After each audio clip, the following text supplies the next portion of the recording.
Hey everyone, before we launch into tonight's sleepy journey, do me a favour. If you're enjoying these late-night dives into dusty old myths, hit that like button and subscribe, only if you genuinely love this calm, slightly weird stuff. Drop a comment telling me where you're tuning in from and what time it is for you. I love seeing our global bedtime brigade assemble. Now dim your lights, maybe turn on a gentle fan hum, and settle in.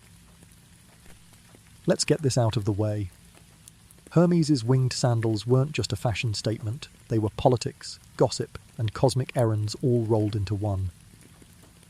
In a world of slow-moving chariots and foot messengers who spent weeks crossing mountains, Hermes zipped across Olympus and Earth in a flash, delivering secrets, stirring up mischief, and sometimes saving the day, though he'd never stick around to take the credit.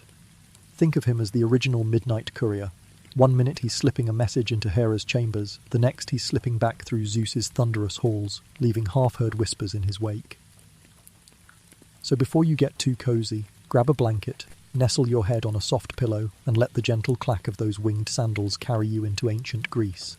Tonight, we follow that faint, feather-tipped patter across starry skies and moonlit peaks, tracing the untold details of how a boring pair of shoes reshaped the gods' world, and perhaps ours. The birth of a messenger's wings. You may think of the Olympian gods as reclining on cloudy thrones, trading thunderbolts and gossip over nectar and ambrosia.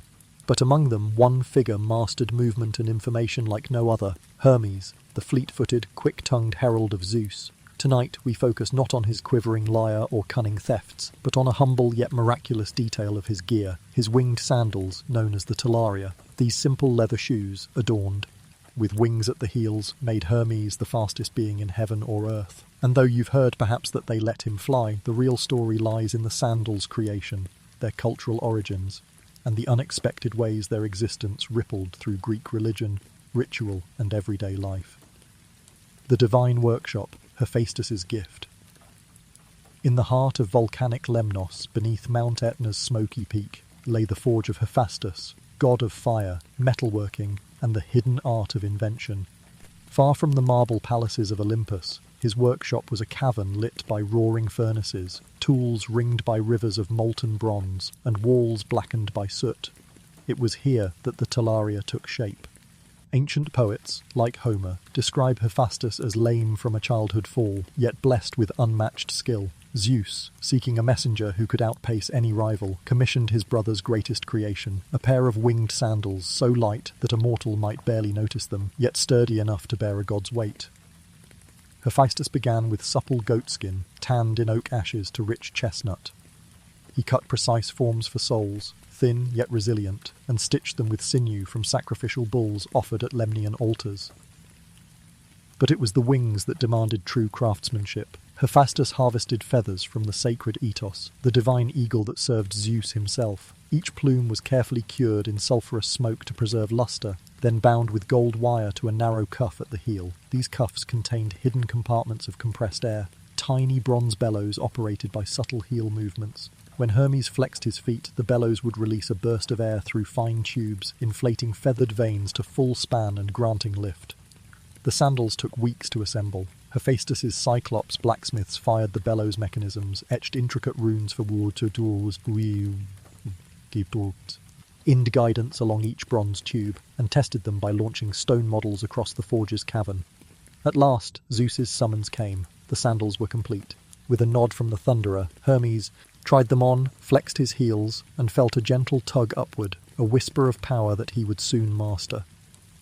Ritual origins, feathers, flights, and folk beliefs. Although myth credits Hephaestus's workshop, the idea of flight-aiding sandals likely drew on older folk traditions. Across Bronze Age Greece, small votive models of leather sandals and winged symbols appear in sanctuary excavations, from Dodona in the north to Knossos in Crete. Archaeologists have uncovered miniature clay talaria offerings, sometimes placed beside model chariots in shrine deposits. These suggest that worshippers sought divine swiftness, perhaps to deliver messages, achieve hunting success, or even traverse dangerous mountain passes more safely. In the countryside, travellers wore simple leather boots decorated with painted wings. The wings, often red or white, served as protective symbols. Shepherds crossing snow-blind slopes traced small winged sandal motifs on their staffs, invoking divine guidance. Farmers marking boundary stones etched winged footprints into limestone, hoping to speed market trips and avert bandit raids. Though no one truly believed they would sprout feathers, the imagery reinforced the idea that movement, even across difficult terrain, could be blessed by Hermes' favour. Local festivals such as the Hermaea in Tegea, Arcadia, or the Hermaea in Defi included foot races where participants donned leather shoes adorned with false wings. Victors received small bronze replicas of talaria as prizes. These races honoured Hermes not only as god of boundaries and transitions, but as patron of speed itself. By lacing on winged footwear, runners ritually connected with the divine messenger, hoping to outpace their rivals with more than mere muscle. 3. The mechanics of divine flight. The Talaria's legend blends magic with proto-engineering.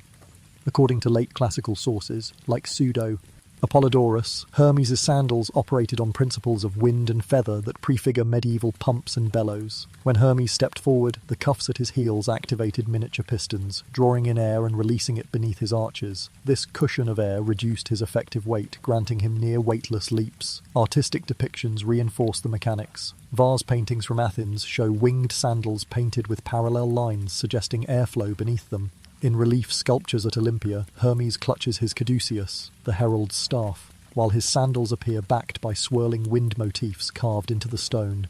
At Pergamon, a Hellenistic frieze portrays Hermes in mid-stride above rocky ground, his talaria leaving faint, gust-like arcs beyond his heels. The metaphor of air cushion travel anticipated later pneumatic devices. Medieval monks noted the sandals as precursors to wind-powered clocks and giant bellows. Renaissance engineers, Kubler and Agricola, cited the talaria when designing flying machines, believing that capturing and channeling wind beneath leather surfaces could yield lift. Though no practical device emerged until centuries later, the story of Hermes' sandals nudged innovation, showing how myth and mechanics can intertwine. Hermes' early missions, establishing the messenger's role. With his talaria secured, Hermes embarked on his first major errands, long before his famous theft of Apollo's cattle. His inaugural mission occurred during the Titanomachy, the war between Zeus's Olympian siblings and the Elder Titans. When the Olympians captured a key Titan stronghold on Lycia's windswept coast, Zeus needed fast intelligence of the enemy's next moves. He dispatched Hermes, sandals flexed, across the sea and up craggy mountain passes to deliver tactics to Athena and Poseidon. Hermes' speed turned the tide, while Titans plot. In the dead of night, he slipped into their council, observing battle plans, and fled, so swiftly that no torch could track him. Within hours, he returned to Olympus, bearing exact maps of Titan ramparts. Thanks to the talaria's swiftness, Zeus's forces launched preemptive strikes the next dawn, securing victory. The Olympians thereafter revered Hermes as the indispensable messenger, proof that quick, reliable communication can be as decisive as brute strength. Hermes' sandals also facilitated peacekeeping when Hera and Demeter quarrelled on Crete over sacrificial rites, each claiming exclusive priestly rights. Hermes flew between their temples, carrying back petitions and oaths. His rapid comings and goings soothed tempers, preventing a schism that might have torn the pantheon. In this way, the talaria became symbols of diplomacy, illustrating that sometimes resolution requires neither spear nor thunderbolt, but simply timely words delivered at the right moment. The sandals in everyday Greek life, word of Hermes' miraculous footwear spread among mortals. Merchants leaving Athens for distant ports invoked Hermes before each voyage, attaching small winged sandal pendants to their ropes. Artisans crafted clay tokens depicting talaria that they hung above store doors to invite swift, prosperous trade. Sailors sketched winged sandals on their hulls below the waterline, believing the images would grant speed and safety in storms. In households, travellers' slippers bore tiny metal charms shaped like talaria, fastened to laces or buckles. These charms, crafted by bronze smiths in Corinth, often replaced broken threads, serving both practical and symbolic roles. Some wealthy individuals even commissioned real goosefeather additions to their sandals for processions during Hermes' annual festivals, hoping to blur the line between mortal shoes and divine gear. Schoolmasters used the sandals as teaching tools. Athenian children reciting the alphabet learned about Homeric myths by tracing winged footprints painted on classroom floors, turning lessons into gentle memories of divine speed. Philosophers from Plato to Aristotle referenced talaria when discoursing on motion and causality, asking how something as small as feathered wings could embody such profound concepts of swiftness and communication. As you imagine Hephaestus's forge glow, the hush of rushing wind under leather soles, and the echoing footsteps of the Olympian messenger, reflect on this curious thought. How did a seemingly trivial piece of mythic equipment shape the ancient Greeks' understanding of speed, technology, and diplomacy? And what might it teach us today about the power of swift, reliable communication? Trials, trickery, and the spread of the Talaria's legend. Welcome back as we lace ourselves into the second flight of Hermes' story. We've seen Hephaestus forge the Talaria in volcanic forges, watched their first divine missions, and glimpsed how mortals adopted winged adornments as charms of speed. Now, we'll follow Hermes' sandals through tests of endurance, episodes of divine trickery, and the spreading of their legend across the Greek world, revealing how an accessory shaped myth, ritual, and even everyday Greek life. The test of Tithonus, wings and mortality. One of Hermes' most poignant errands involved Tithonus, a handsome Trojan prince beloved by Eos, goddess of dawn. Moved by her tears each morning, Eos beseeched Zeus to grant Tithonus immortality so they might share endless days. Zeus acceded, but Eos neglected to ask for eternal youth.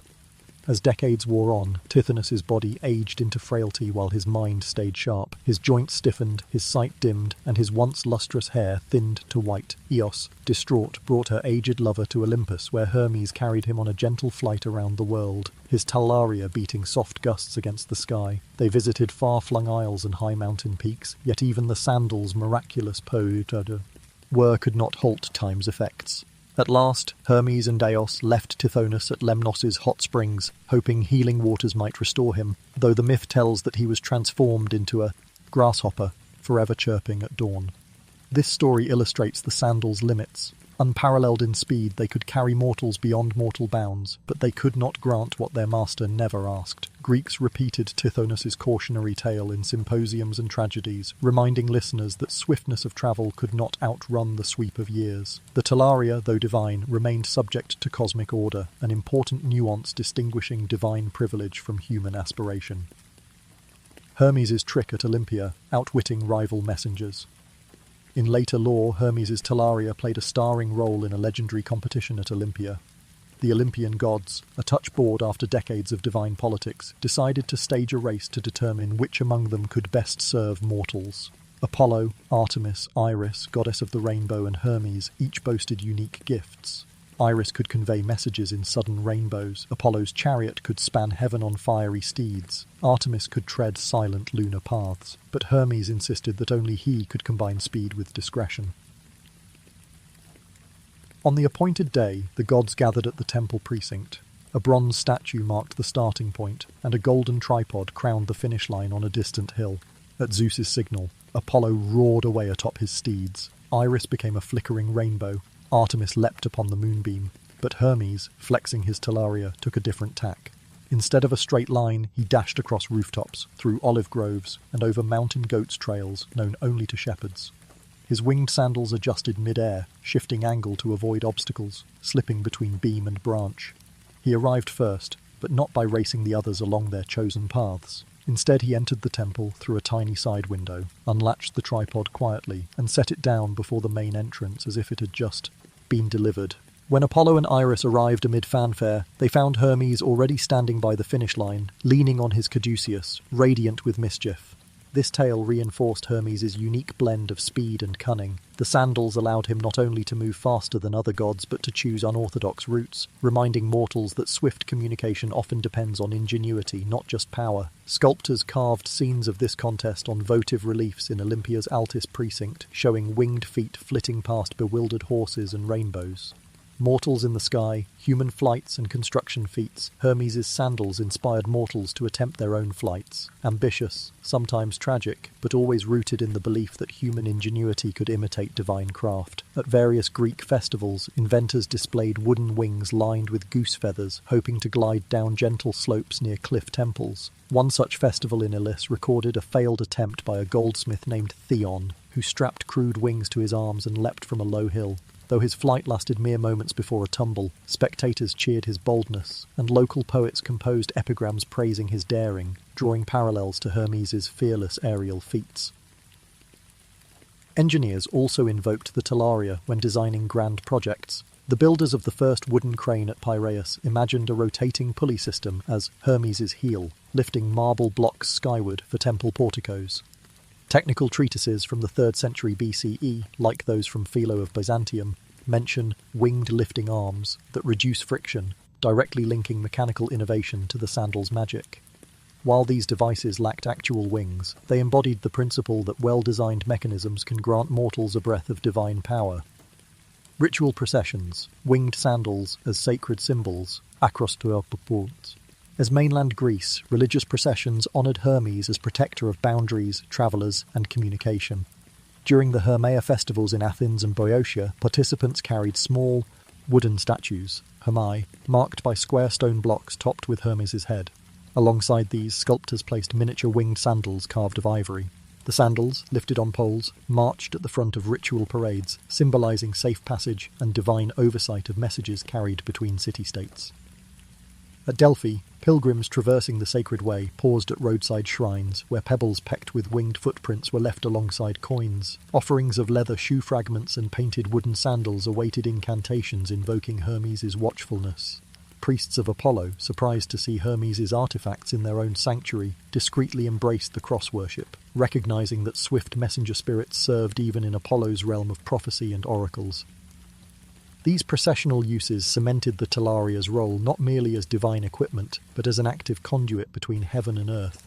Sacred tokens ensuring that prayers, sacrifices, and decrees flowed unimpeded through mortal and immortal spheres. The sandals in art and everyday culture. By the Hellenistic period, artists and craftsmen adopted talaria motifs extensively.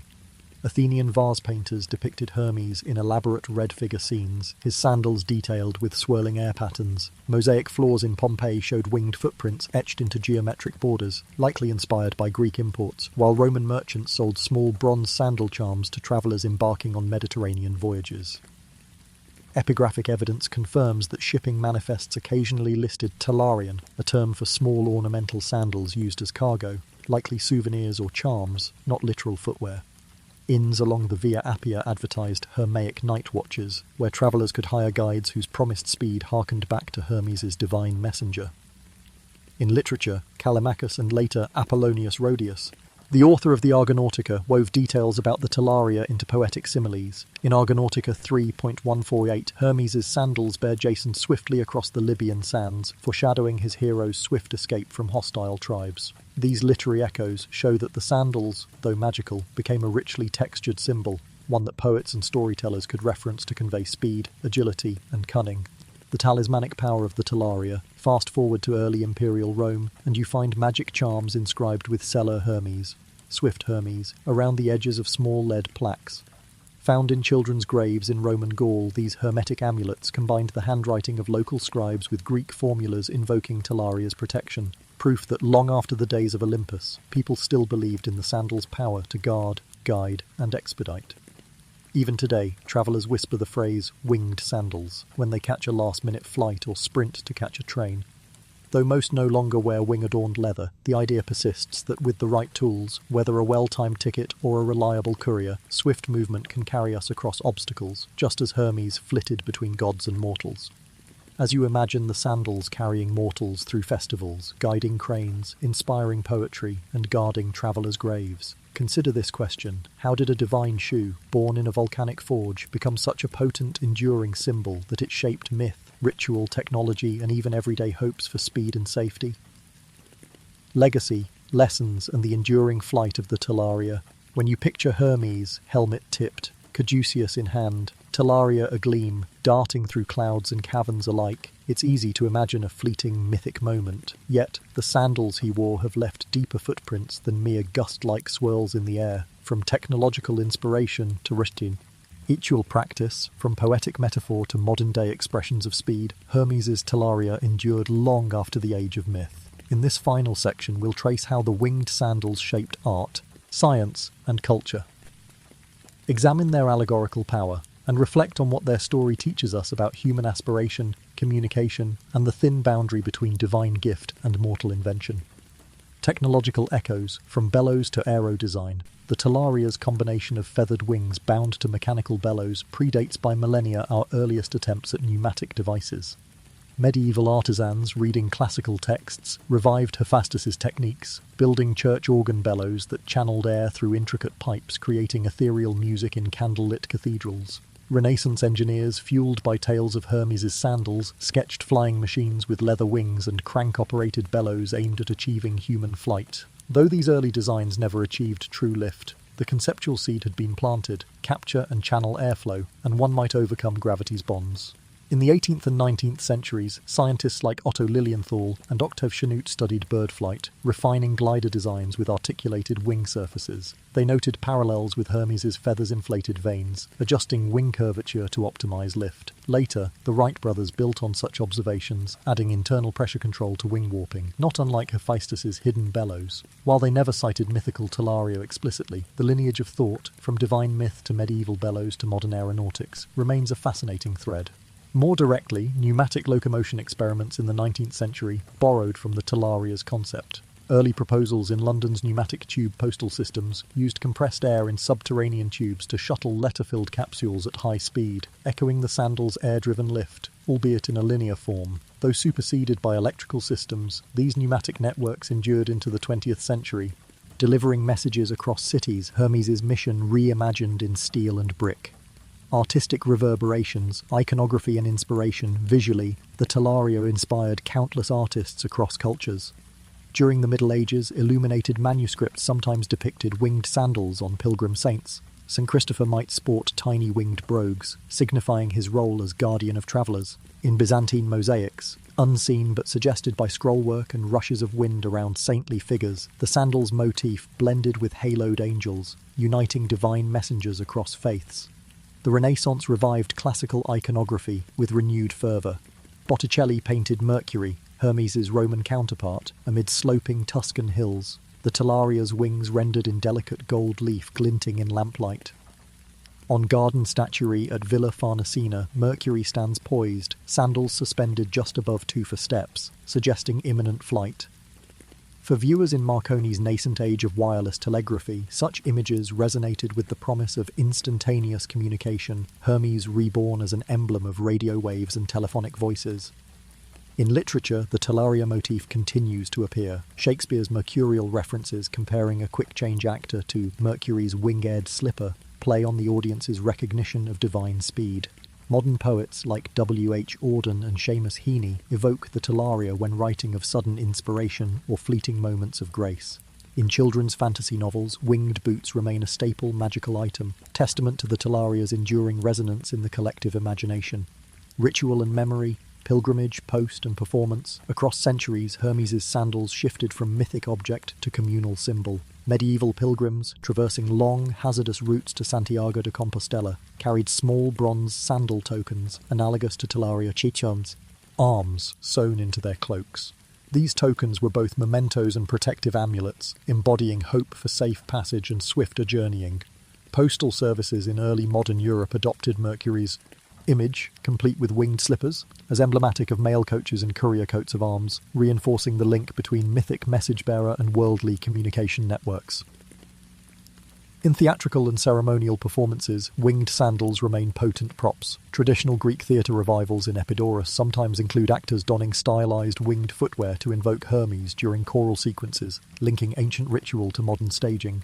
Carnival parades in Italy and Brazil feature giant winged shoe floats, homages to Hermes' tricksy grace, reminding revellers that joy and speed often dance together. Even modern air forces occasionally adopt Mercury's imagery. Early 20th century fighter squadrons painted small winged slipper insignias on fuselages, claiming the mantle of the swift messenger. The United States Army Air Corps once considered naming a mail delivery unit Hermes Winged Flight, though budgetary and bureaucratic delays shelved the proposal. Still, Mercury's sandals flutter in squadron badges and flight jackets, bridging ancient and modern skies. Allegory and reflection, the power and peril of swiftness, mythic sandals invite contemplation beyond their practical magic. Swift communication can deliver salvation, warnings of invasions, medical knowledge, diplomatic pacts. Yet, as Hermes' trickery reminds us, rapid messages can also spread misinformation, rumours, and mischief. The tale of Hermes pocketing Apollo's cattle shows how speed can facilitate theft and deceit, underscoring that technological prowess requires ethics. In our era of instantaneous digital messaging and air travel, the talaria's allegory remains striking. We race to deliver data, news and goods across continents, often outpacing our capacity to consider consequences. The sandals caution us that speed strips away reflection. Messages arrive before we're ready to receive them. Gestu. Res occur without deliberate intent. Just as Hermes learned to temper his pranks, we too must balance rapid communication with mindfulness. Yet swiftness also carries hope. Emergency alerts, disaster relief logistics, telemedicine, all depend on rapid transmission. The sandals nod toward a future where communication is both fast and compassionate, a balm rather than a blade. They teach that tools amplify intent. If the messenger's heart is aligned with care, speed becomes a gift rather than a curse. Modern interpretations, from branding to biomimicry. Today, the talaria motif surfaces in unexpected fields. Delivery companies sometimes feature stylized winged feet in logos, promising same-day or overnight service. Sportswear brands design running shoes with carbon fiber plates dubbed winged technology, marketing improved energy return, literally channeling legged propulsion into world records. Social media platforms use winged icons for share, invoking Hermes' role as information courier. In science, biomimicry research draws inspiration from wing flight mechanics, studying microstructures in feathers to develop flexible airfoils for drones. Some robotics labs examine pneumatic inflation in soft robot grippers, modern echoes of Hephaestus's bronze bellows in sandal heels, creating devices that gently pick fruit or assist in delicate surgeries. Though stripped of overt mythic power, these innovations trace back to the sandal's core idea: ingeniously harness natural elements, wind, air, to extend human capability. The talaria remind us that mythology often encodes perceptive observations of the natural world, ancient engineers capturing real principles in allegory. Final reflections. The flight continues. As we fold away the story of Hermes' winged sandals, consider the ripples cast by a single mythical object, a pair of divine shoes spurred miniature technology. Eyes, from bellows to pneumatic tubes, that edged humanity toward modern mechanics. Feathered adornments became symbols of protection, speed, and divine favour in rituals spanning Bronze Age shrines to medieval pilgrimages. The talaria's image shaped art and literature for millennia, bridging ancient myths with Renaissance mosaics, literary metaphors, and even corporate logos. Its allegorical power invites us to balance our quest for speed with ethical responsibility, ensuring that swift communication remains humane communication.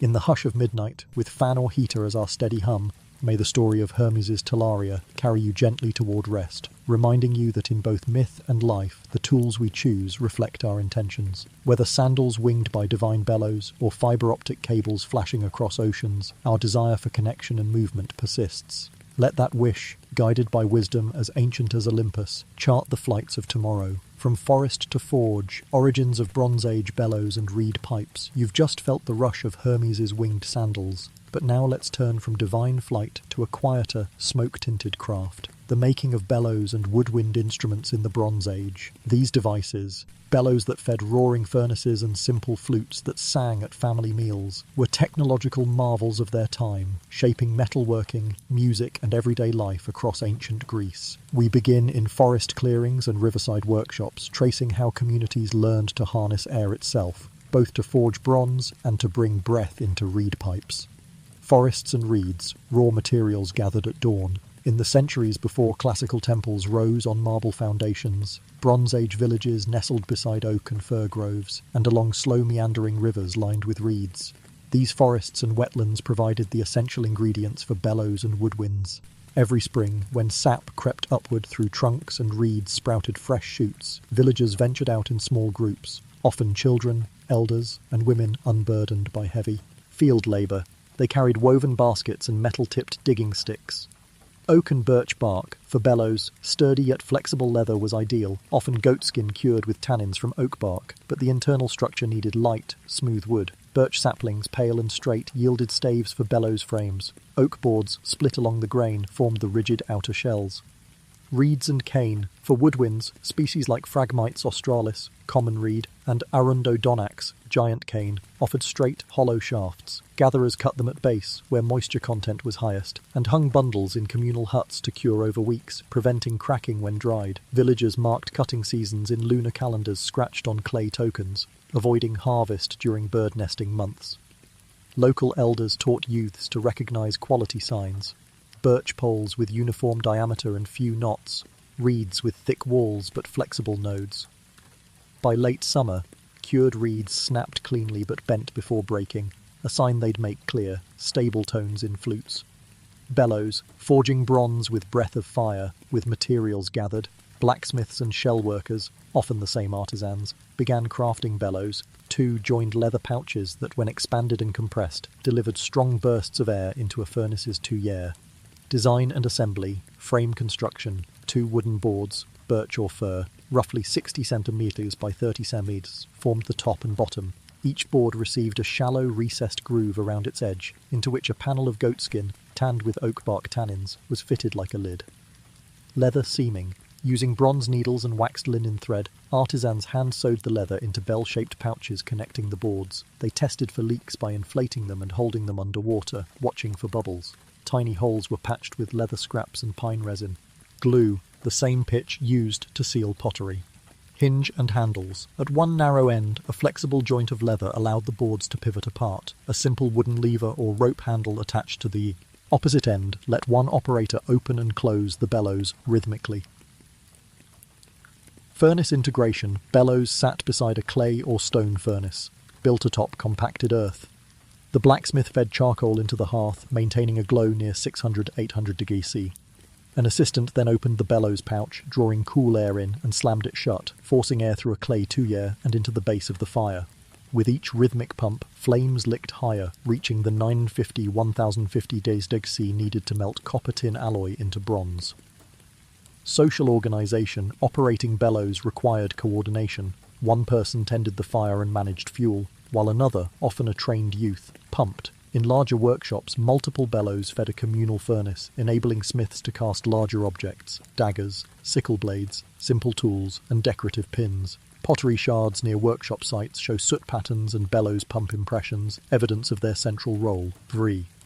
Reed pipes, from breath to melody, while bellows magnified human breath into fire. Reed pipes channeled breath into music. Bronze Age reed instruments ranged from simple single-pipe flutes to early double pipes, precursors of the aulos.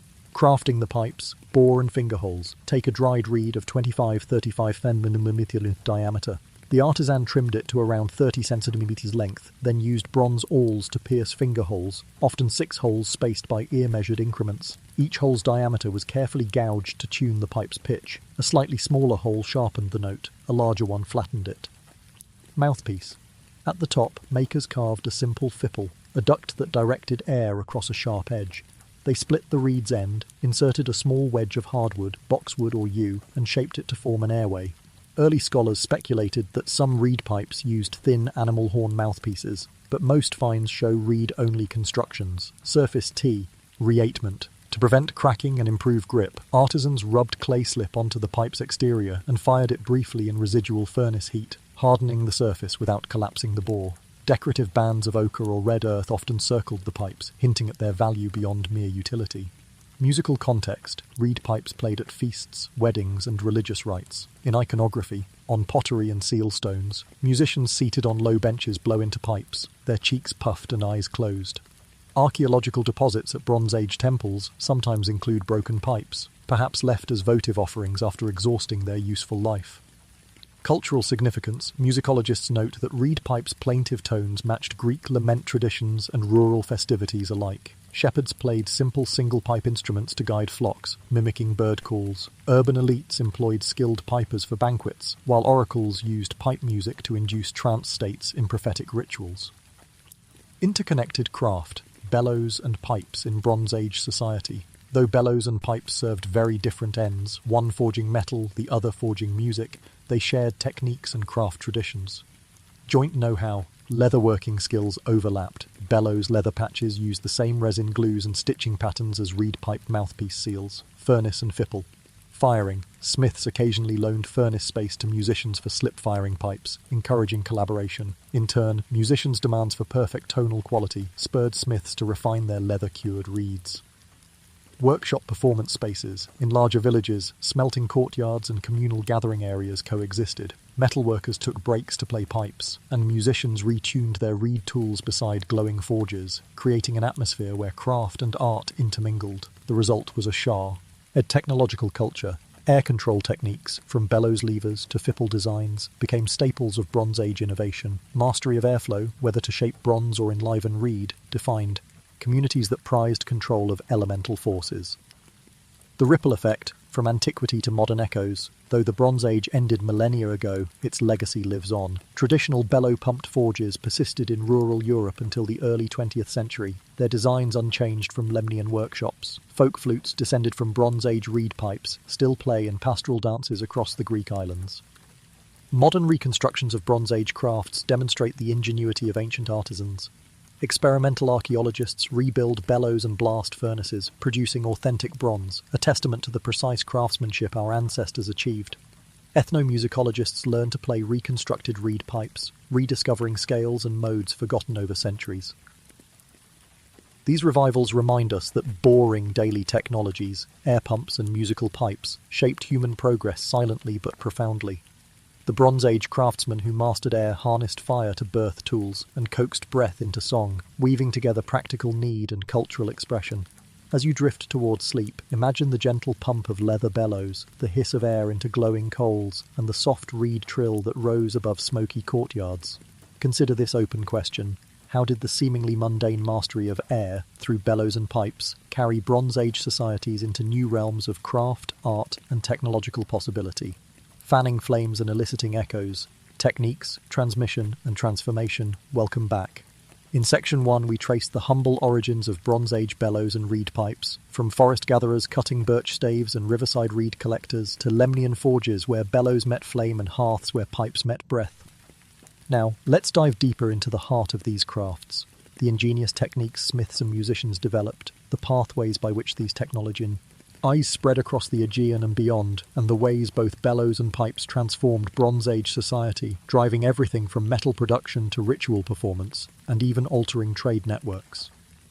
Advancing the bellows, from two-board designs to double-chamber mastery, by the mid-2nd millennium BCE, artisans in Minoan Crete and Mycenaean Greece had iterated on the simple two-board bellows, introducing enhancements that significantly boosted airflow and temperature control. Dual chamber bellows, rather than a single leather pouch between two boards, we find archaeological traces, charred wood fragments and soot-patterned stone slabs, indicating double chamber bellows. Two interconnected leather chambers let operators alternate pumps more smoothly, while one side filled with air, the other delivered a steady blast to the fire. Construction details. Each chamber used narrower staves, curving slightly to increase volume. A central partition of leather kept the chambers separate, yet allowed shared hinge action. Bronze-tipped valves, simple flaps of goatskin, ensured air moved only toward the fire, preventing backflow.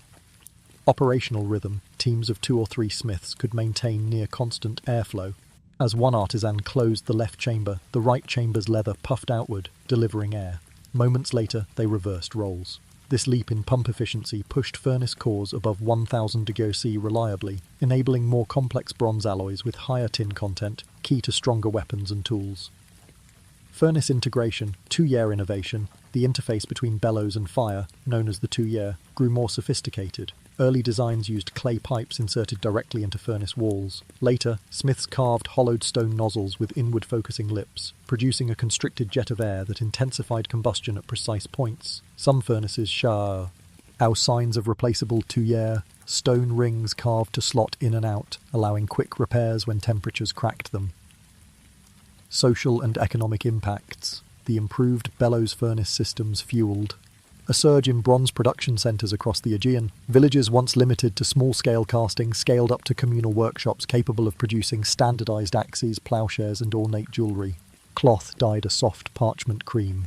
The farmers take their places, baskets of flatbread and bowls of olives, figs and honeyed cheese laid out before them. Demeter takes the first bite. Surpluses enabled specialized craftsmen or mooresmiths, sculptors, and proselyte artisans to travel between sites, spreading knowledge and establishing regional trade networks. 2. Mastering the reed, evolving woodwinds from pastoral pipes to ritual all-warred pipes. 2. Underwent technical leaps. The shift from single-pipe flutes to double-pipe instruments demonstrates musical and mechanical creativity. Double-pipe alloy construction alloy combined to parallel pipe of unequal length tied together with leather or cord, allowing harmonization or drone accompaniment. Archaeological finds at Thebes and Tiryns include clay models showing twin tubes maybe 30 centimeters long, with separate finger holes, bore shaping. Craftsmen bored each tube to slightly different diameters, tuning them to specific intervals, or forth suggesting a burgeoning theoretical understanding of musical scales. Mouthpiece assembly. Rather than individual fipples, makers crafted a shared mouthpiece block kernos of wood or bone, drilled with 2 winch. This block often shows wear patterns consistent with animal fat lubrication to prevent chafing and cracking.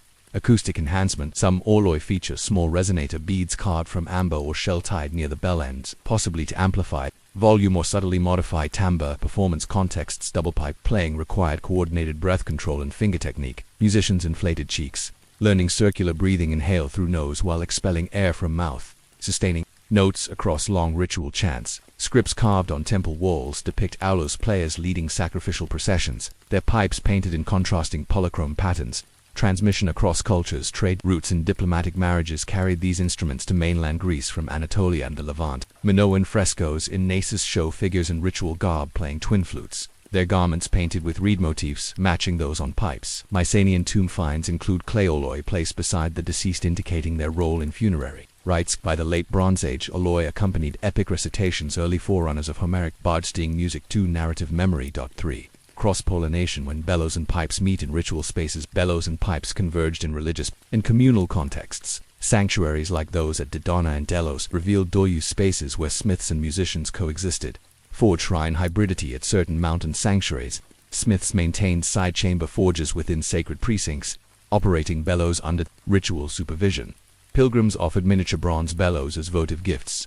In return, temple employed pipers led hymns on reed pipes, their music echoing off stone hearths. The mingling of metallic clangs and reed melodies created a multisensory worship experience. Fire, bronze, breath, and song interwoven calendrical ceremonies. Annual festivals such as the Olbia bellows rite in Boeotia marked seasonal transitions, celebrating the forge's role in preparing tools for sowing and harvest. Bellows teams, dressed in red-dyed tunics, led processions of smithing equipment to open-air altars. Reed pipers followed, playing slow, mournful airs, transitioning to upbeat dances celebrating renewal. These ceremonies underscored the interdependence of technological skill and cultural ritual for the spread of knowledge. Workshops, schools, and guild precursors. The specialized knowledge of bellows and pipes fostered early forms of apprenticeship and proto-guild organization. Workshop lineages in major Bronze Age centers. Pylos, Thebes archaeological strata revealed successive layers of workshop debris. Leather scraps from bellows repairs, broken reeds from pipe making, bronze casting sprues, and tools like awls, chisels, and sanding stones. Elder smiths took on apprentices from childhood, teaching leather curing in spring, furnace maintenance in summer, and reed harvesting in autumn. Oral formulas, recipes for resin glue, reed tuning charts, and sequence of hive, furnace bellows, pumping were memorized and passed down, alongside secret symbols etched into workshop doorframes. Early guild structures. Though formal guilds arose in much later eras, we see hints of collective regulation. In Linear B tablets from Pylos, scribes list rations of sausages, wine, and oil allotted to bellows workers and reed pipe makers, indicating state or palace oversight of these crafts. Such allocations suggest official recognition of their economic and ceremonial importance. Parallel mentions of bronze smith and pipe makers in Hittite bureaucratic texts point to widespread acknowledgement of these roles across the eastern Mediterranean. 5. Technological diffusion. Exporting airtech beyond Greece. By the late Bronze Age, Greek airtech had reached Egypt and Anatolia. Egyptian bronze forges excavations at Deir el-Madina, home of New Kingdom tomb artisans and Kuva. Bellows designs showing Aegean influence. Double-chamber leather bellows hinged on wooden posts, identical to Minoan examples. Egyptian wall reliefs depict similar bellows in royal workshops, hinting that Greek smiths may have traveled or shared tech through trade expeditions. Anatolian music fusion. In the Hittite capital of Hattusa, stone murals portray musicians playing twin pipes remarkably like Greek alloy. Some murals show curved goat horn mouthpieces attached to reed bodies, a hybrid of local materials and imported design. Archaeological finds of reed pipe fragments in Anatolia suggests cross-cultural exchange, Greek reeds and local wood, combining to produce new scales and performance practices. These interactions fueled shared technological vocabulary across kingdoms. Artisans leveraged Greek bellows techniques to advance metal, and musicians borrowed Greek reed pipe innovations to enrich their own musical traditions. 6. Unresolved innovations. Questions for further inquiry. Though much has been learned, mysteries remain. Bellows efficiency. How exactly did artisans optimize valve metallurgy? What bronze alloys were used for leather sealing surfaces to resist flame and abrasion? Pipe tuning theory. Did Bronze Age musicians develop formal tuning systems akin to later Greek tetrachords, or rely on oral tradition and ear training alone? Transmission networks through which precise channels maritime traders, mercenary, smiths, diplomatic envoys. Did airtech circulate between distant cultures? Ritual roles. To what extent did bellows and pipes overlap in theatrical contexts where pipes used to signal furnace operations in mystery plays or temple dramas? Tonight, we've seen how mastering air through bellows and reed pipes, Bronze Age innovation, craft organization, and cultural expression. As you rest, consider how the same breath that quickened flame also carried melody, and how these twin currents of fire and song shaped the trajectory of human ingenuity. Bellows and empire, forging tools, weapons, and furnaces lay at the heart of bronze production, underpinning both local economies and wider political power. As Mycenaean palaces rose in fortified coastal citadels, Spilus Tyrans, Mycenaean the capacity to produce ample bronze weapons conferred military advantage. Spearheads, sword blades, and corselets forged in bellows fanned hearths equipped palatial warriors, enforcing tribute routes along the coast and across the Aegean, but bronze's reach extended beyond war. Bellows-enabled artisans produced agricultural implements, axes, sickles, plowshares that accelerated land clearance and soil cultivation. In regions where soils were stiff with winter rains, iron-wrought plowshares would later eclipse bronze, but for centuries, bronze-edged tools cut grain fields that fed growing populations. Stored in communal granaries, grain surpluses, financed civic building projects, palace wings, temple altars, and monumental walls. Each stone block, lifted by simple cranes inspired by bellows' hinged arms, echoed the pneumatic principles first encoded in Hermes' talaria and refined in Bronze Age bellows. Economic networks coalesced around bronze centers. Villages lacking metal ores became provisioning hubs, trading timber for bellows frames, goatskins for leather pouches, and reeds for pipes.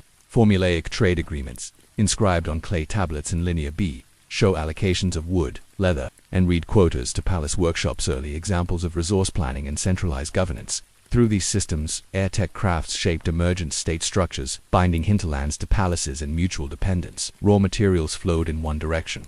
Bronze and tools flowed back, and the pneumatic pulse of bellows underwrote both to music, memory, and social cohesion. Just as metal tools forged societies, red pipes tuned their rituals. Bronze Age, alloy and flutes resonated in religious festivals, funerary rites, and communal gatherings. Musicologists assert that the plaintive, drone and penetrating tone of the double pipe mirrored Greek myths' ambivalence, part celebration, part lament. In ancestor worship ceremonies, flute melodies guided participants through ritual dances around stone cists, bridging mortal and divine worlds. Communal music making reinforced social bonds. Villagers learned simple pipe tunes by ear, passing melodies down generations, embedding collective memory and sound. In times of crisis, drought, plague, or invasion, reeds were consecrated in sanctuary deposits, their broken fragments left as votive pleas. The very act of offering a flute evokes shared vulnerability and communal hope. If breath could give life to melody, perhaps it could also carry prayers to the gods. Bronze Age music's social imprint found echoes in later Greek culture. Classical vase paintings depict all Atrides' professional female pipers leading choruses. Pindar praises musical festivals where aulos and lyre entwined. Plato even debates music's moral power in the Republic, showing reverence for traditions rooted in Bronze Age reed instruments. Thus, simple reed pipes grew into complex musical systems that shaped Greek identity, civic pride, and philosophical discourse. 3. Transmission and transformation from bronze to iron, leather to steel. The Bronze Age yielded to the Iron Age around the 12th century BCE, but the principles and crafts of air-tech endured. Ironsmiths adopted bellows designs with minor modifications. Heavier hearths demanded larger puffs of air, so artisans built trip hammers and foot-operated lever bellows, proto-mechanical systems extending human strength. These innovations fueled mass production of iron tools and weapons, democratizing access to metalwork. Villages once reliant on palace workshops now hosted small-scale forges, birthing decentralized industries. Leatherwork methods perfected for bellows improved. Armor and footwear later evident in classical Greek hoplites, sandals, crepids, and leather cuirasses. Reed pipe making informed classical flute aloes and bass aloes design, and even the later Roman tibia, showing continuity from Bronze Age reeds to imperial pipe organs. These threads of continuity highlight how early mastery of airflow became embedded in craft knowledge. Apprenticeship schools later formalized as guilds traced their lineages to palace workshops. Technical manuals like Philo of Byzantium's Bellopica reference bellows mechanics, while later treatises like Hero of Alexandria's Automata describe pneumatic devices that echo Bronze Age bellows concepts. In music, Aristotle's Politics critiques the social effects of certain musical modes on citizens, assuming knowledge of pipe construction and performance steeped in centuries of musical practice. 4. Archaeological echoes unearthing remnants. Modern excavations continue to shed light on air-tech's breadth at the Bronze Age site of Dominian Thessaly. Archaeologists unearth bellows pivots stained by charcoal and ash traces of workshops nested within domestic quarters. In southern Crete's Agia Triada, hundreds of pipe fragments lay in subterranean storage rooms, suggesting mass production for export. Radiocarbon dating of reed remnants and osteological analysis of leather fibers revealed seasonal production. Cycles a clear pattern, reeds cut in spring, leather cured in autumn, metal cast in winter. Experimental archaeologists reconstruct complete bellows and flutes, quantifying airflow rates and tonal ranges. They've shown that double-chamber bellows can deliver sustained airflow of 0.5 to 1.0 cubic meters per minute of volume sufficient to maintain crucible temperatures above bronze's melting point. Reconstructed reed pipes played diatonic scales across 3 octaves, defying assumptions that ancient music was strictly modal or These empirical insights connect the tactile past to the acoustic present, offering us a visceral sense of Bronze Age workshop hum and communal music. 5. The broader lesson. Human mastery of elements. At the heart of both bellows and red pipes lies the simple control of a ran elemental medium that weaves through fire and breath. Bronze Age artisans showed that by shaping airflow, whether to intensify flames or to sculpt melody, humans can magnify their reach, shape their environments, and legitimize their societies. The crafts remind us that technology often emerges not from grand revelations but from cumulative improvements of mundane tasks. Gathering reeds, tanning leather, sewing seams, carving holes. In today's world of complex engines and digital sound synthesis, we might overlook the profound transition from shaping metals to channeling melody embedded in Bronze Age airtech. Yet, the same principle applies. Innovate with small steps, share knowledge across boundaries, and embed technology within communal rituals and everyday life. The Bronze Age bellows and pipes exemplify how human societies flourish when they learn to harness natural forces of fire, water in balanced, creative ways. 6. Final reflection. Listening for breath in history as you drift toward sleep. Let the gentle hiss of imagined bellows and the soft trill of reed pipes lull your thoughts. Picture artisans of 3 millennia past, working side by side, one stoking a forge, the other shaping a flutage focused on airflow's mysteries. Their crafts shaped weapons and music, fostered economies, and wove cultural tapestries that endured through iron and beyond. Consider this lingering question. In our own era, where technology can seem vast and impersonal, what lessons can we draw from Bronze Age mastery of air? How might we, like those early artisans, rediscover the power in small, human-scale innovations, tools and traditions that connect breath, fire, and community in ways that outlast any single device or innovation? Laying the foundation. Surveying the Roman road network. You've journeyed with Hermes across mythic skies and felt the hiss of Bronze Age bellows. But now we turn our gaze to an infrastructure so enduring that fragments still shape modern Europe, the Roman roads. Tonight, we begin by tracing the meticulous surveying, planning, and foundational construction that transformed local paths into imperial lifelines, silent marches of stone. Stretching from Britannia to Syria, we'll delve into the boring yet profound details of measurement, the labor organization, and the gritty realities of cutting through forests, marshes, and mountains to lay roads that would bind an empire together. 1. The imperial imperative. Why? Rome marches on stone from the Republic's early wars in Italy to the vast imperial frontiers. Rome faced a perennial logistical challenge: how to move legions, supplies, and officials swiftly across varied terrain. Dirt tracks sufficed for local trade, but muddy slopes and flooded valleys stymied armies and merchants alike. After the Samnite Wars 343 to 290 BCE exposed the Republic's transport vulnerabilities, Roman statesmen recognized that permanent, durable roads were strategic necessities. In 312 BCE, Censor Appius Claudius Siccus famously commissioned the Via Appia, stretching 132 miles from Rome to Capua. This first major stone road became the blueprint: rigid straight lines whenever possible, firm foundations, and layered surfacing for drainage and longevity. By the early empire, some 50,000 miles of roads radiated from the golden milestone Miliarium Aureum in the Roman Forum, linking every province to the capital's pulse. 2. Surveying in straight lines. The groma and the corybatesci to Roman roads' famed straightness were to surveying tools. The groma and the corybits. Groma, a vertical staff topped by a horizontal cross, with 4 plumb lines hanging from its ends. Surveyors aligning one plumb line with a reference point, a stake or distant hilltop. By sighting along the crossarms, they establish perfectly straight grid lines and right angles, ensuring the road's alignment even across uneven ground. Corybits for leveling and gradient control, especially over undulating terrain. Surveyors used the corybits, a 16-long beam-like instrument with water-filled channels on its upper surface. By observing water levels and adjusting supporting legs, agrimensors could measure gentle slopes up to 2%, crucial for drainage. This prevented water pooling on road surfaces, a leading cause of ruin in earlier trackways. Both tools required shared expertise and careful calibration. Workshop reports from Oxyrhynchus mentioned lead science and bronze fittings, stored alongside groma crosspieces, evidence of a centralized agriculture and extraction bureau that maintained equipment and trained technicians. 3.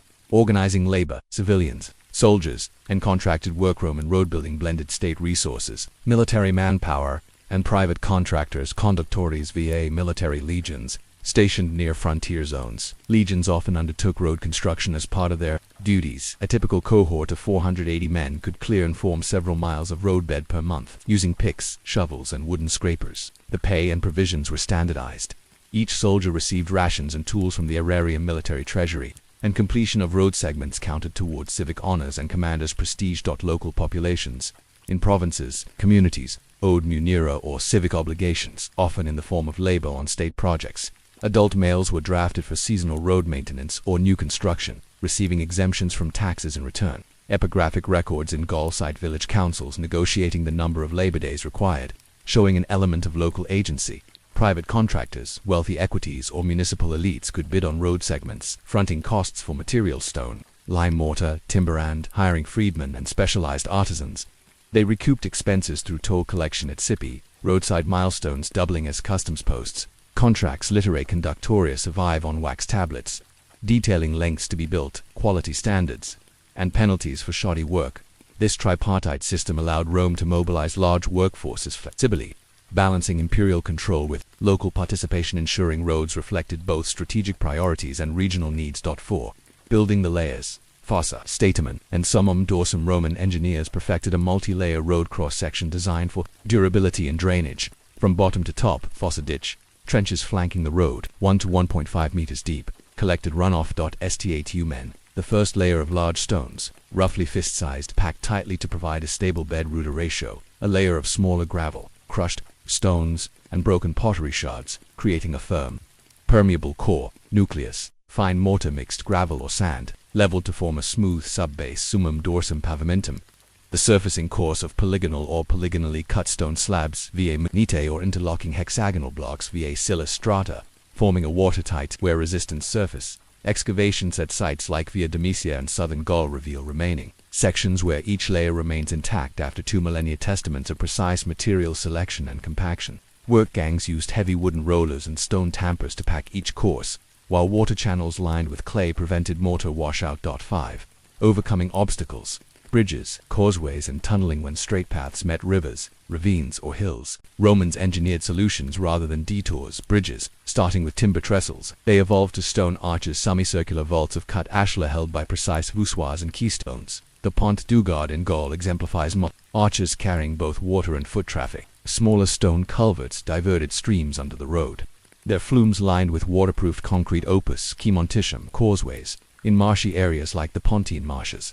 Roads were raised on piled log platforms and layered with brushwood mats before adding the statomen. Epigraphic inscriptions at Appian way sections note provisioning of wooden piles shipped from Etruria for causeway foundations. Tunnels, carved rock tunnels, appear in Apennine crossings, straight-hewn galleries, sometimes fitted with wooden gates for closure. Workers used bronze and iron picks, fire-setting heating rock then quenching to crack it, and wooden wedges to split stone, a laborious but effective method. These structures demanded surveying expertise, quarry operations, heavy lifting, and craftsmanship. Complex projects managed by curators virum, appointed road superintendents overseeing regional maintenance and new works. 6. The road's immediate impact, speed, control, and cultural exchange. With roads in place, legions could march 20 Roman miles, 30 kilometers per day, double the pace on rough paths. Dispatch riders carried imperial missives across provinces in days rather than weeks, enabling governors to coordinate defenses, collect taxes, and enforce laws swiftly. Merchants moved olive oil, amphorae, wine dolia, and ceramics along secure routes, expanding trade and economic integration. Culturally, roads disseminated ideas, fashions, and languages. Inscriptions at Mancinese way stations reveal multilingual graffiti, Latin, Greek, Punic, showing the mingling of travelers. Temples and inns sprang up alongside busy roads, fostering localized syncretic cults. For example, Mithras worship in northern Italy. Urbanization patterns mirrored road arteries. Towns at crossroads, Matuna, Modena, Bononia, Bologna, Londinium. London became hubs of commerce and governance. Unresolved questions, survey marks, and secret paths as dust settles on. Section 1. Consider survey marks. How exactly did agramenses record alignment in remote stretches? Few milestone inscriptions survived that detail. Survey origin and azimuth. Might lost wooden survey markers once guided travelers in darkness. Hidden byways beyond major arteries. What networks of local sidings, mule tracks, and seasonal shortcuts paralleled the main roads serving smugglers, merchants, and pilgrims outside official oversight. Labor experiences. What daily lives did conscripted laborers lead beneath the military's organized effort? Graffiti and fines mansionese, mutations, and the machinery of maintenance. Welcome back. In Section 1, we laid the groundwork, the imperial road system, surveying straight lines, organizing labor, and constructing multi-layered highways. Now we'll travel those roads, stopping at every mansio and mutatio, peering into the routines of upkeep that kept the empire connected. Even the sturdiest pavement fractured under frost, flood, and foot traffic.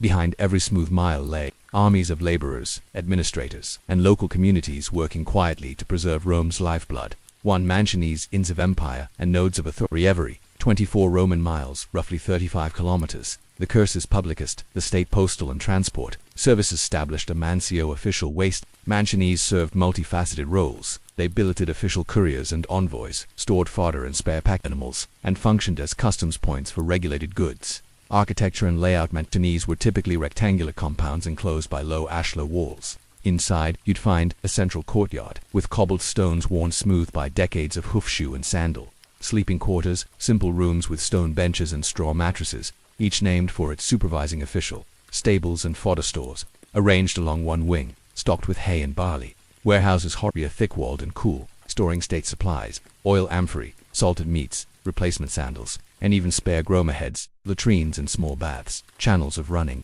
water fed by adjacent streams or aqueduct spurs, offering rare respite to travelers. Epigraphic fragments from the Mansio Apula on the Via Appia record a curator's oath.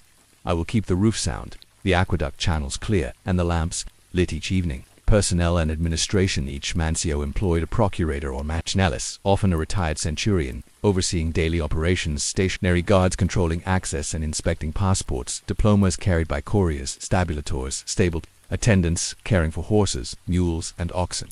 Like couch-bearers and guides for high-ranking travelers requiring litters. Local contracted laborers, farmers, and artisans responsible for cooking, repairs, and gratuity services. Travel permits listed in surviving papyri show that only couriers with valid state diplomas could requisition horses and lodging without charge. Others paid modest fees in kind barley, eggs, or silver for services. This regulated system maintained priority for official business while generating revenue to offset maintenance costs. 2.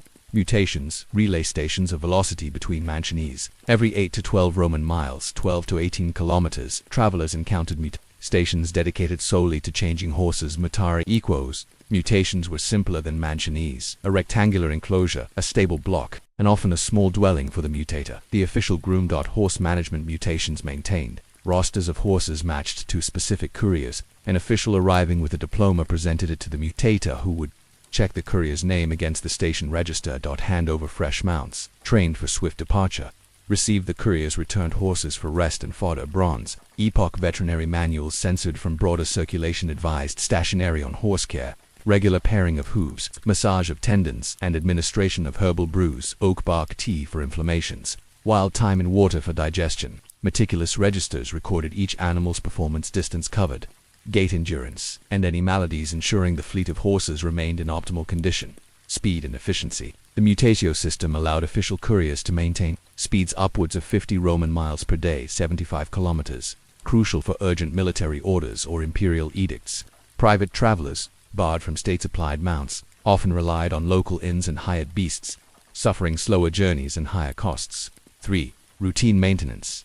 The curator's annual cyclomansio and mutatio upkeep fit an annual cycle aligned with seasonal demands. Spring martyrs mice inspection tours by the curators virum, high-ranking equestrian officials tasked with road oversight. They traveled with groma and corobits, checking alignments, gradients, and road subsidence. Drainage clearing. Slaves and local laborers waded ditches, fauci, removing silt, plant overgrowth, and debris to restore water flow. Mortar renewal. Minor cracks in pavimentum were filled with fresh lime mortar, smoothing wheel ruts and preventing water. Ingress. Summer Iunis Augustus. Vegetation control. Roadside brush and tree roots trimmed to prevent root upheaval of stamen layers. Bridge joint inspections. Curators and pontifices. Bridge engineers drained culverts, noted stone weathering, and applied lead sealing in arch joints. Manuscript update. Scribes and local curia offices copied milestone data, noting mileages, recent alignments, and toll adjustments. Autumn, September, November. Major resurfacing. In regions with heavy grain harvest traffic, entire summum dorsum sections were lifted, repaired, and relaid. Fodder storage, stables in mutations and mansionese were restocked, ensuring mounts were well provisioned for winter. Winter December February, bridge and mountain pass closures.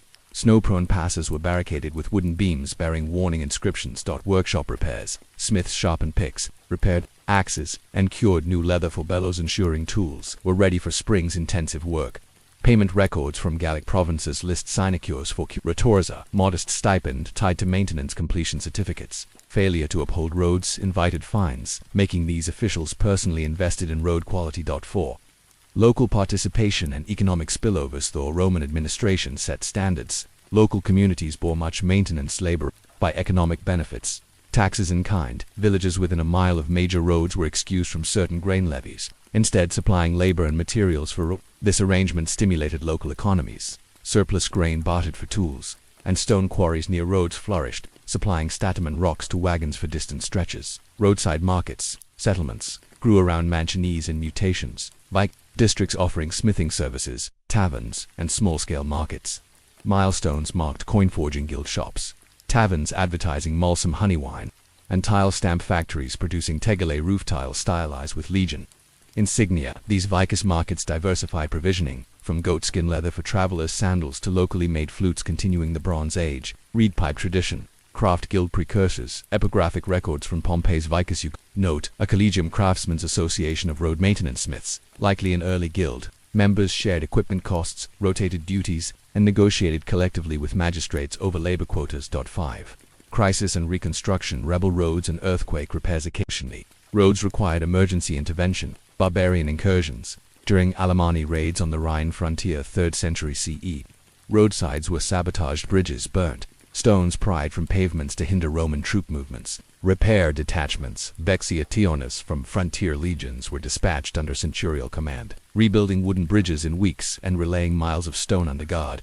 Natural disasters, earthquakes in Campania 62 CE, and Lycia 141 CE, buckled roads and toppled bridges. Provincial governors declared public emergencies, diverting grain levies into reconstruction funds. Inscriptions record local mason Gaius Ceruleus rebuilding 5 miles of road in Lusitania at his own expense, a gesture commemorated by a roadside altar inscribed with his BNS Faction. 6. The road is cultural metaphor beyond its physical form. The Roman road entered language and thought. Literary echoes. Seneca compares virtuous life to a well-paved road, hard-won maintenance, ensuring smooth progression. Pliny the Elder eulogizes roads in his Natural History, marveling at their capacity to bind provinces to the city like gleaming arteries. Imperial propaganda. Emperors inscribed road titles via Augusta via Trajan on milestones, claiming credit for construction and repair. Poets like Martial quipped that Rome's ministers were closer at hand than her own citizens, thanks to the ironclad feet of marble roads. Christian pilgrimage. Late antiquity saw roads guiding pilgrims to holy sites via Egnatia leading to Constantinople, the Flaminia toward Rome's churches. Churches and hospitia rose alongside old mutations, repurposing them for sacred hospitality. 7. Open questions on the eternal path. As you contemplate the silent miles of stone stretching under star and sun, consider, how did local communities perceive Roman roads as symbols of imperial dominance, or as opportunities for mobility and commerce? In times of political upheaval, usurped emperors, civil wars, did road maintenance become a political tool, with neglect signaling dissent? And in an era of modern highways and asphalt, what lessons can we glean from Roman layering, drainage, and distributed responsibility to build infrastructure that endures centuries? Towns, trade, and the enduring legacy of Rome's silent highways. Who've walked with legionaries along meticulously laid stone slabs, tended the village forges that repaired breathing bellows and sharpened axes, and rested at way stations where mutations and mansionese sustained the empire's pulse. Now, we'll conclude by tracing how these roads, once strategic military arteries, cradled new towns, fostered economic networks, and even outlived Rome itself. We'll explore the rise of roadside communities, the cultural exchanges that flowed along ruts and milestones, and the final chapters of an infrastructure that, long after emperors fell, continued to shape the map of Europe. 1. From Mancio to Market Town, the birth of via settlements origini. Roadside way stations served only official travelers, couriers, magistrates, soldiers, but their sturdy buildings, reliable water supplies, and protected enclosures proved irresistible to merchants, artisans, and local farmers. Over generations, informal markets sprouted around mutations and mansionese. Market emergence by the 2nd century CE. Written accounts in Tacitus and Pliny note vicus fairs held every 5 or 7 days. Time to the imperial cursus schedule. Farmers from miles around brought surplus grain, oil, and livestock, trading for imported goods: Spanish garum sauce, Egyptian linen, Gallic wine. Stallholders set up wooden tables beside stables and lodgings, striking deals in Latin, Greek, and local dialects. Permanent settlements as trade flourished. Some vicars' fairs became permanent hamlets. Carpenters' workshops, bakeries, and small bathhouses appeared. A surviving decree from Augusta Rurica, modern Kizarogst, Switzerland, in 239 CE grants tax exemption for landowners who build homes within a specified radius of the mansio, an incentive to settle and formalize these communities. By the late 3rd century, stone houses, rectangular, two-room villas lined the road, with warehouses for amphorae and granaries for winter stockpiling. Municipal izatio, and during Diocletian's reforms, late 3rd, early 4th centuries, the imperial administration recognized the economic vitality of these settlements. Many wiki received municipal charters, erecting magistrate seats and small fora. Under Constantine, some were elevated to colonia, with new names: Colonia Agrippinensis, Cologne, sprouting from a mansio on the Rhine frontier. The road thus that became a generator of urban growth, knitting local economies into the imperial fabric. 2. The road as cultural conduit: ideas, religions, and languages with goods flowed. Ideas, philosophers, physicians, and priests traveled the roads, carrying texts and building networks of knowledge. Philosophical schools, Neoplatonist teachers, like Plotinus, journeyed to villas along major roads near Pompeii or Antioch, attracting students from across the empire. Manuscripts of Plato and Aristotle circulated in copyists' packs, distributed via road networks to Alexandria, Athens, and Rome. Commentaries on natural sciences rode mulebach from Nisibis in Mesopotamia to libraries in Constantinople. Monotheistic movements: early Christians used Roman roads to spread their message. Epistles from Paul reference journeys on the Via Egnatia from Troas to Philippi, demonstrating how paved routes hastened missionary work. By the 4th century, bishops held in road-linked cities: Sardes, Milan, Nicomedia, coordinating doctrine swiftly. This infrastructure enabled religious councils: Nicaea 325 CE and later, Chalcedon 451 CE, to convene representatives from distant provinces. Linguistic exchange: Latin served as the lingua franca for officials, but travelers encountered multiple tongues: Gaulish in northern Gaul, Punic in Carthage, Syriac in the eastern provinces. Inscribed graffiti at roadside tombs often blend Latin with local scripts, evidence of bilingual or trilingual communities. Inscriptions invoking Hermes' talaria still appear in Gaul as late as the 5th century, showing cultural layering: Greek myth motifs transplanted on Roman roads by itinerant musicians. 3. Engineering resilience and the roads' slow decline.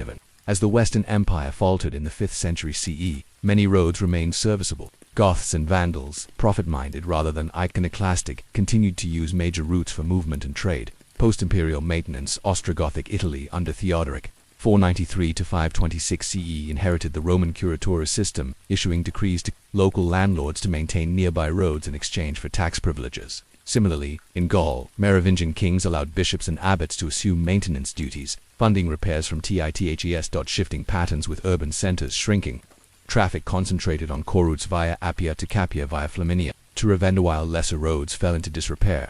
In England, Roman roads like Ermine Street and Watling Street guided Saxon and later medieval route planning. Villages such as St. Albans and Colchester trace origins to road-linked Roman towns. Medieval reuse: monastic orders prized Roman roads for pilgrim routes. Benedictine abbeys along the Via Cassia in Tuscany maintained milestones marking Milia Pasum, repurposing them as shrines. Medieval pilgrims on the Camino de Santiago followed Roman-built segments of the Via Aquitania through Narbonne into Spain. Over centuries, Roman roads weathered floods, sackings, and neglect. Where stones were stolen for church construction, potholes appeared, but core alignments survived, justified by modern highways and rail lines that echo ancient straightaways. 4. Archaeological rediscovery and conservation: from the Renaissance onward, scholars rediscovered Roman roads. Initial identifications: antiquarians like Flavio Biondo, 15th century, mapped the ancient itineraries, matching medieval place names to Roman stations. Inigo Jones in England surveyed Ermine Street in the 17th century, proposing line-of-sight theories that reaffirmed Roman surveying precision. Systematic excavations: 19th century archaeologist Suhan Mo in Germany, Theodor Mommsen in Italy, road cross-sections, documenting construction methods. Records of mile-marker inscriptions, once weathered beyond recognition, were re-erected in museums. In 1970, the European Via Appia project used aerial photography and geophysical surveys to chart buried segments beneath farmland. Modern preservation: today, protected sections of Roman road are UNESCO World Heritage. Sites such as the Via Appia Antica near Roman local councils fund annual upkeep. Conservationists face dilemmas, balancing agricultural land use, infrastructure development, and heritage tourism. all while preserving ancient stone layers laid to millennia ago. 5. Lessons for our age: infrastructure, integration, and identity. Roman road network underscores several enduring principles: layered design, multi-course construction, protected surfaces from weather, analogous to modern base, sub-base, and pavement layers. Today's engineers study Roman drainage techniques, ditches, causeways, and crowning slopes for sustainable, low-maintenance road design. Distributed responsibility. Rome, balanced central oversight with local labor and private contractors. Modern infrastructure projects can emulate this blend, encouraging community buy-in while ensuring consistent quality standards. Cultural cohesion. Roads not only moved armies and goods but also ideas, beliefs, and languages, fostering a shared identity across diverse regions. In an era of digital connectivity, physical corridors remain vital for economic integration and cultural exchange. Adaptation and reuse. Roman alignments guided medieval and modern routes, showing the value of adapting existing corridors rather than creating entirely new ones, an approach that minimizes environmental disruption and leverages historical investment. 6. Reflective departure. The road ahead as you drift toward rest. Picture those silent highways, the straight lines etched across continents, marking triumphs of surveying and stone. Imagine legionaries marching under banners, merchants ringing coins for fresh horses, pilgrims singing hymns at roadside chapels. Consider this final question. In our own times, as we build highways, railways, and digital data networks, how might we design infrastructure that not only serves immediate needs but also weaves enduring connections, social, economic, and cultural, across generations? From forest shorelines to shining wealth, origins of amber. Commercio walked Roman roads that carried emperors' edicts and Bronze Age bellows that fueled forges. But tonight we turn to a trade woven through forests and shorelines long before the great empires rose. The trade in amber, fossilized resin prized from the Baltic to the Mediterranean. In this first section, we'll trace amber's journey from sticky sap to shimmering commodity, explore how Bronze Age communities collected and valued it, and map the earliest trade routes that would knit distant cultures into a network of astonishing complexity. 1. The alchemy of sap. 2. Stone. Imagine a primeval forest on the southern shore of the Baltic Sea. Around 2000 BCE, towering pines and spruces spread their needles over a floor thick with ferns and moss. In humid summers, sap oozed from wounds in trunks, clear, viscous droplets that insects and fungi quickly attacked. Sometimes, resin dripped into muddy soil or fell into shallow streams, coating leaf litter and twigs. Under the weight of water and sediment, and over millennia, this resin underwent a slow transformation. Polymerization, heat, and pressure in burial layers caused resin molecules to link into larger chains, hardening the material. Oxidation and decay, oxygen and microbial action darkened the resin, enriching its color from pale yellow to deep honey and, in rarer cases, red or green hues. Fossilization. Over thousands of years, more sediment layers compressed the resin into amber, preserving microscopic air bubbles, insect inclusions, and botanical fragments. Nature's snapshots in golden stone. By the early Bronze Age, circa 2300 BCE, small nodules of amber began to wash ashore after storms or winter ice melt, shining among flotsam. Coastal communities initially recognized its unique luster and lightweight warmth. Without iron tools, early gatherers used bone and antler picks to scrape amber from sandy bars, avoiding sharp edges that could fracture the brittle material. 2. Local valuation and early uses. Though draped in myth in later centuries, Bronze Age, peoples appreciated amber for practical and decorative reasons. Adornment. Simple perforated amber. Beads drilled by friction with stiff grass and sand served as necklaces and pendants. Graves from sites like Arcadia, modern Lithuania, contain amber beads alongside copper pins and shell jewelry, suggesting amber's role in status display. Lubrication and adhesives. Crushed amber mixed with beeswax created water-resistant glues for hafting tools and repairing pottery. Experimental archaeologists in Latvia have demonstrated that a 1,2,3 amber-2-ax paste can bond bone and wood, effectively vital for constructing fish nets, sled runners, and patching boats. Medicinal and ritual uses. Smoke from burning amber was believed to purify air and ward off insects. In cremation rites, residue of resinous smoke on urns hints at its use in funerary purification, an early precursor to later incense traditions. Local valuation. However, paled beside the astronomical esteem amber would gain once it entered long exchange. For now, coastal villagers traded small quantities with interior settlements, bartering amber beads for flint blades, pottery, and livestock. But the real transformation lay just beyond these thickets, across hundreds of kilometers of overland and river routes. 3. Charting the first amber routes. As Bronze Age society matured, demand for exotic materials and specialized artifacts spurred the formation of proto-trade networks. Amber, because of its geological scarcity outside the Baltic zone, became one of the earliest luxury goods in Europe. Riverine highways from mouth to hinterland, Amber traveled up slow rivers in simple log rafts and dugout canoes. Key arteries included the Vistula and Oder systems. Waves of resin nodules reached the Vistula estuary, where traders loaded them onto vessels bound up. Campsites unearthed near modern Warsaw show amber nodules alongside Central European pottery shards, evidence of exchange as early as 2000 BCE. The Danube corridor from the Vistula basin. Amber reached the Danube via overland portages between tributaries. Along the Danube, fortified settlements like those at Poianesa Recului, Romania reveal amber deposits in elite burials dating c. 1800 BC. Overland tracks, foot and pack animal trails joined river routes, connecting Central European communities to the amber workshops of the Adriatic Carpathian passes. Small bands of traders guided packs of dogs or goats laden with raw amber through wooded mountain passes into Transylvania's plains, exchanging resin for copper tools mined nearby. Routes in the Carpathian Basin. Amber reached the Pannonian Basin settlement Skoshig and Vuestal, where potters carved. Amber inlaid handles for ceremonial vessels. Marine linkages complemented rivers. Baltic North Sea coastal sailing in the late Bronze Age, c. 1200 BC. Simple clinker-built boats hugged the coastline from the Vistula mouth around Denmark to the Scaean promontory, transferring amber to North Sea traders. Mediterranean shore hopping. Phoenician merchants still centuries from founding Carthagena. Small coastal expedition boats into the Adriatic, exchanging glass beads and metal ingots for Baltic amber purchased from Illyrian intermediaries. These overlapping routes formed an embryonic trade network stretching from 56 N in the Baltic to 38 N in the Aegean, a span of over 2,000 kilometers. By the lustrous appeal of fossil resin. 4. Social and political catalysts for amber exchange beyond mere economic incentive. Amber trade flourished under social and political pressures. Elite emulation. Bronze Age chieftains coveted rare imported materials to signal their power. A vessel decorated with an amber inset boss became a prestige emblem displayed in communal feasting halls. Tombs like those at Vrabel, Slovakia, interred amber-inlaid objects with high-ranking individuals, reinforcing trade's role in elite identity. Diplomatic gift exchange in northwest Greece. Mycenaean elites included Baltic amber beads and royal tomb offerings, perhaps representing tribute from distant barbarian polities. Linear B tablets show terms like MBRERA, indicating state-controlled amber stores, suggesting elite monopolies on the commodity. Religious significance. Amber's warm glow and insect inclusions linked it to solar and fertility cults. Sanctuary. Deposits in Central Europe and the Aegean contain votive amber rings and plaques, testifying to shared spiritual values across vast distances.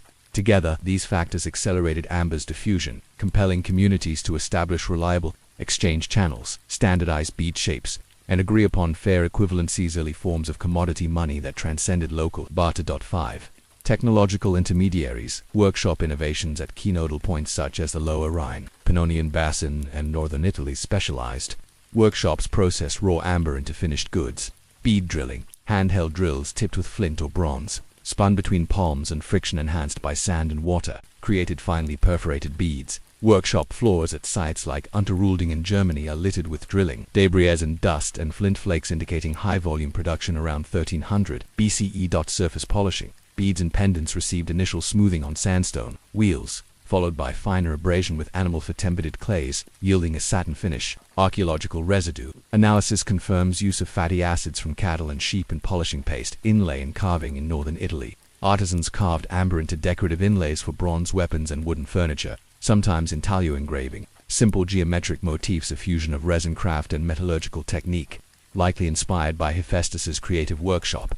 These workshop hubs not only transformed raw resin but also redefined amber's value, creating standardized products that appealed to diverse cultural tastes, from the spiral bead preferences of Halstead elites to the disc-shaped sun pendants favored in the Aegean. 6. Unresolved questions and the road ahead as you contemplate. The earliest amber caravans winding through primeval forests considered these open questions. Trade organization. Did mid-Bronze Age societies form proto-guilds of amber traders, carving out exclusive rights perhaps recognized by early palatial centers? Price mechanisms. How did communities determine exchange rates between amber and other commodities? Copper, tin, livestock absent standardized coinage. Cultural perceptions. What symbolic meanings did amber's inclusion-strapped insects or plant fragments carry for different peoples? Did these microscopic time capsules enhanced amber's mystical appeal? Crafting, commodities, and the currents of conspicuous consumption. Welcome back. In Section 1, we traced amber's journey from Baltic shorelines through rivers and upland tracks to early workshop hubs, and saw how local communities valued and exchanged fossil resin.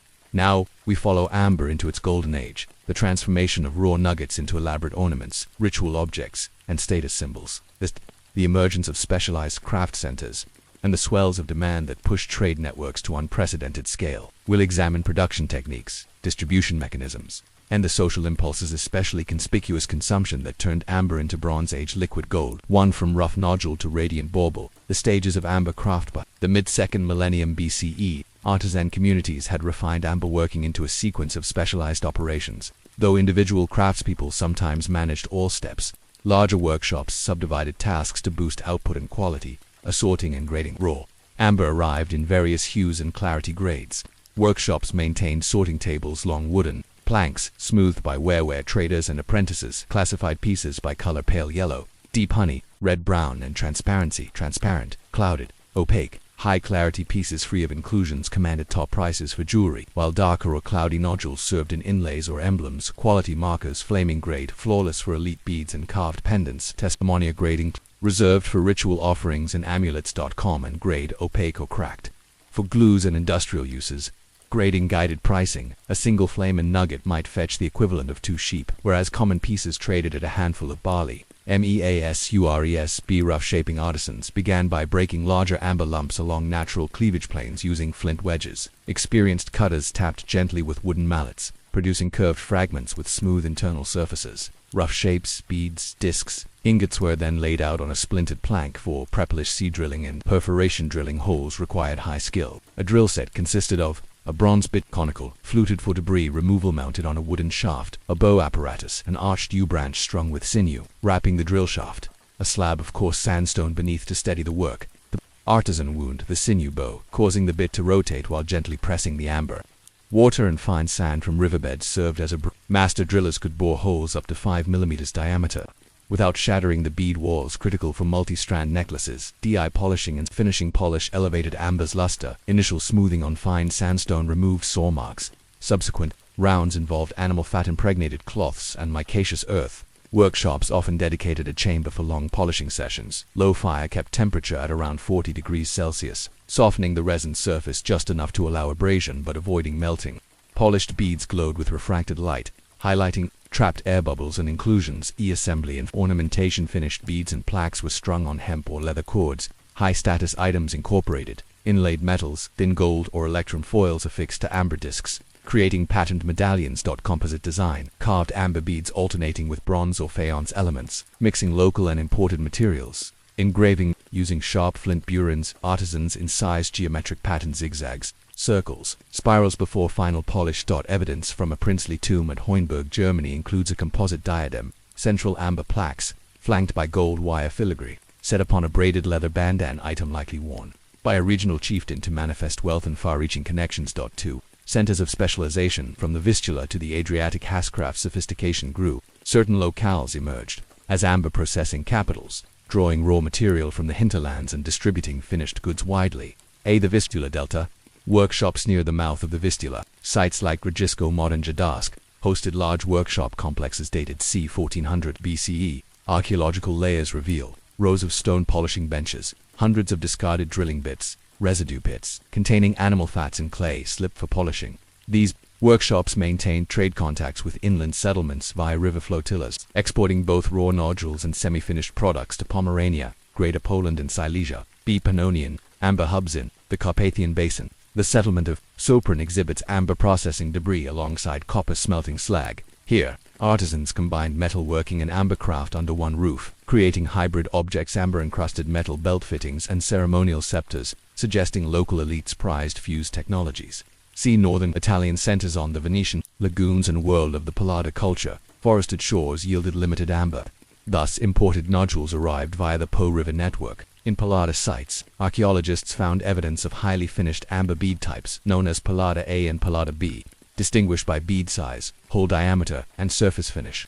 These typologies helped track trade flows from the Baltic to the Adriatic coast. 3. Distribution mechanisms: marketplaces, fairs, and merchant networks. Ambers allure fostered diverse distribution channels, each adapted to distance, volume, and clientele. Local markets and fairs: weekly open-air markets at Hilltop, Opata fortified enclosures served adjacent villages. Market stalls: simple wooden trestles draped with animal hides displayed amber beads in clusters, attracting farmers swapping grain, cheese, or wool. Periodic fairs often tied to lunar cycles drew traveling merchants who paid stall fees in amber, circulated among potters, metal workers, and textile producers. Long-distance merchants, specialized amber merchants, often traveling in small caravans of 3 to 5 pack animals, maintained personal trader networks. They carried letters of safe conduct negotiated with local chieftains, granting passage and market rights. Royal archives in Mycenae include Linear B inscriptions, listing Tampuria interpreted as resin merchants among palace-dependent personnel, indicating official backing for strategic trade in amber. See maritime carriers in the Late Bronze Age.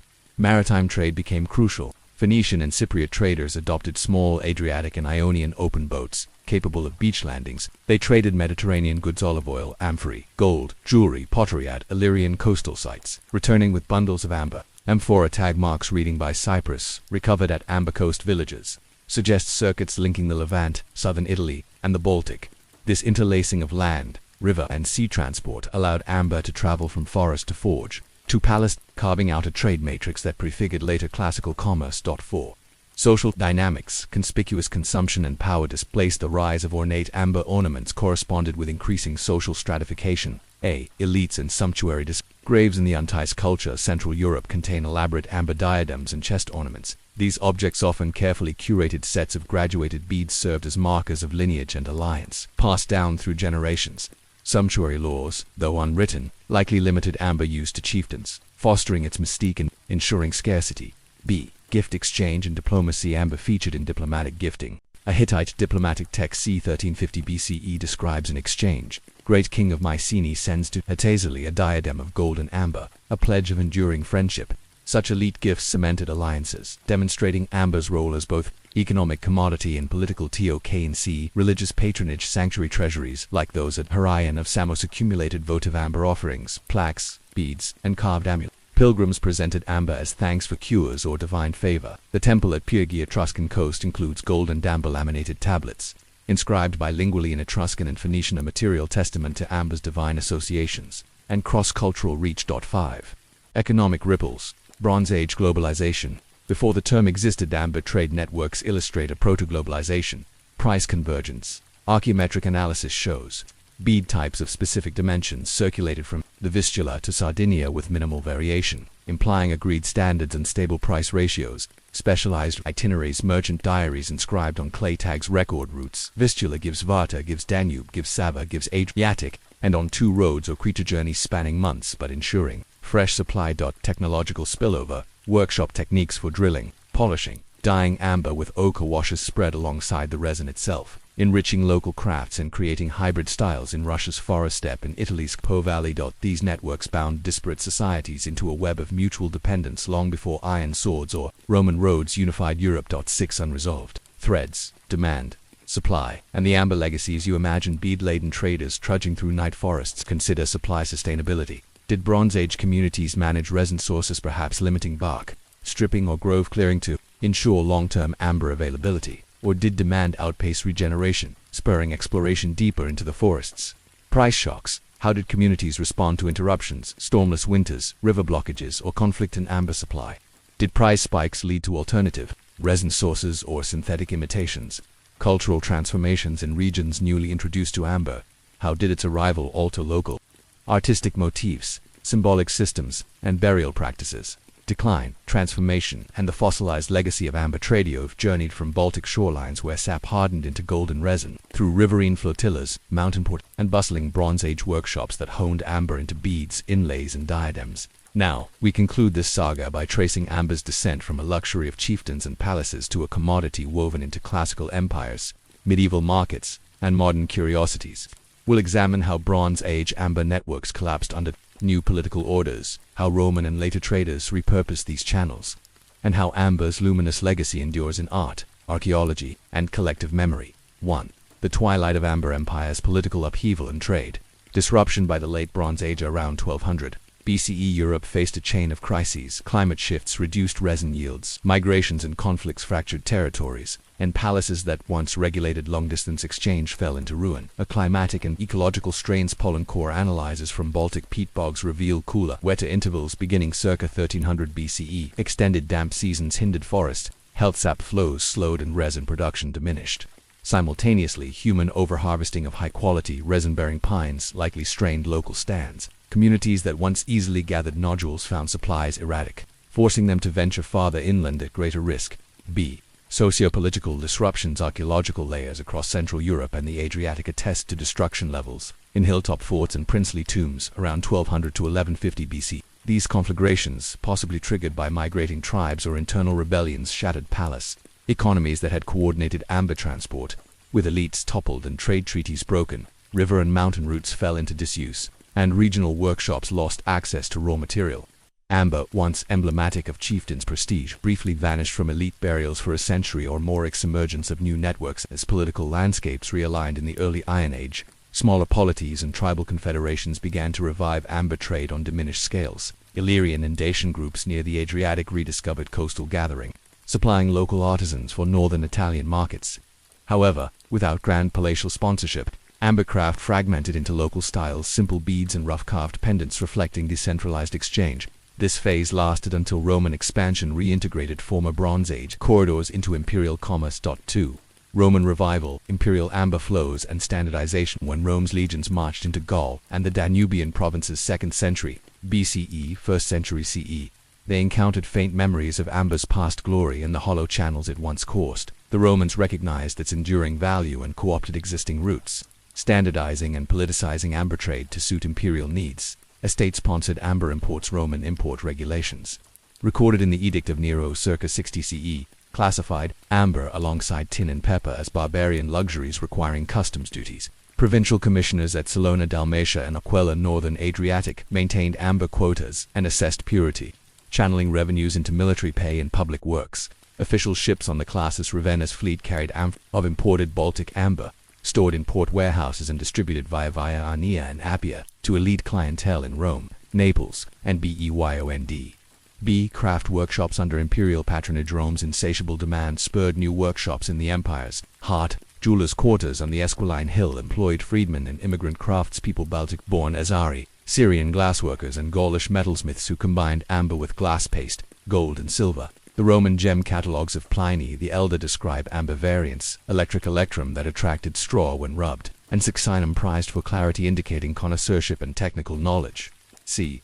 Standardized forms and fashion trends. Roman fashion codified ambers used. The tessera, small, rectangular amber tablet, became a sign of rank among senators' wives, suspended from few. Soldiers serving along the Danube received small amber carving kits, flensing tools, polishing pastes so they could fashion personal amulets during winter garrisons.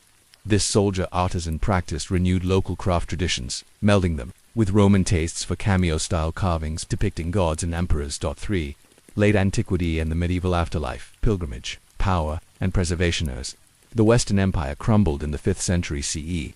Amber's status shifted from imperial luxury to sacred artifact, guiding its survival into the Middle Ages. Christian reappropriation and relic culture. Church authorities recognized amber's luminous properties as fitting for reliquaries. Small amber shrines housed saints' bone fragments, their golden warmth symbolizing divine light.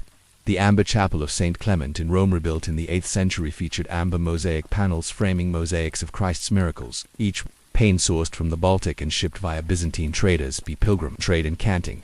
Icons. Pilgrims on the way of St. James Camino de Santiago carried amber saint's foot amulets, small boot-shaped carvings inscribed with scallop, shell motifs. These portable reliquaries, sold at pilgrim fairs in Bordeaux and Punta la Reina, fused pre-Christian talismanic traditions with Christian symbology, sustaining amber's appeal through spiritual commerce. See decline of supply and emergence of imitations. Medieval deforestation around the Baltic and shifting trade amid Hanseatic League politics reduced authentic amber shipments. By the 12th century, Venetian and Nuremberg workshops began producing Verre de Venice and Amasser's glass imitations colored to mimic amber's hues. While perfect for musical instruments, the amberlute ferrules, these substitutes conceded genuine amber's rarity. Only ecclesiastical elites retained authentic resin, buried in treasuries like those at Aachen and Cluny. 4. Modern rediscovery, scientific study and romanticization. Renaissance and Enlightenment stoked amber's scientific and aesthetic resurgence. Scientific inquiry and classification. Georgius Agricola, 16th century, examined amber's origin in his De Natura Fossilium, correctly linking it to resin fossilization. Carl Linnaeus later coined the term succinum, succus equals juice, cementing amber's botanical roots. Bubbles trapped in Baltic amber provided early glimpses of prehistoric atmospheres, a precursor to modern paleoclimate research. B. Romantic and artistic revival ambers. Warm translucence inspired artisans like Prussian Prince Friedrich I were to commission the amber room c. 1701 CE at Charlottenburg Palace. Designed by Andreas Schlutter, it featured thousands of amber panels, some engraved, some carved, set in mirrored walls, transforming resin into monumental art. Looted during World War II and famously lost, the amber room remains a testament to amber's capacity to captivate artistic imagination centuries after Bronze Age. Gatherings. 5. Archaeological and cultural legacy. Tracing the fossilized Trader Day, excavations and scientific analyses chart amber's ancient circuits with renewed precision. Isotopic provenance and isotopic fingerprinting distinguishes Baltic amber from Sicilian or Dominican sources, revealing trade connections once hidden. Studies show amber beads in Mycenaean shaft graves originated in the Sambia Peninsula, Kaliningrad, confirming texts on Phoenician mediators. Living traditions in modern Lithuania. Amber gatherers harvest new beach ambergris, ancestral practices of dawn combing. Museums in Palanga displayed Bronze Age beads alongside contemporary amber art, linking past and present. 6. Reflections on a resin road, continuity, change, and human value. Ambers, story from resin droplets. In ancient forests, two global treasure illuminates how simple natural materials can catalyze complex social systems. Consider that. Raw materials scarcity spurred innovation in transport, craft specialization, and value systems. Trade networks, though vulnerable to ecological and political upheaval, proved adaptable, revived under new regimes and spiritual contexts. Cultural appropriation and transformation ensured amber's survival, reimagined in Christian relics, Renaissance art, and modern science. As you drift off, reflect on this question. In our own globalized world, what modern amber, whether rare earth metals, artisanal goods, or digital resources, will shape social networks and cultural values thousands of years hence?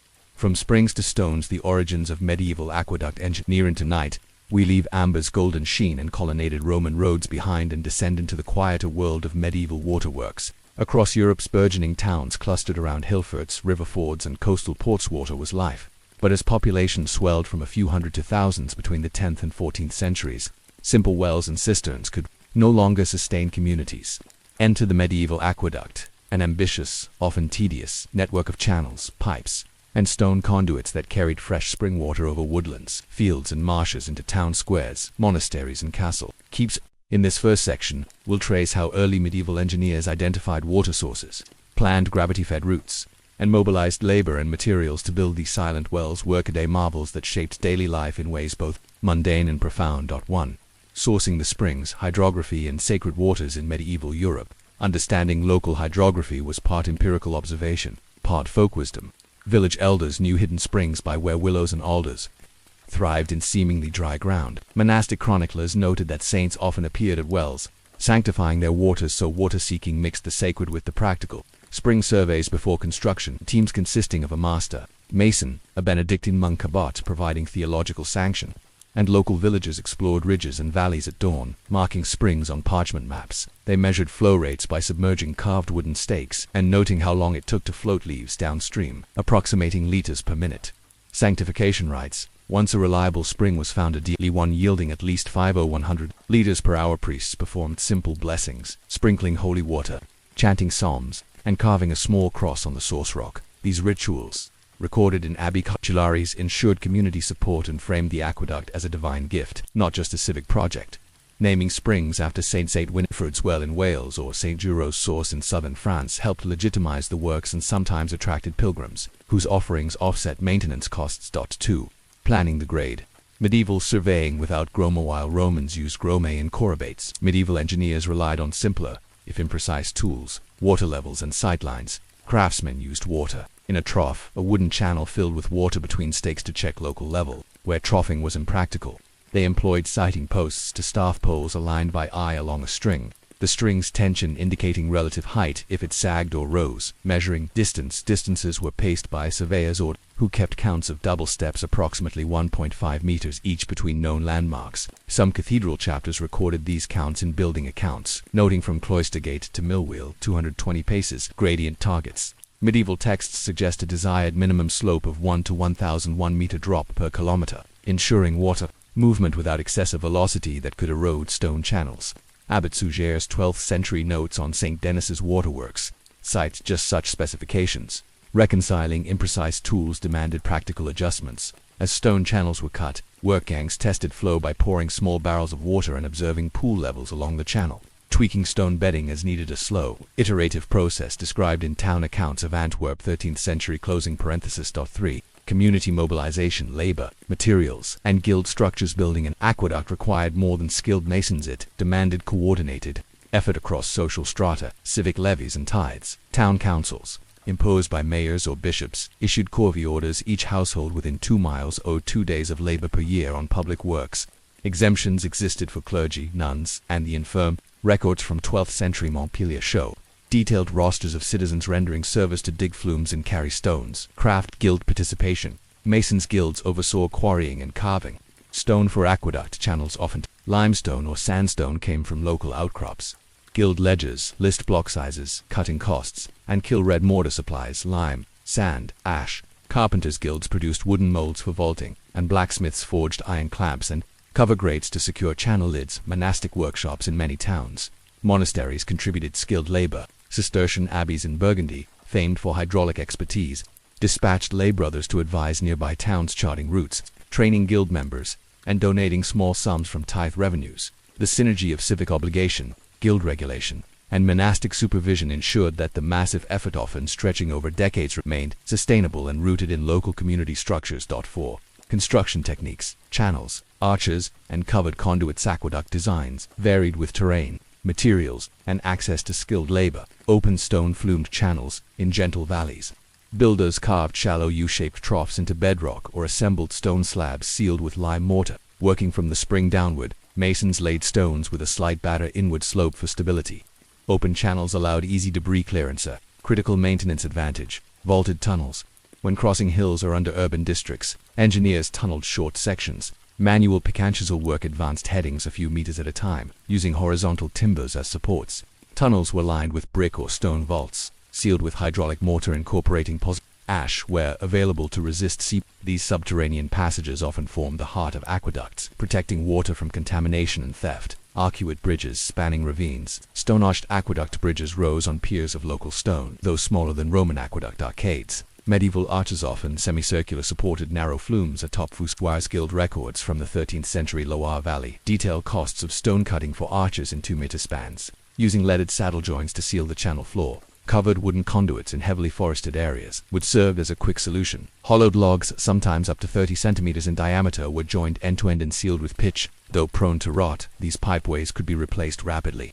And archaeological finds in Tyrol show 10th century wooden aqueducts still in use when stone alternatives lagged, covering open channels, with stone slabs or planks prevented livestock contamination and debris ingress. A detail noted in Strasbourg's 11th century township bylaws, which fined herders whose cattle fouled the town water conduit. 5. Water distribution. Fountains, covered baths, and domestic taps. Once water reached urban centers, it needed to be harnessed. Public fountains, town squares often featured communal fountains, carved stone basins fed by spouts of lead or bronze pipes. In Chartres, a 12th century fountain had an octagonal basin with 4 spouts, each inscribed with beneficiary guild names, suggesting shared maintenance responsibility. Citizens queued with jugs at prescribed hours, and fountain keepers regulated flow to conserve supply. Covered bathhouses. Some towns built simple bathhouses, vaulted chambers with channels feeding tubs for communal bathing. While grand thermae were rare, monastic infirmaries utilized these baths for medicinal purposes, administering hydrotherapy to ailing brothers and lay pilgrims.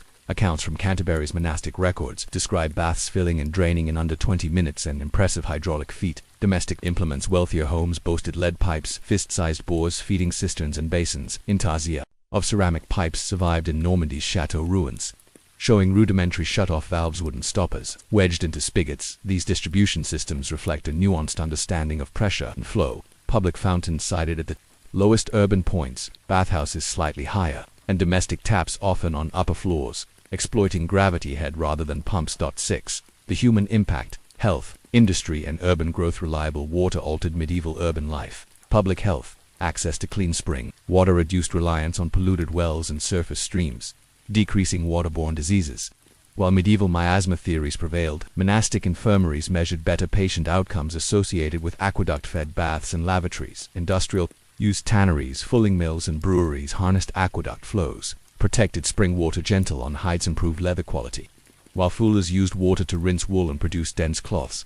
City tax records from Ghent, 13th century show water use tariffs levied on mills located along diverted channels. Urban expansion towns equipped with aqueducts could support larger populations. Chartres' population doubled in the 12th century after its new inlet, and Norwich's 13th century conduit underpinned rapid urban growth. Guild charters often included clauses limiting new construction to areas within 500 meters of the water main, ensuring equitable access.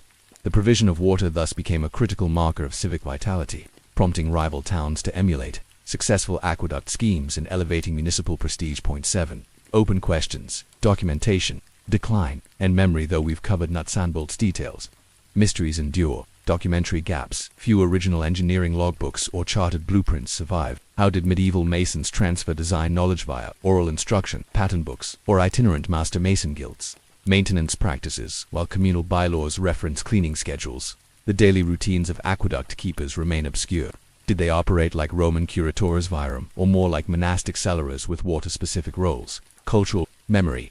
As piped water systems fell into disrepair by the 15th century, local legends grew around hidden fairy springs and subterranean lost aqueducts. How did these myths preserve fragments of real engineering in collective memory? Tonight's journey along medieval watercourses reveals an infrastructure both humble and profound: stone channels that delivered life's essential element, quietly sustaining towns for centuries. As you drift toward sleep, imagine the soft murmur of water flowing beneath vaulted bridges and the patient hands carving stone gutters in dawn's first light. We traced medieval engineers sourcing springs, laying out hilltop channels, and constructing stone and wooden aqueducts that carried life's essence into town squares, bathhouses, and private homes. Now we turn from build-out to upkeep, the daily, seasonal, and crisis-driven work that kept water flowing, the institutions and individuals charged with maintenance, and the conflicts and collaborations sparked by control of this vital resource. In exploring these mundane yet essential details, we'll see how water management became a barometer of civic health and an arena for negotiation, contestation, and quiet innovation. 1. The maintenance apparatus from overseers to laborers.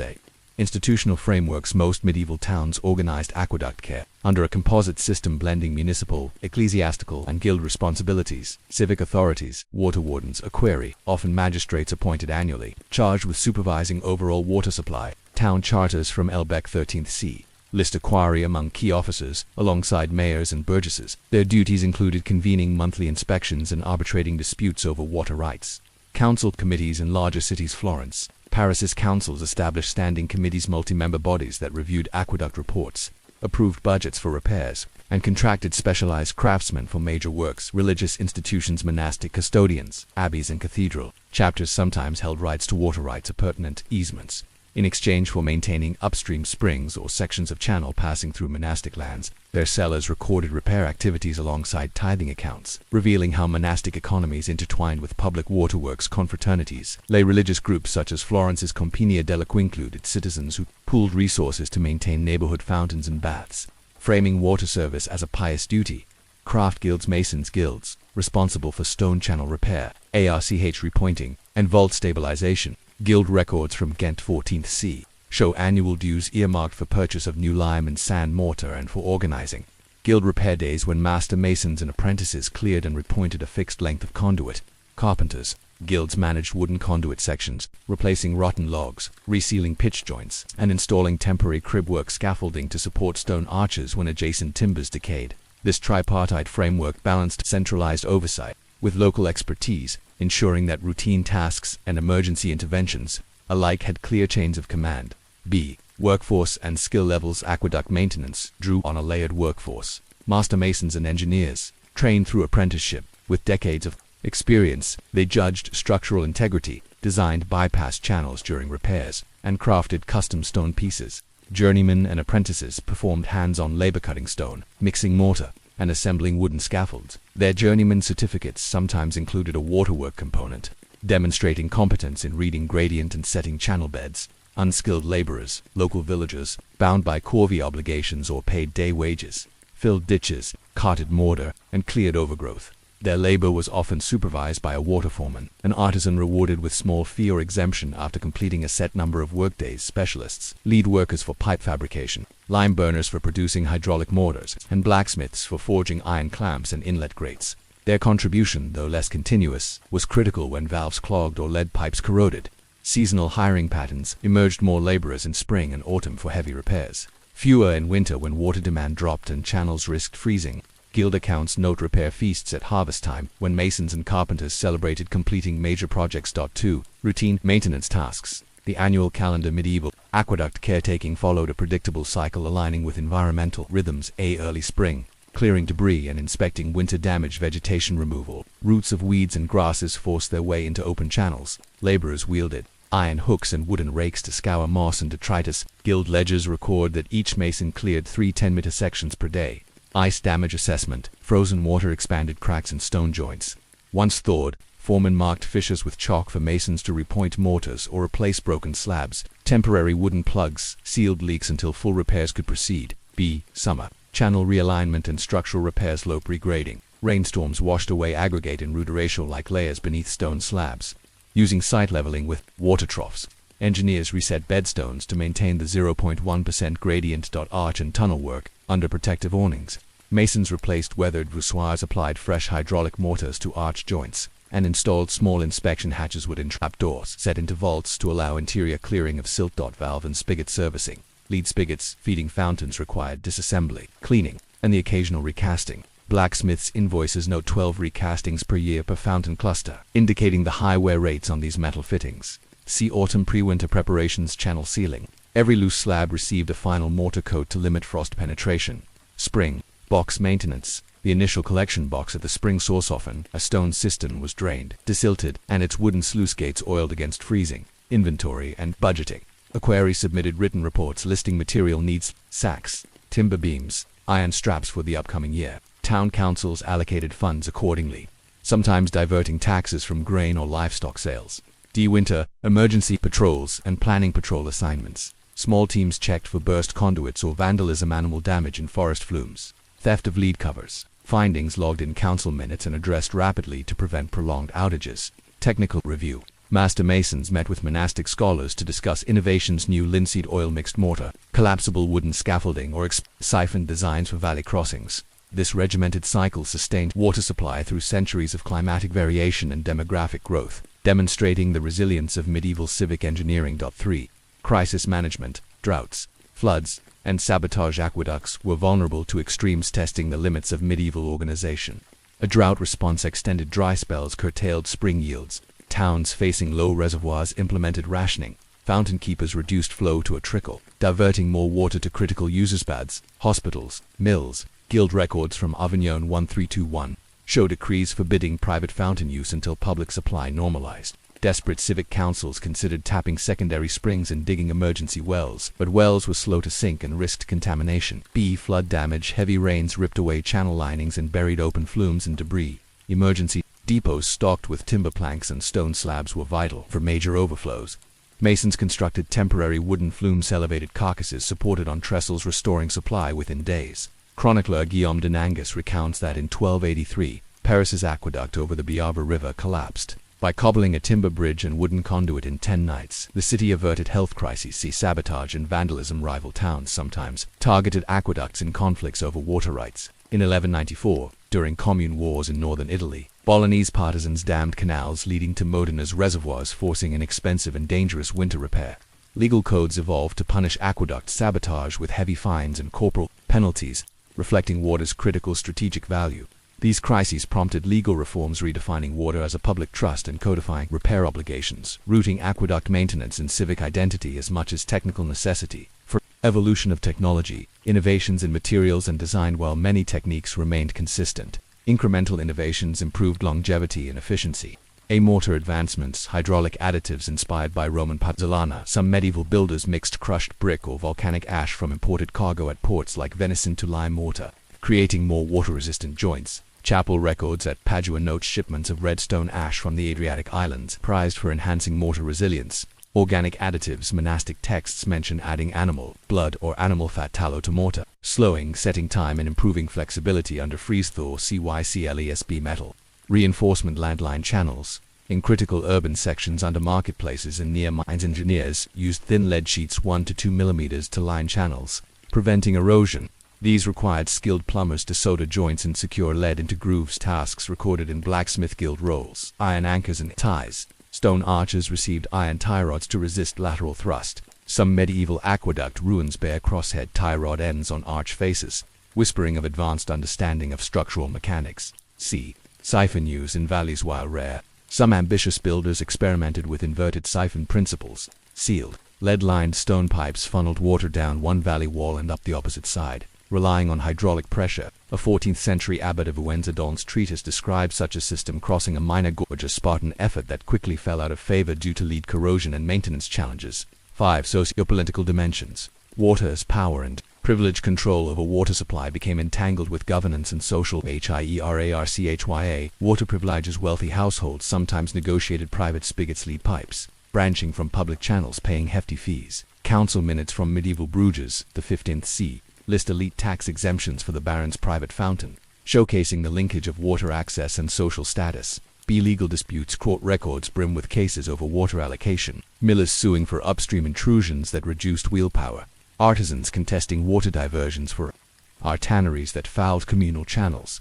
Local statutes like Florence's Statuti de l'Acqua laid out precise distances and flow rights, reflecting centuries of evolving hydraulic jurisprudence. C. Civic pride and rivalries. Towns proudly engraved their aqueduct achievements on public buildings. Epitaphs like "built in the days of Consul X, length Y miles, channel Z spans," adorned fountain facades. Neighboring towns countered with grander arches or more sophisticated baths, fueling an undercurrent of infrastructural rivalry that drove innovation and urban investment. Point 6. The human face of water.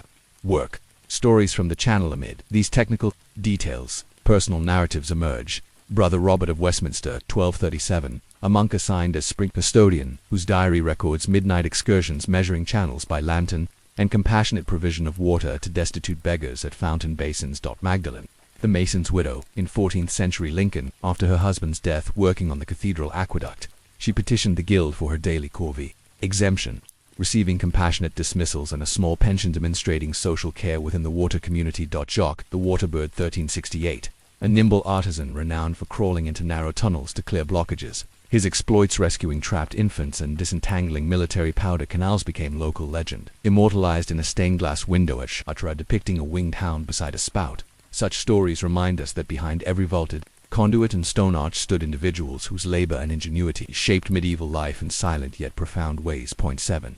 Unresolved currents. Questions for tomorrow as you imagine these medieval laborers tending flumes by lantern glow, conducting midnight inspections through frost, and negotiating water rights in crowded halls. Ponder this knowledge transmission.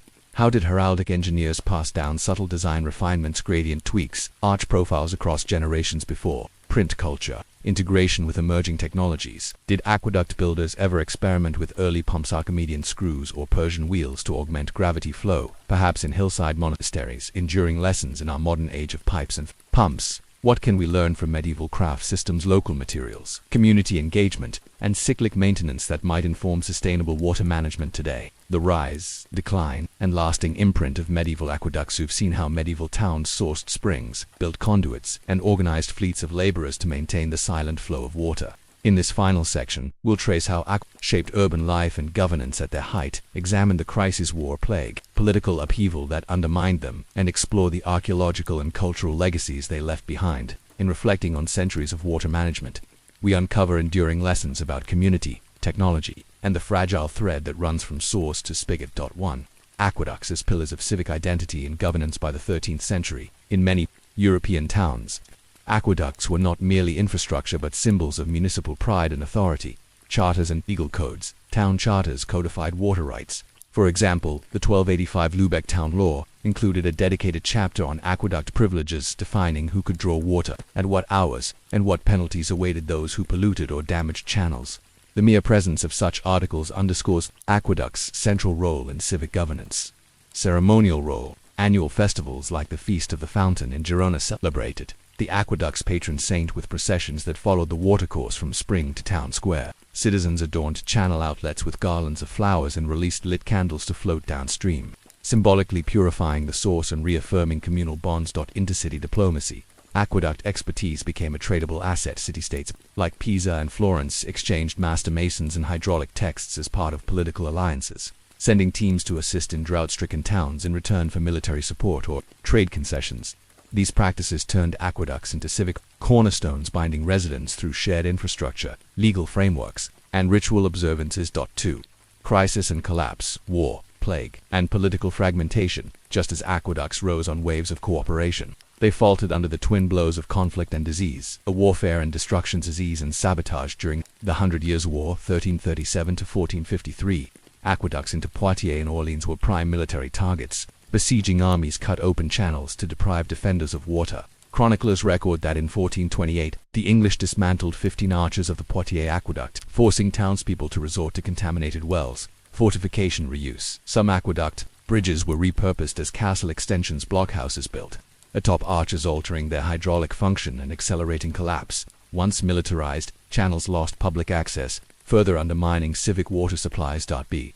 Plague and labor shortages. The Black Death 1347-1351 decimated populations by as much as 50%, stripping towns of laborers with corvée obligations, unfulfilled, and guild memberships decimated. Routine maintenance stalled. Fountains dried up not from lack of water but from neglect. Overgrown channels, collapsed arches, and broken spigots went unrepaired for decades. Some towns invited foreign specialists, Czech or Sienese masons, to restore sections, but chronic manpower shortages meant aqueducts never fully recovered their former reliability. See political fragmentation. As centralized medieval kingdoms fractured into competing principalities, aqueduct funding became entangled in local rivalries.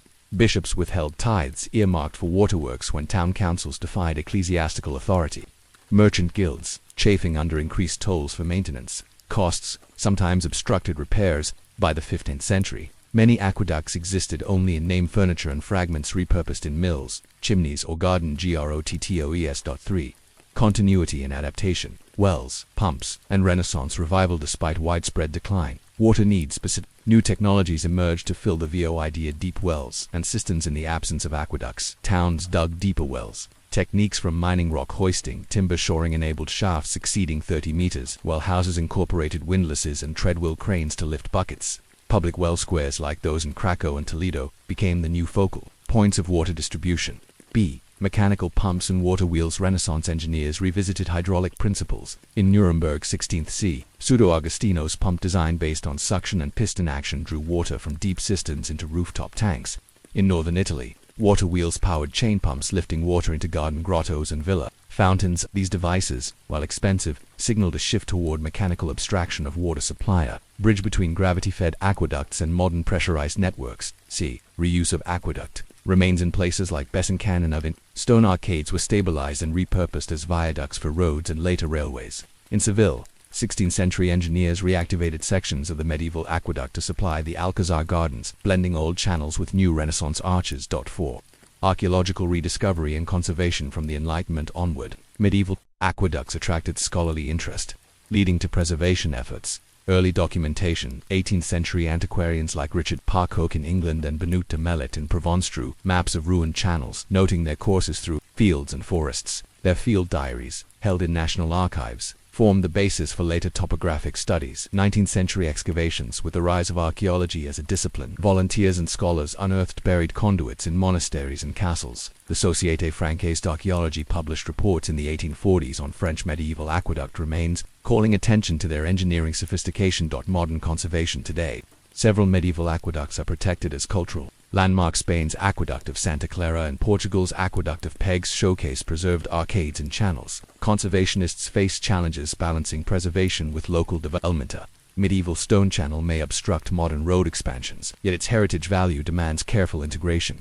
These efforts not only conserve stone and mortar, but revive public appreciation for medieval hydraulic ingenuity. 5. Lessons for the present community. Sustainability and resilience.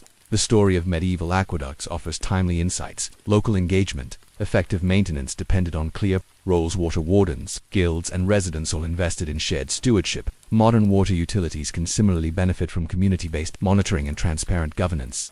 Layered redundancy.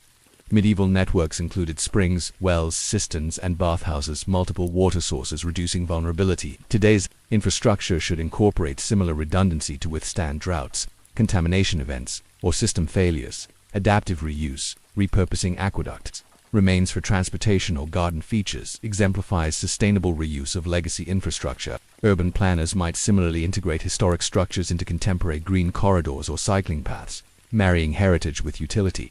In reflecting on these lessons, we see that medieval aqueducts were more than pipes and channels. They were testaments to communal will, technical adaptation, and institutional innovation. 6. Final reflection.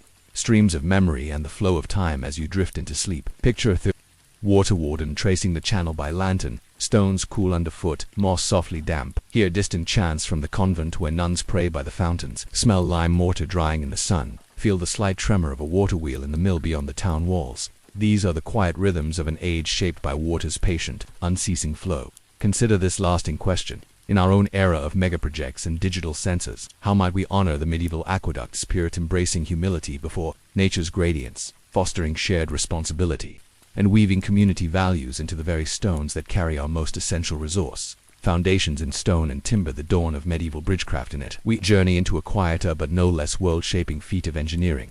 The medieval bridges that spanned rivers, chasms, and marshes across Europe, long before standardized steel girders and concrete piers. Medieval builders fused stone, wood, and ingenuity into structures that knit communities together, enabled trade, and symbolized civic pride. In this first section, we'll explore how early medieval societies conceived, designed, and laid foundations for their first enduring crossings, learning to read river currents, martial labor, and master materials that could stand against water's relentless force. 1.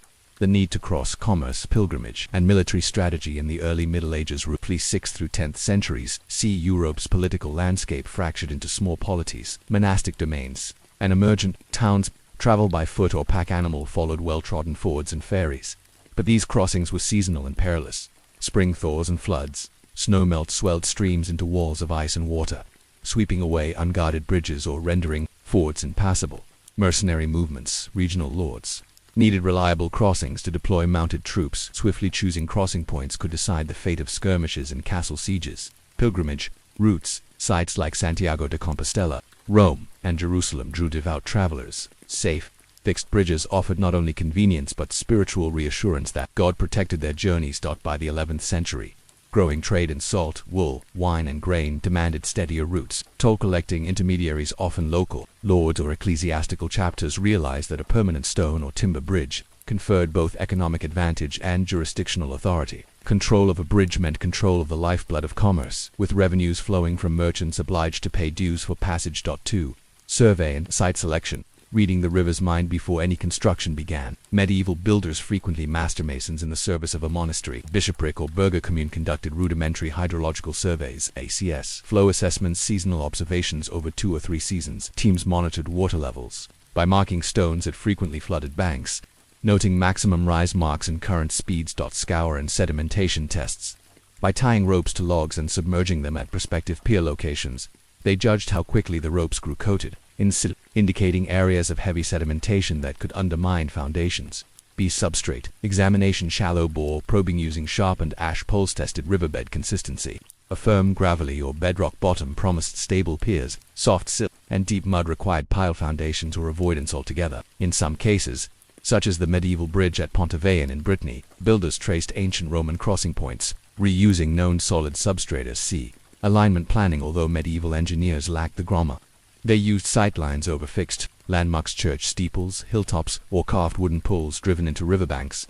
Ropes strung between these markers set the bridge's general axis. Small wooden trial piers, built of wattle and filled with stone, tested the line's practicality before permanent work began. 3. Foundations, timber piles, and stone caissons were the site chosen. Medieval builders turned to the age-old challenge of securing piers in water, a timber pile driving in soft substrates. Craftsmen drove hardwood piles, oak, chestnut, or elm into the riverbed using heavy wooden hammers, rams. These piles formed a cribwork framework. Crib assembly, onshore. Workers lashed pairs of piles together with iron hoops and dowels. Positioning, boat-borne winches hauled cribs to pier sites. Driving teams of 5 to 6 men rhythmically lifted ram's end, weighing over 50 kilograms, and dropped them onto timber cap-beams, forcing the crib down until it met resistance. Once complete, the crib's cavities were packed with stone rubble, creating a stable base above scoured depth. B. Stone caissons and cofferdamshire timber was scarce or prized for shipbuilding. Masons built cofferdams of interlocking timber boards sealed with mud or animal hair. Pumping away enclosed water via leather buckets and hand-powered pumps revealed dry working conditions.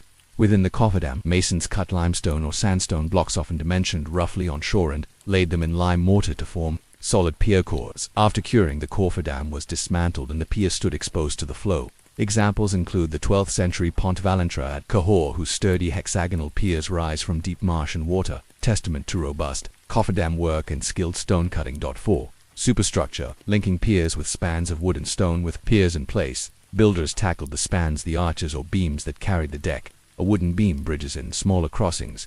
Heavy oak beams, often squared to 30 centimeters by 40 centimeters, were laid between piers. These beams, supported by iron or oak pegs, formed a deck onto which planking was nailed. Wooden bridges like the 13th century Pont des Foulants near Enchiems combined waterproofed deck planks sealed with pitch and guardrails for pedestrian and packhorse traffic. Carpenters Guild records note that oak beam shipments were often shipped downstream on barges, taking advantage of river currents. B. Stone arches for major crossings.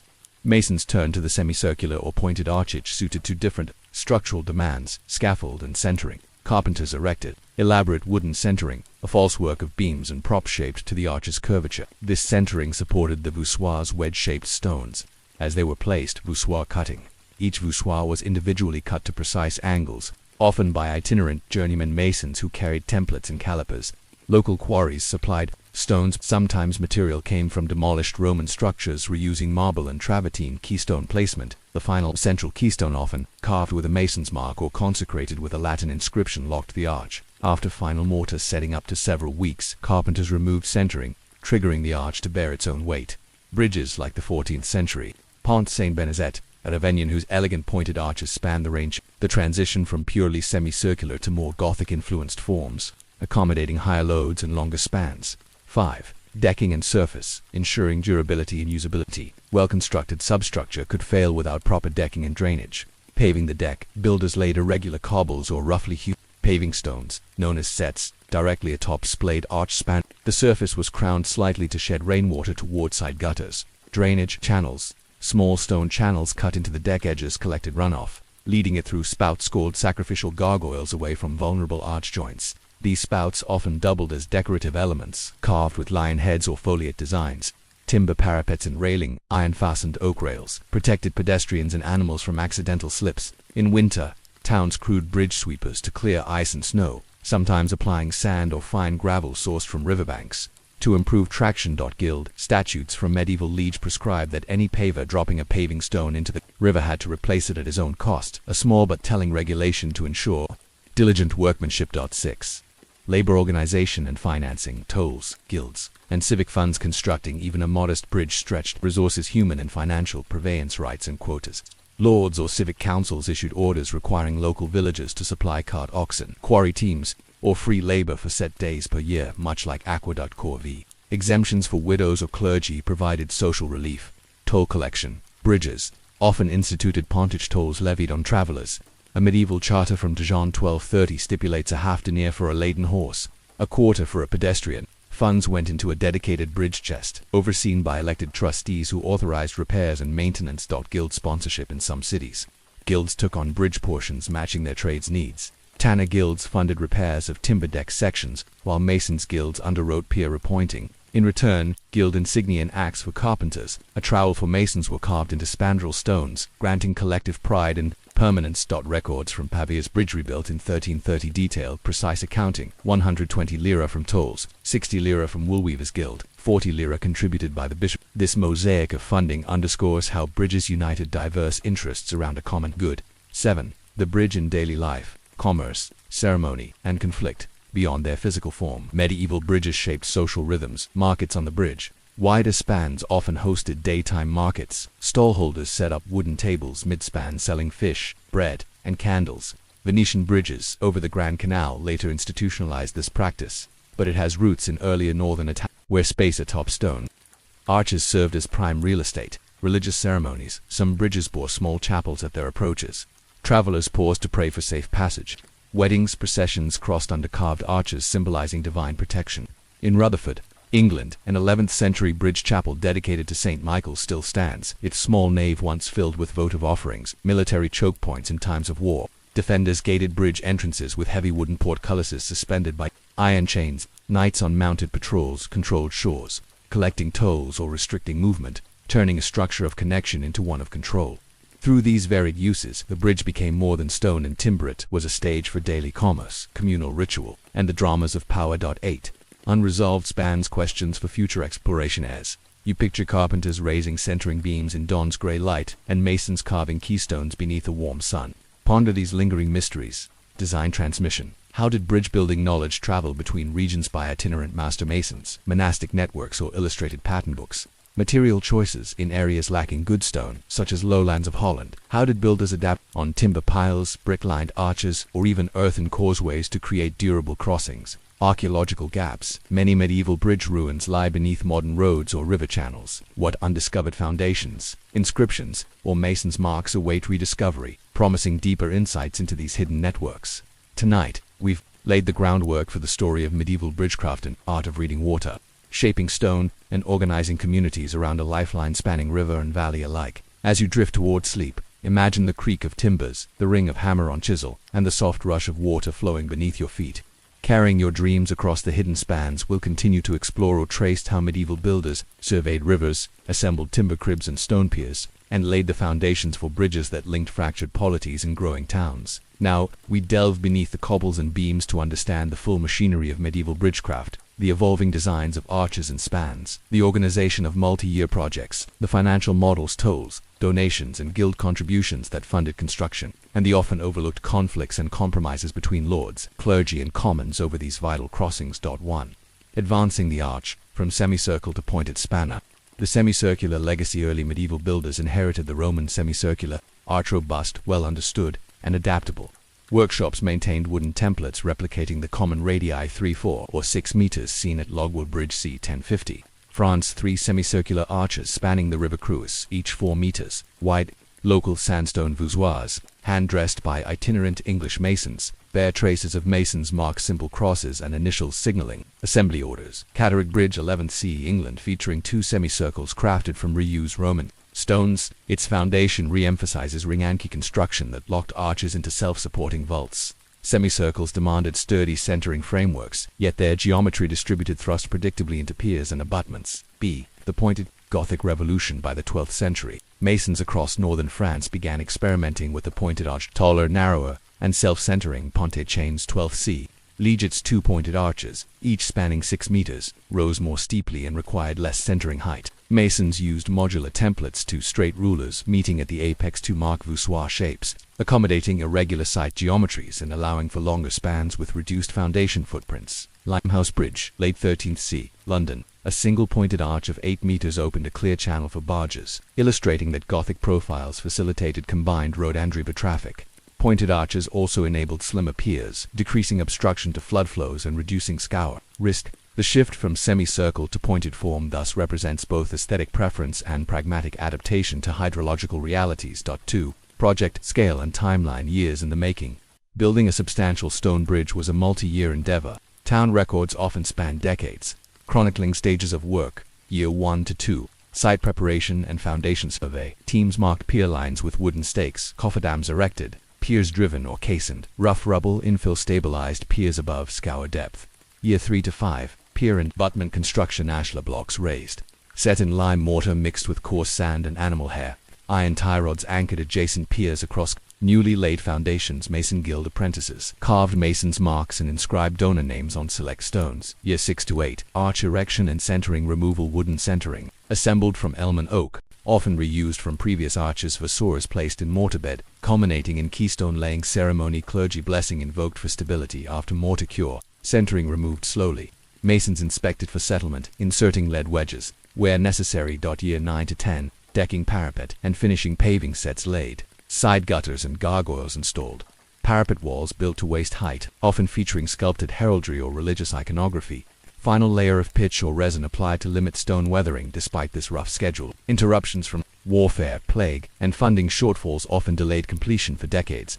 In smaller towns, half-finished piers stood abandoned, submerged as water levels rose with climate fluctuations. Remnants later dismantled or repurposed. Katiga. Financing. Structures, tolls, gifts, and communal levies. Medieval bridge projects required significant capital investment. Towns employed 3 primary models. A pontage toll grants. Kings and bishops granted towns the right of pontage for a set period, say 20 years, collecting tolls to recoup building costs. For instance, Wakefield Charter 1293 authorized a halfpenny per cart, a farthing per pedestrian, dedicating revenues to lane bridge construction. Toll takers stationary kept logs, delivering annual accounts to borough councils. Excess funds rolled into maintenance chests, a practice codified in later municipal statutes. B.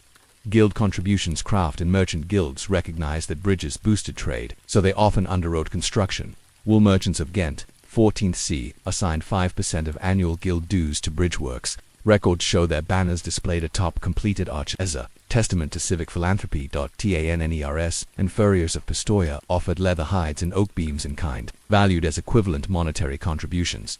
This model fostered ownership. Guild members patrolled bridges, reporting damage and sponsoring minor repairs. See monastic patronage and labor. West clergy and nobility endowed bridge chapels as spiritual investments. Earl's Gift, 1201. In Derbyshire, a local earl bequeathed lands whose tithes funded both bridge completion and the chapel of St. Catherine at its midpoint. Widows' wills, testaments, frequently included pious gifts of silver marks destined for bridge mortar purchases, reflecting belief that good works ensured salvation.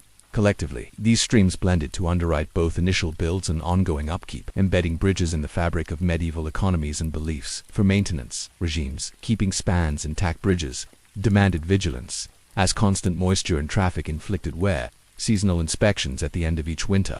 Appointed aquaria from the same magistrates overseeing aqueducts surveyed each arch. Minor cracks received limewash treatments. Lucettes were realigned. Guild repair days once annually. Masons and carpenters convened at dawn for communal maintenance, clearing vegetation from spandrels and lubricating iron clamps with tallow. Neglect incurred fines, ensuring accountability.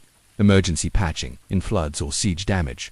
Temporary wooden box oak beams secured across broken spans allowed foot traffic while masons reconstructed stonework later. Bridge hospitality huts at one end stored repair tools, chisels, adzes, hammers, spare slabs. These arsenals enabled swift responses to war-inflicted damage or sudden collapses in busy crossings. 5. Conflict, overcrossing, access privilege, and competition control of bridges sparked disputes that reveal social tensions. Jurisdictional claims. Bishops sometimes asserted ecclesiastical immunity over bridges near cathedrals, challenging town councils' rights to levy.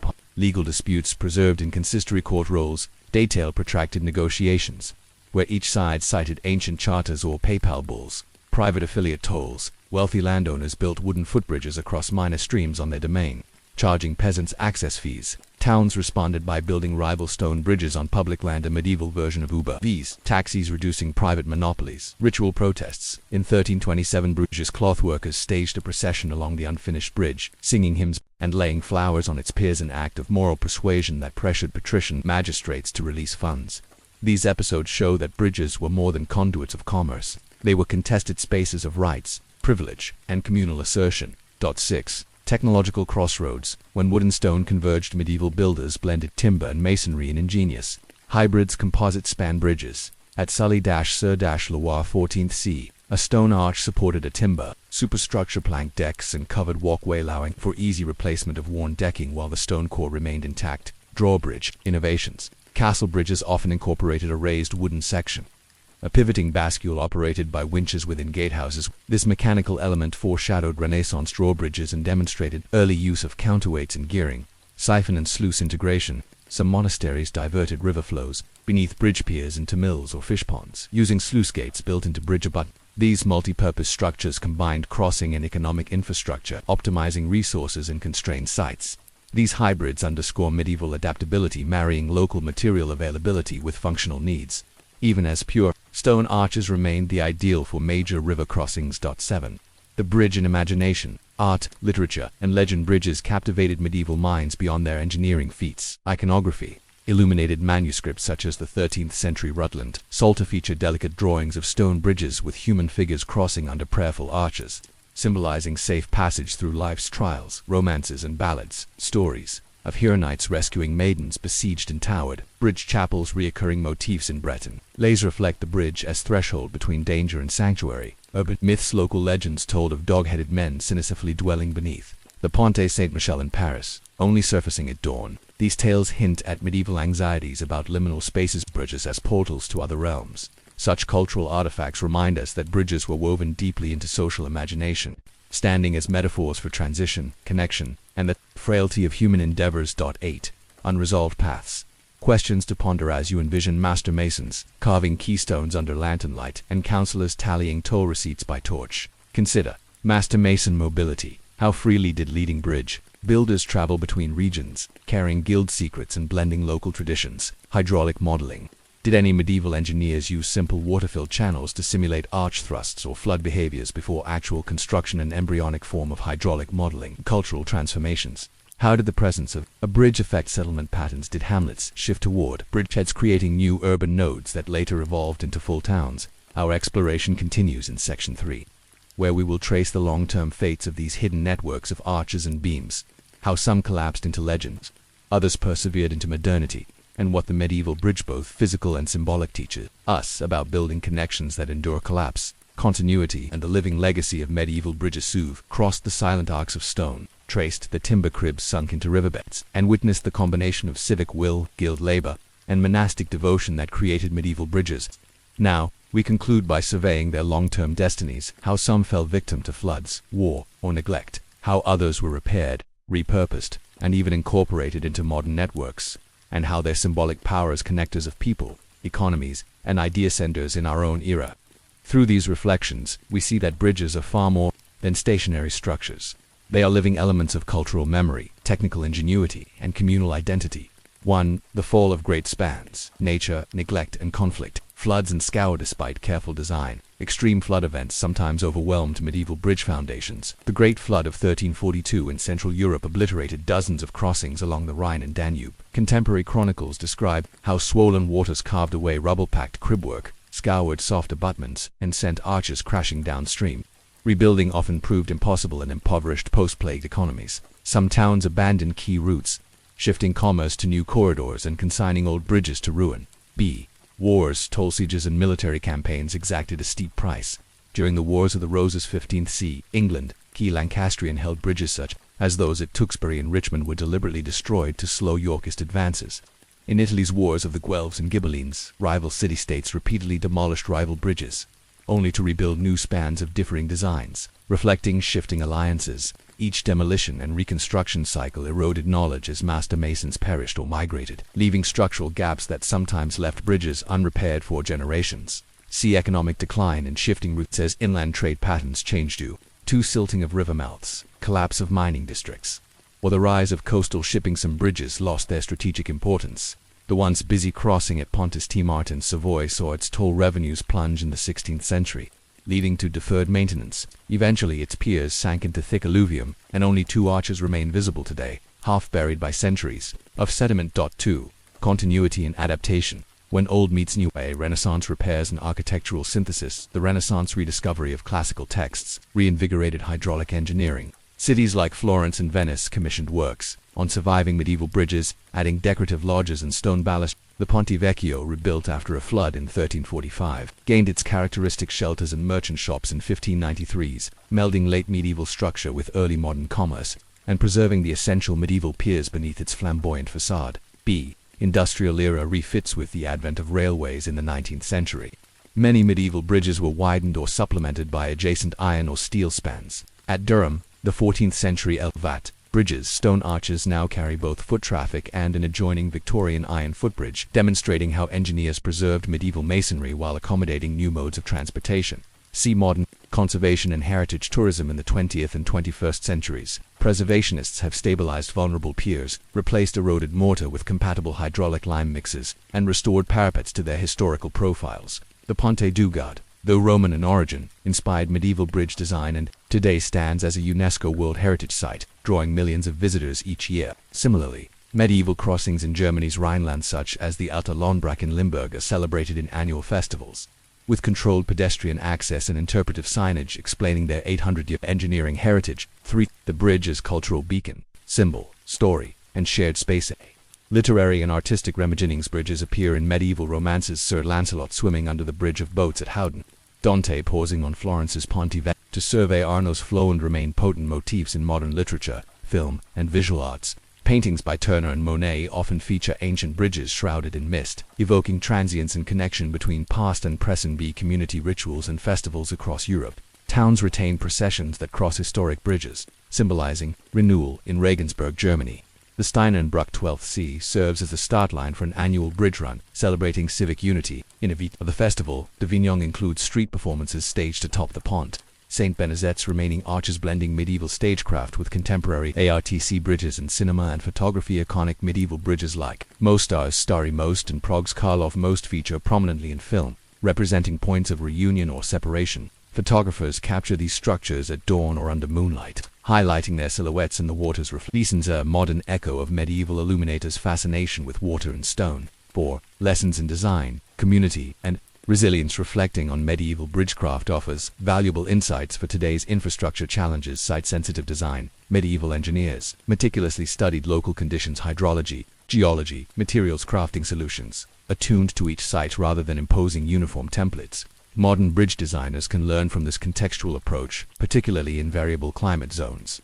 Phased construction and maintenance. Multi-decade projects with built-in maintenance schedules ensured longevity.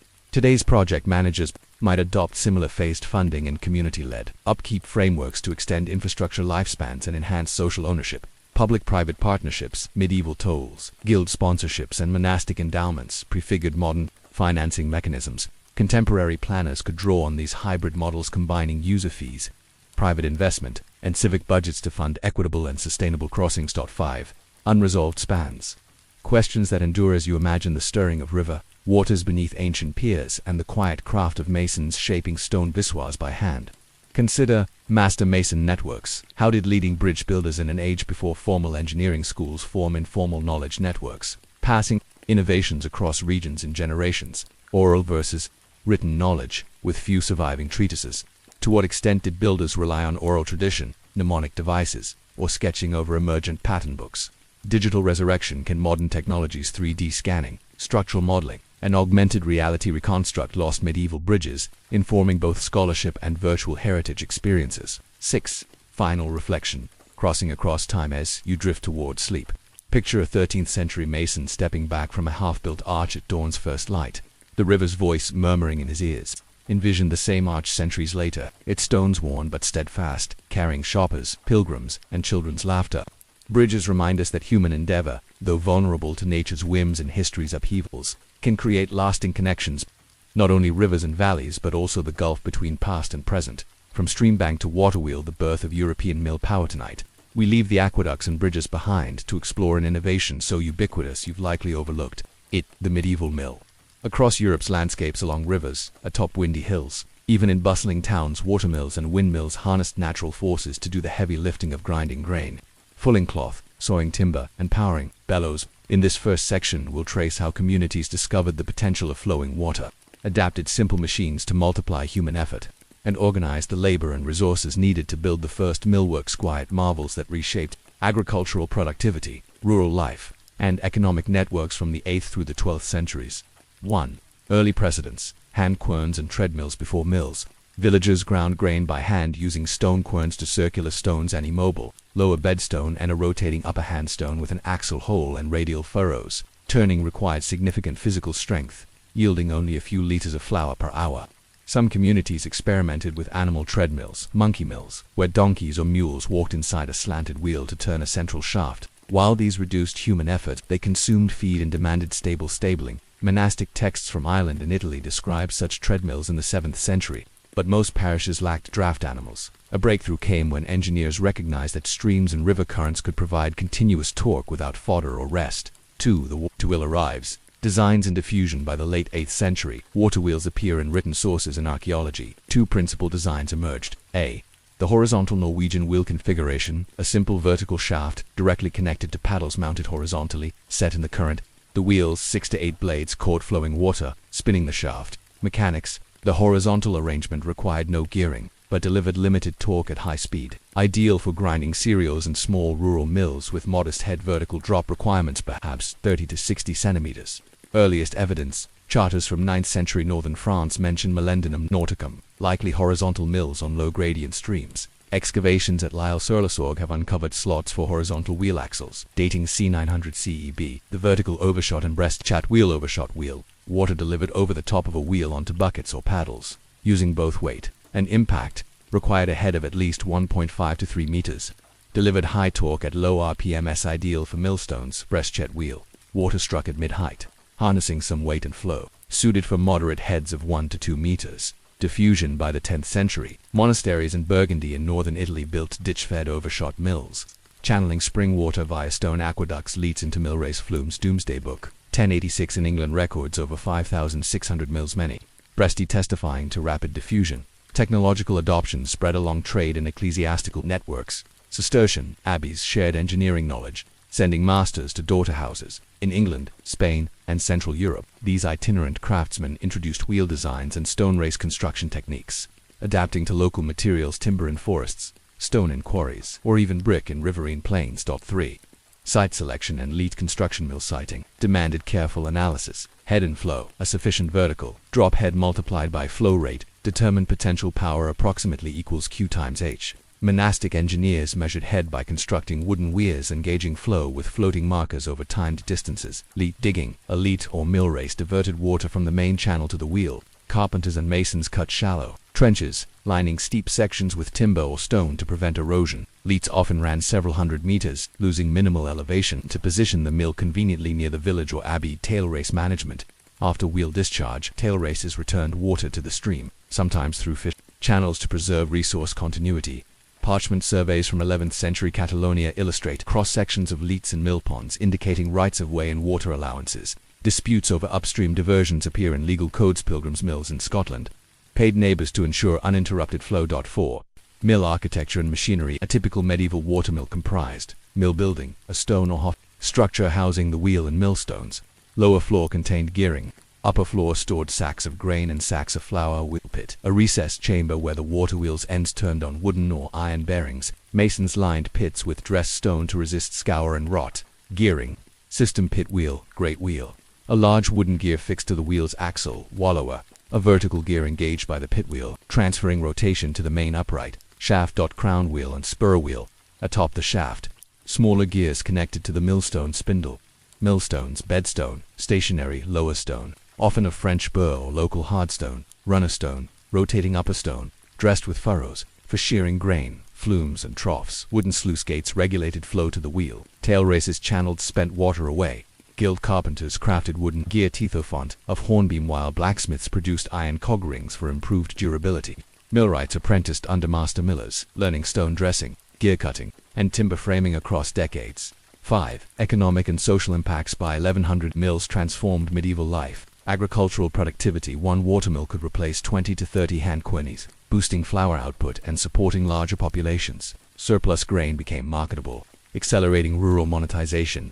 Feudal obligations. Tenants owed chivage, et mullinage, a mill toll in kind, often a fraction of milled grain, ensuring lords and monasteries profited from milling operations. Doomsday entries specify knights' fees and milk tolls, integral to manorial economies. Social hubs. Mill buildings often served as meeting points where villagers exchanged news. A miller's license included rights to host small markets on bridgeheads or mill pond edges, further integrating mills into communal life. Monastic rule refined these dynamics. Cistercian abbeys managed grange mills, state-centered mills where lay brothers produced flour for both liturgical needs and commercial sale, funding further foundation work. 6.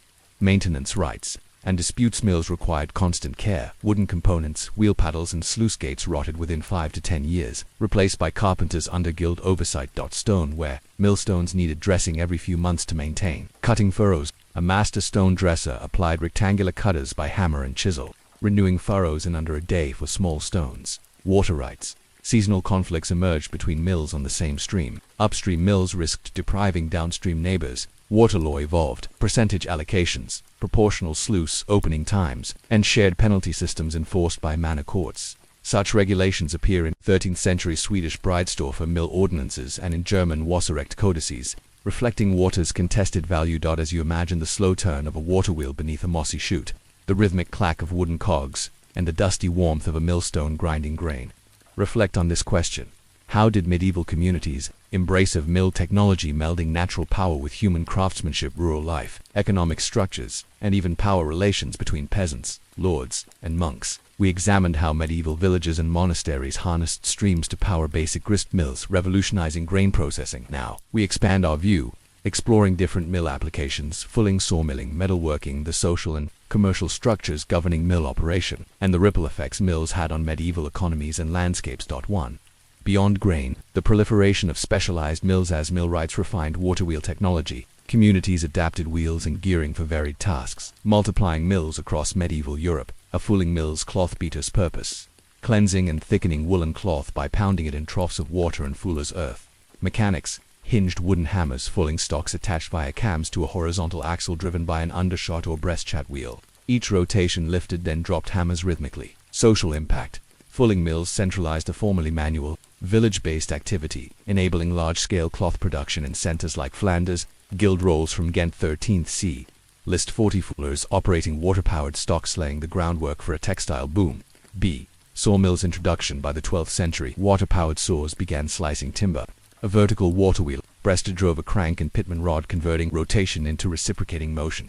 Design. Frame saws, long vertical blades fitted into guides, cut logs horizontally. Lateral feed came from manual levers or simple recanned pinion attachments. Applications. Shipyards in Venice and Hamburg used sawmills to process oak and larch for hull planks, accelerating construction and reducing waste. See metalworking mills. Hammers for forging overshot wheels, powered large hammers used in forging iron and bronze. Monastic ironworks, for example, at Lower Shabby, employed water-powered hammests in forging farm tools and bell clappers, bellows blowers, as at Hephaestus's workshop in Myth. Real mills drove bellows for blast furnaces. Large wheels powered double-acting bellows in early blast furnaces. Precursors.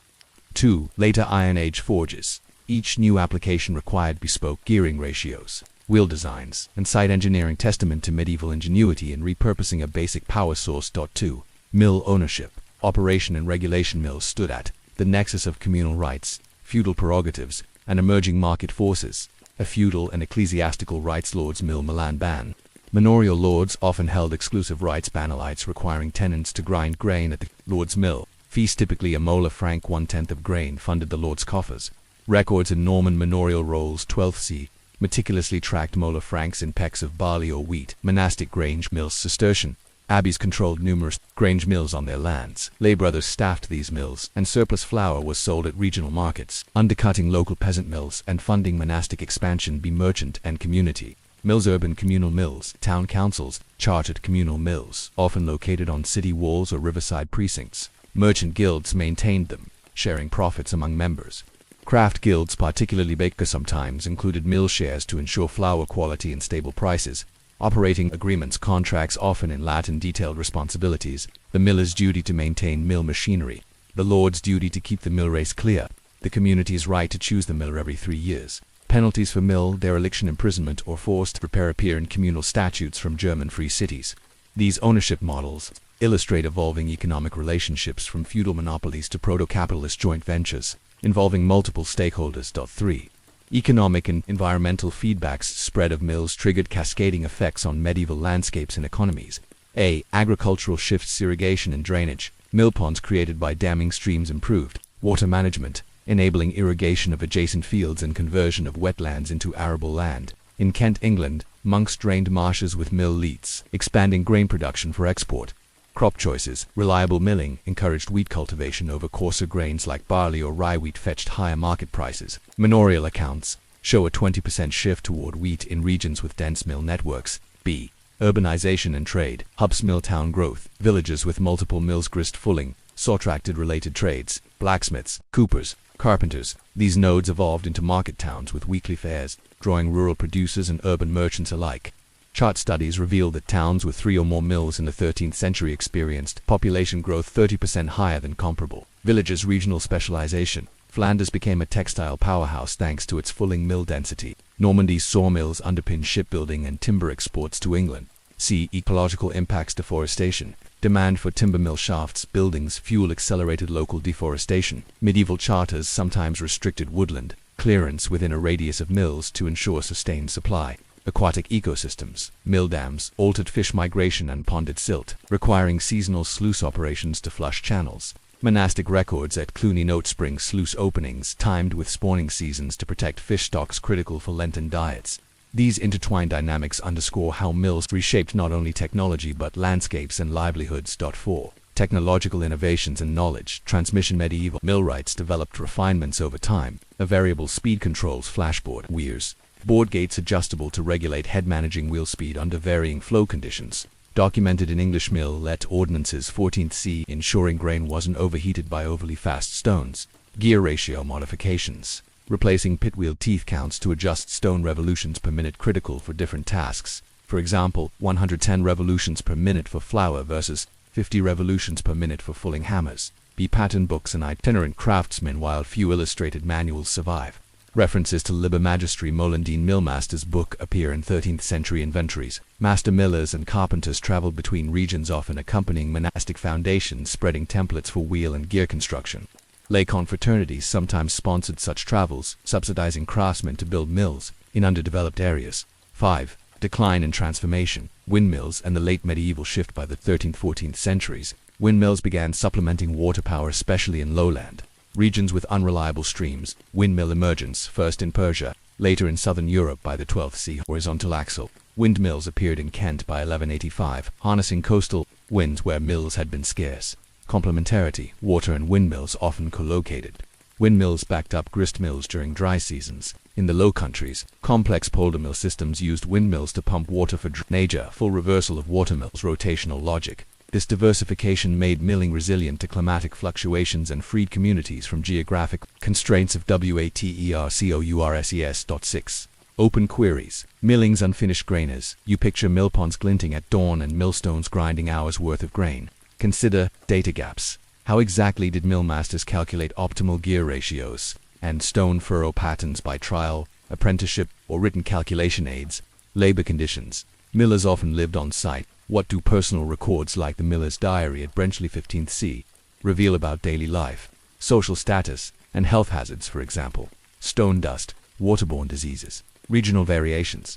How did mill technology differ between mountainous, riverine, and coastal landscapes, and what adaptations arose in each? From millponds to modern motors. The legacy of medieval mills followed the waterwheel's first hesitant turns along forest streams. Seen how mills multiplied human effort from grain grinding to cloth fulling, and watched communities organize labor, finance, and technology around these workaday engines. In this final section, we'll trace how medieval mills shaped Europe's long-term trajectory, their transformation under wind power, their decline and preservation in the industrial age, and the enduring lessons these early engines hold for our modern quest to harness energy. SUSTAINABLY.1.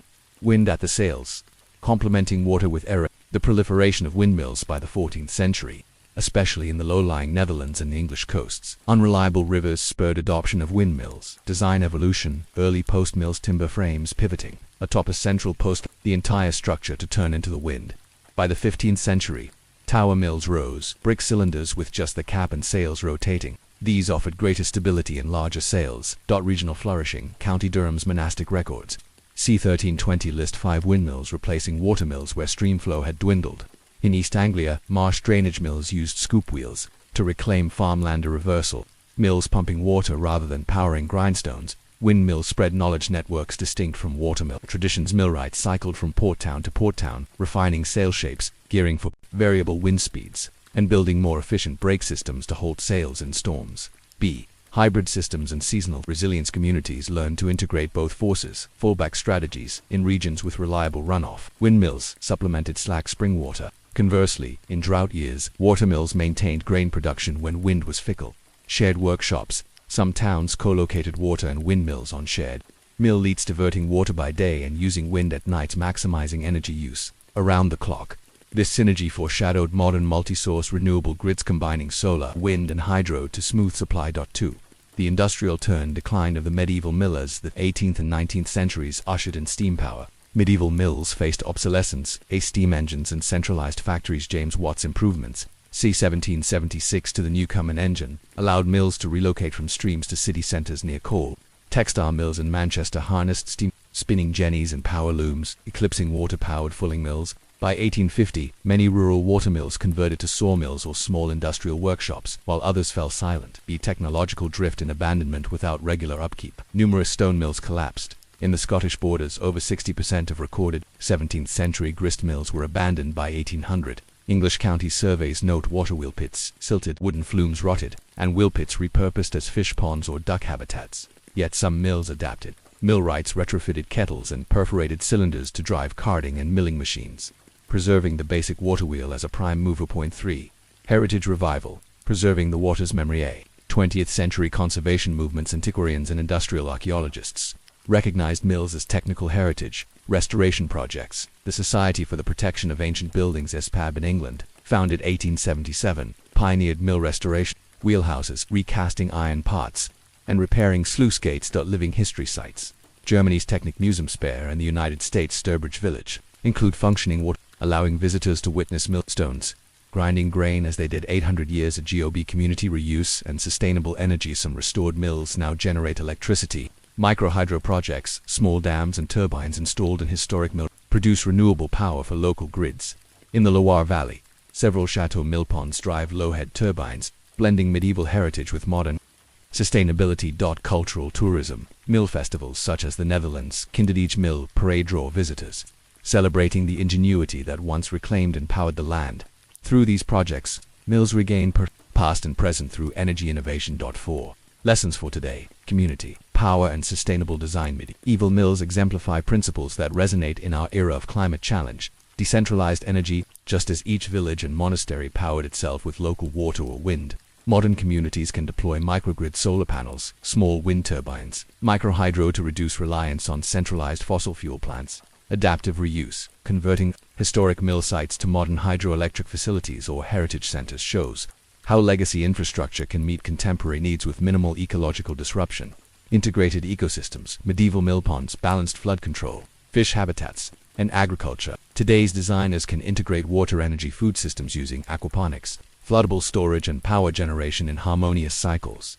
Moreover, mills teach that technology thrives when embedded in social structures.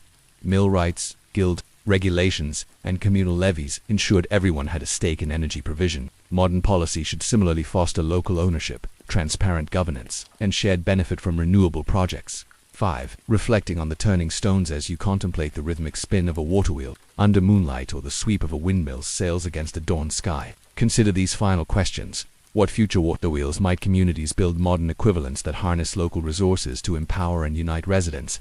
How can we balance technological innovation with preservation of cultural heritage, ensuring that progress honors the labor and ingenuity of past generations?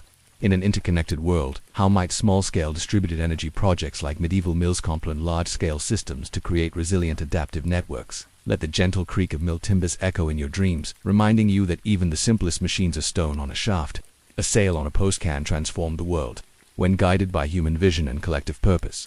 From parchment to page of the monastic scriptorium in a world before printing presses, every book was a treasure painstakingly crafted by hand. Across medieval Europe, monasteries and cathedral schools housed scriptorio, dedicated rooms where scribes, illuminators, and binders transformed animal skins into pages filled with text and image. These silent archives preserved scripture, law, and classical learning, fueling intellectual life for centuries. In this first section, we'll explore how communities sourced materials, organized scriptoria, and developed workflows from preparing parchment through setting quills, laying the literal and figurative foundations of medieval knowledge. 1. Sourcing the raw material. From goat to parchment, the journey of a medieval book began with animal skin. Monasteries raised or procured sheep and goat skins, preferred for their fine grain, producing smoother, thinner parchment ideal for detailed illumination.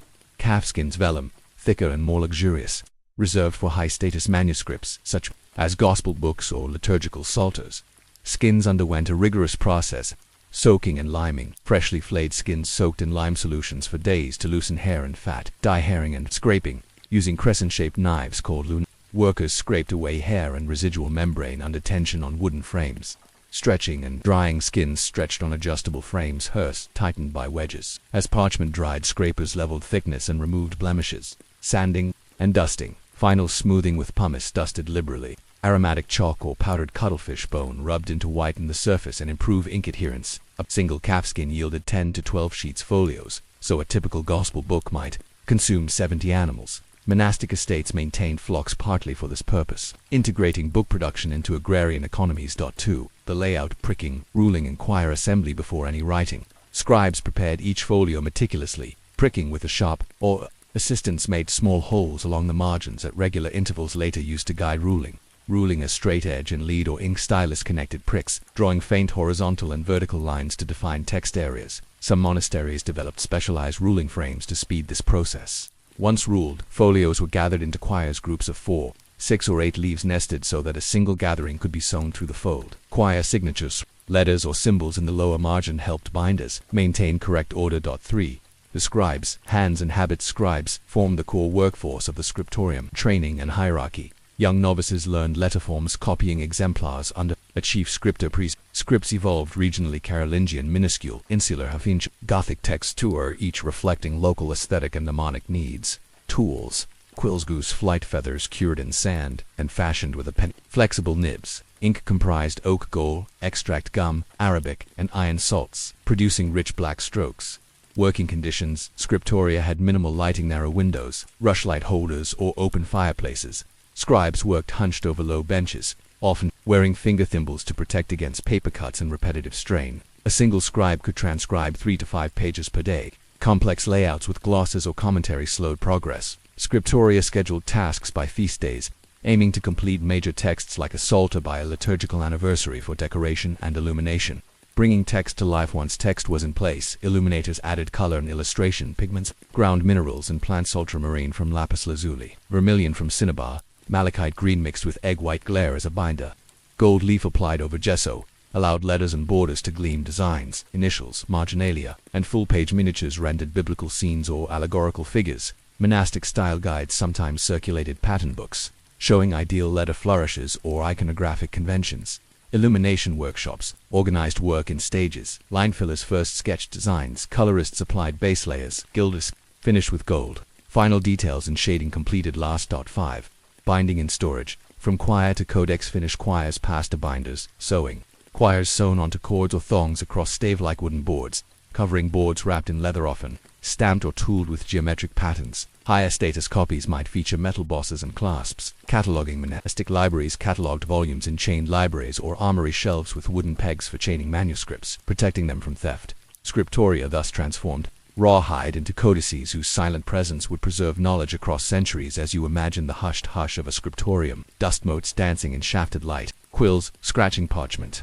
A monk pausing to dip his pen in ink reflect on this question: how did the labor-intensive processes of parchment making, ruling and hand copying shape not only what text survived, but how medieval communities valued and transmitted knowledge? We saw how animal skins became parchment, how margins were pricked and ruled, and how scribes' quills transformed blank pages into living texts. Now, we delve deeper into the social and institutional structures that governed this labor craft: the organization of scribal teams, the economic underpinnings that sustained book production, the quality controls and training regimes that preserved uniformity, and the network by which manuscripts and their innovations circulated across Europe. 1. The scriptorium's social hierarchy and daily rhythm. A typical monastic scriptorium or cathedral school. The scriptorium organized its personnel along clear lines. Propositus prior of the scriptorium, often a senior monk or canon charged with overall management, assigning texts, allocating quires, overseeing materials inventory, and adjudicating disputes. Decanus head scribe, a master-level copyist,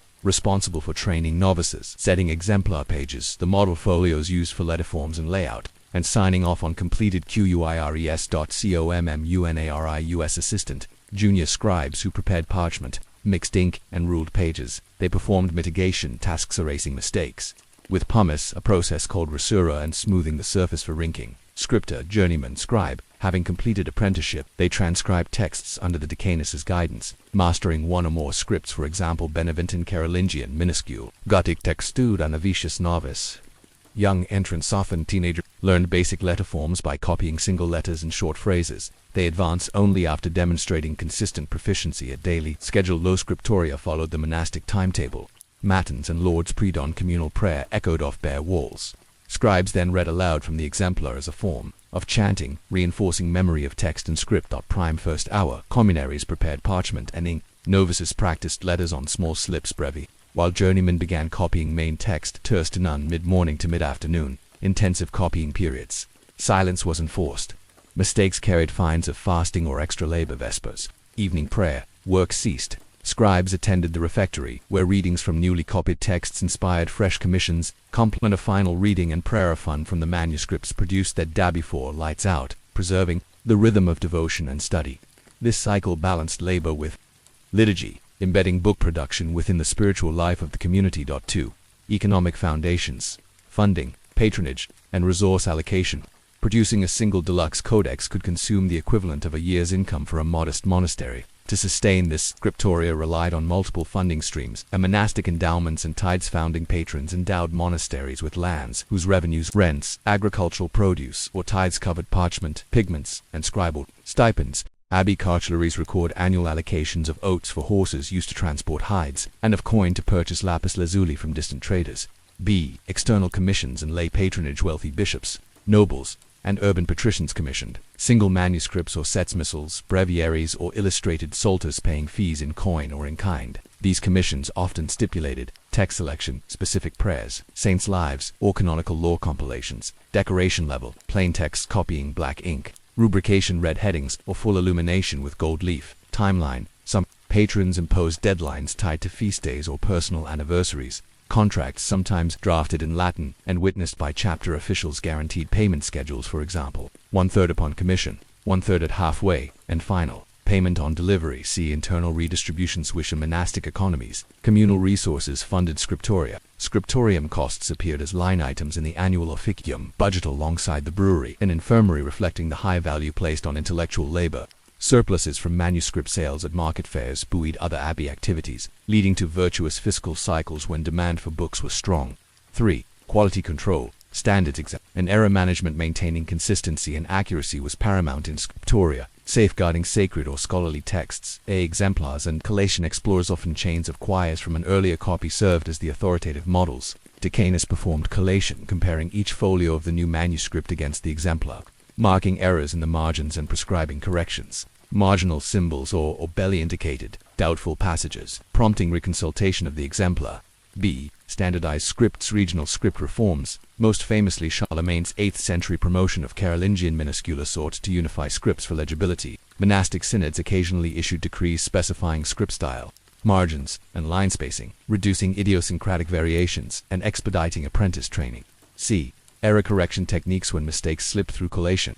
Scribes employed rasura and rewriting, scraping off ink with a pumice knife and rewriting text, prickings and annotations, marking corrections in red ink and inserting manicula, pointing hands to guide readers, glossing rather than altering the sacred text. Some scriptoria appended glosses, interpretive notes, and blank margins, expanding comprehension without erasing the original. These practices reinforced both textual fidelity and interpretive tradition, acknowledging that scribal mediation was as much an act of commentary as of copying. 4. Knowledge networks, exchange of texts and technical. Scriptoria were not isolated. They formed part of a pan-European network of knowledge exchange, a manuscript loan and exchange. Monasteries sent and received books on loan.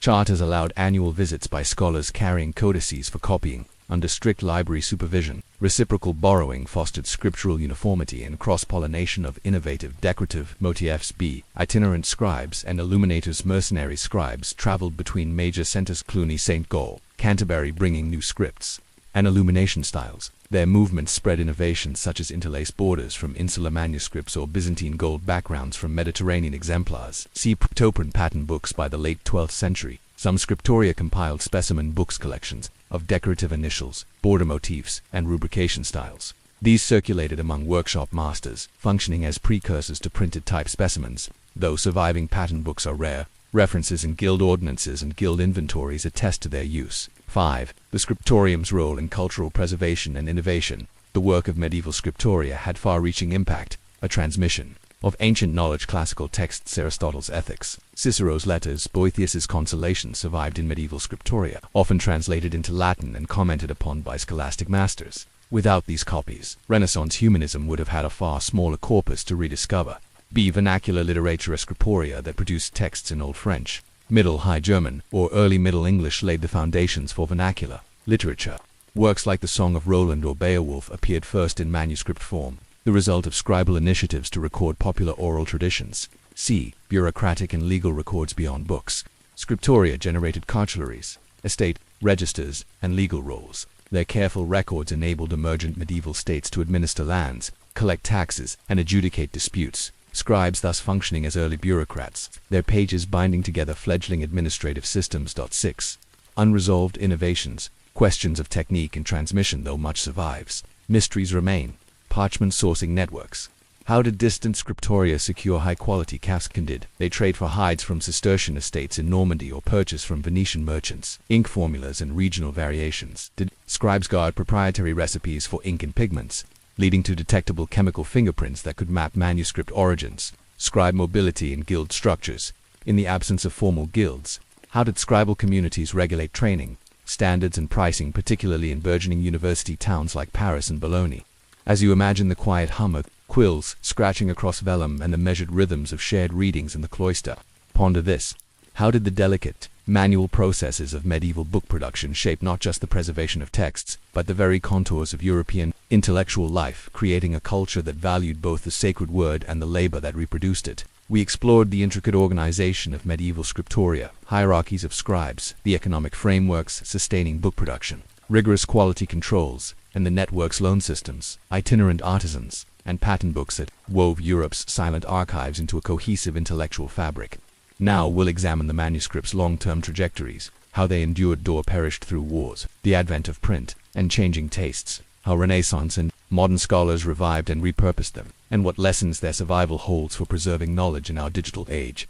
1. The waning of the quill print and the displacement of the scriptorium. Gutenberg and the printing press. By the mid-15th century, Johannes Gutenberg's movable type press in Mainz revolutionized book production. Printed Bibles and indulgence pamphlets flooded European markets, slashing costs and production times from years to weeks. Manuscript scriptoria, once the exclusive scribes of Christendom, patronage dwindling. Many monastic libraries sold their manuscript rolls to printers or wealthy collectors, repurposing parchment as scrap or reinforcing printed volume spines. B. Hybrid productions. The transition wasn't abrupt. Luxury printers hired to hand-decorate printed texts. Caxton Bibles feature typeset pages with hand-rubricated initials and occasional miniatures. In some late scriptorial, like the Carthusian houses of Bruges, manuscript and print coexisted, scribes copying marginal glosses onto printed books, preserving the scriptorium's annotation traditions. 2.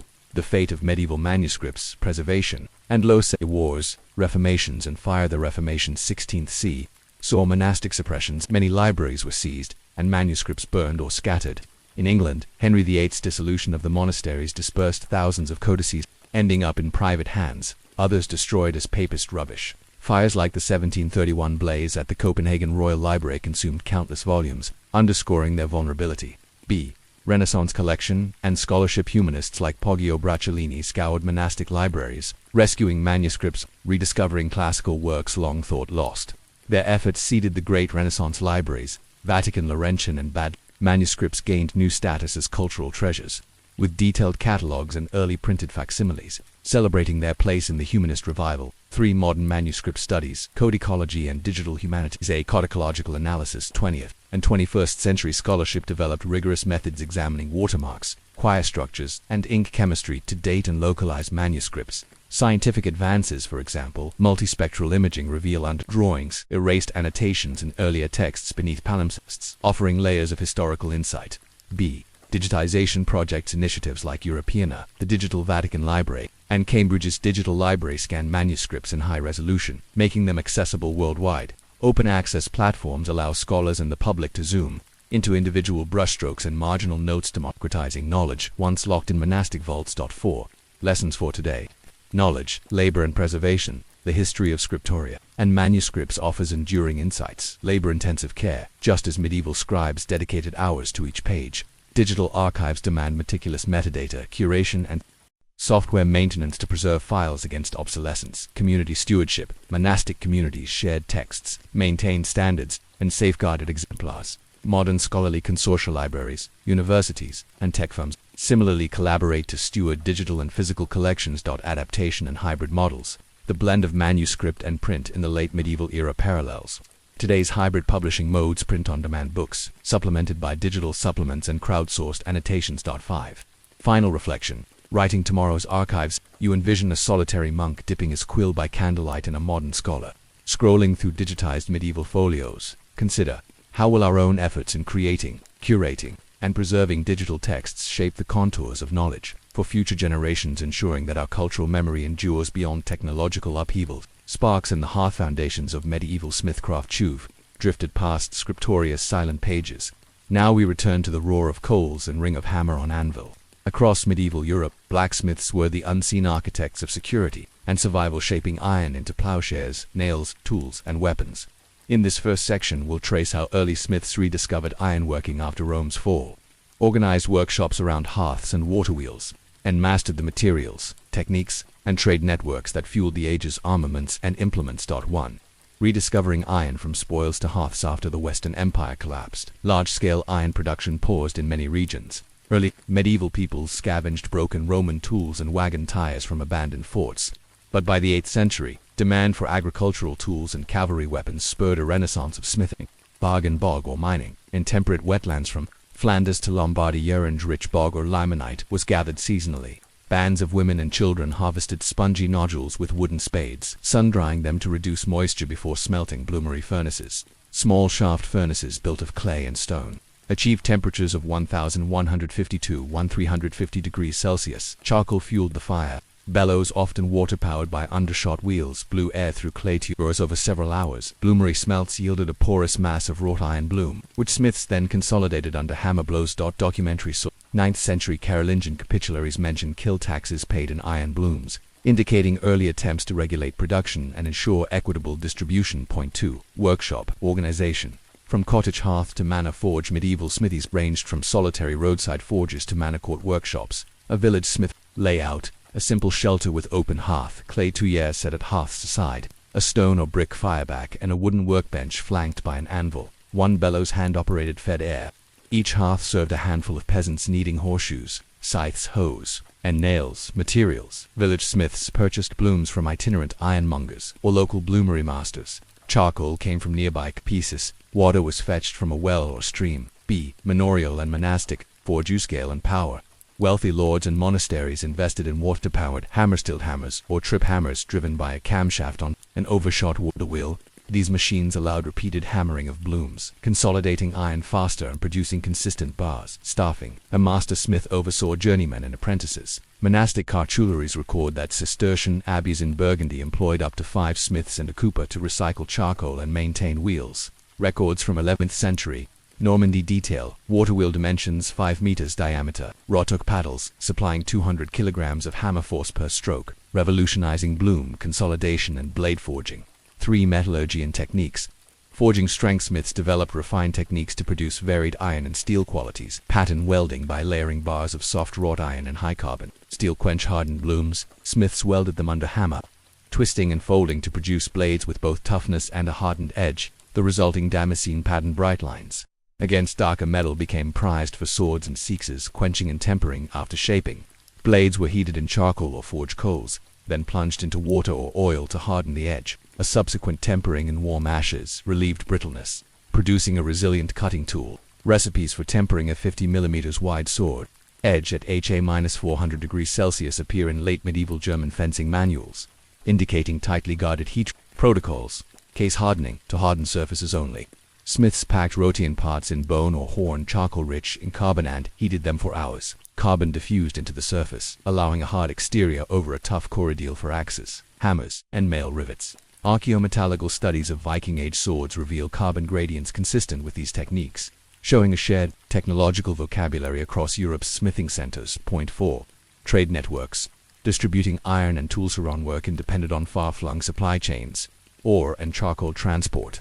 Large bloomery sites in Scotland and Sweden exported blooms via river and coastal vessels to English, Hanseatic, and Mediterranean markets. Charcoal from Bohemian forests moved similarly. Rode down the Elbe and Rhine. Merchant smiths, itinerant blacksmiths known as Faber migrants, traveled between towns, carrying portable anvils and bellow components. They offered blade repairs and tool sharpening, supplementing local production. Guild ordinances from 13th century Paris aimed to regulate these wandering smiths, requiring them to register and buy privileges. Detailed customs records in Dubrovnik list iron blooms and smiths' tools and cargo manifests, revealing iron's pivotal role in medieval trade beyond local economies. 5. Social and military impacts. Blacksmiths shaped both everyday life and warfare. Agricultural productivity.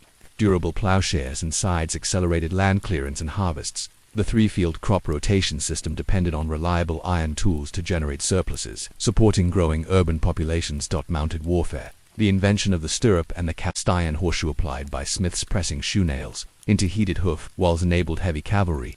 Knights depended on swift, sure-footed horses shod for diverse terrain, extending feudal lords' military reach. Fortification hardware. Smiths forged hinges, locks, portcullises, and Great settlements critical to castle defense systems. Monastic repositories of smithing orders from Edwardian England list hundreds of pounds of wrought iron allocated for Windsor's gatehouse in 1170. Smiths, often socially marginal yet indispensable, held ambiguous status tax exemptions for their vital services, counterbalanced guild regulations that restricted their movements. 6. Open questions. Forging knowledge forward as you imagine blazing forges and the rhythmic echo of hammers shaping glowing metal. Ponder. Knowledge transmission. How did blacksmithing sequence temperatures, carbon sources, pattern welding geometries pass from master to apprentice in an era without formal manuals? Regional variations. What accounted for differences in blade styles, Saxon Siexes, Franco-Savoyed falchions, Ottoman Killerhosand? How did smiths adapt cross-cultural techniques? Environmental limits. How did medieval deforestation to supply charcoal influence smithing scale? And did alternative fuels peat coal begin to appear before the industrial age?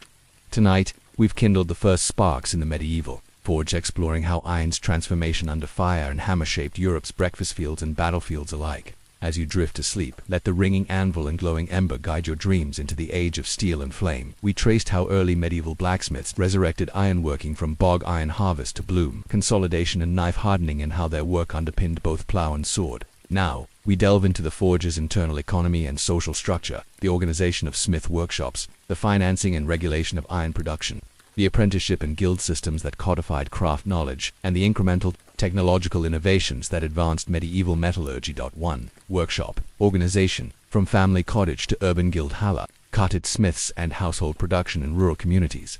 The smith's forge often sat as a central fixture, household-based operation. A rural smith frequently married to a farmer's daughter lived adjacent to his hearth. Combining agricultural tasks with metalworking, he produced everyday tools, hoes, sickles, nails, and repaired wagon shoes and harness fittings for neighbors. Seasonal rhythms. Forge work peaked in winter and spring when farming slowed and tool repairs were urgent. For spring planting, in harvest seasons, the smith might lend his anvil to local fullers or timber workers, diversifying income. Supply and exchange. Cottage smiths bartered forge work for grain, dairy, or wool, subscribing to informal reciprocity rather than cash transactions.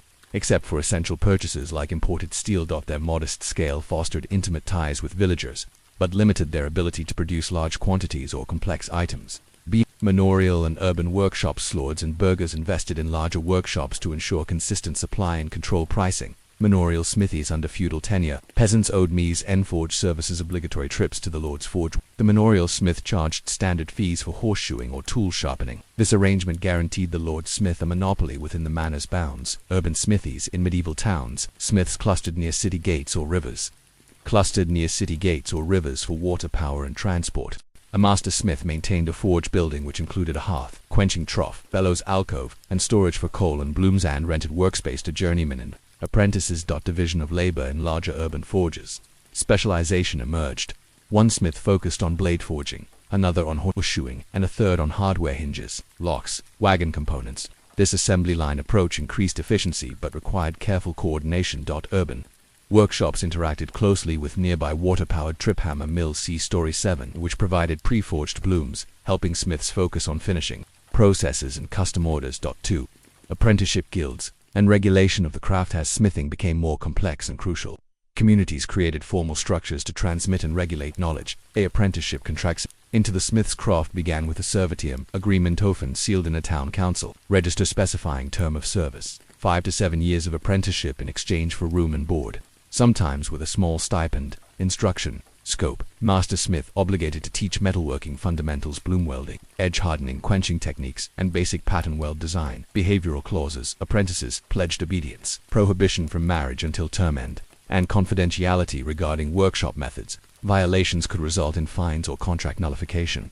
Upon completion, journeymen produced a masterpiece, a surefire blade or complex lock to demonstrate competency and gain acceptance into local guilds. B. Guild structures and standards. By the 13th century, major cities had organized smiths' guilds. Membership tiers: apprentice, journeyman, master craftsman. Each tier had dues-funded communal funds, and rights, for example, to vote on guild matters. Regulation of quality and pricing. Guild ordinances set standard prices for common services: nailing an ox shoe, forging a spade, and minimum material grades, for example, bloom weight, carbon content. Penalties for undercutting or substandard work preserved both quality and fair competition. Collective welfare guilds provided for sick or injured smiths, funded funerals, and maintained a chapel dedicated to St. Dunstan or St. Eligius, patrons of the smithy. These institutional frameworks ensured that critical smithing skills endured, controlled market abuses, and maintained workshop reputations. 3. Economic flows. Financing iron productions. Mitch relied on complex financial and material flows. A bloom.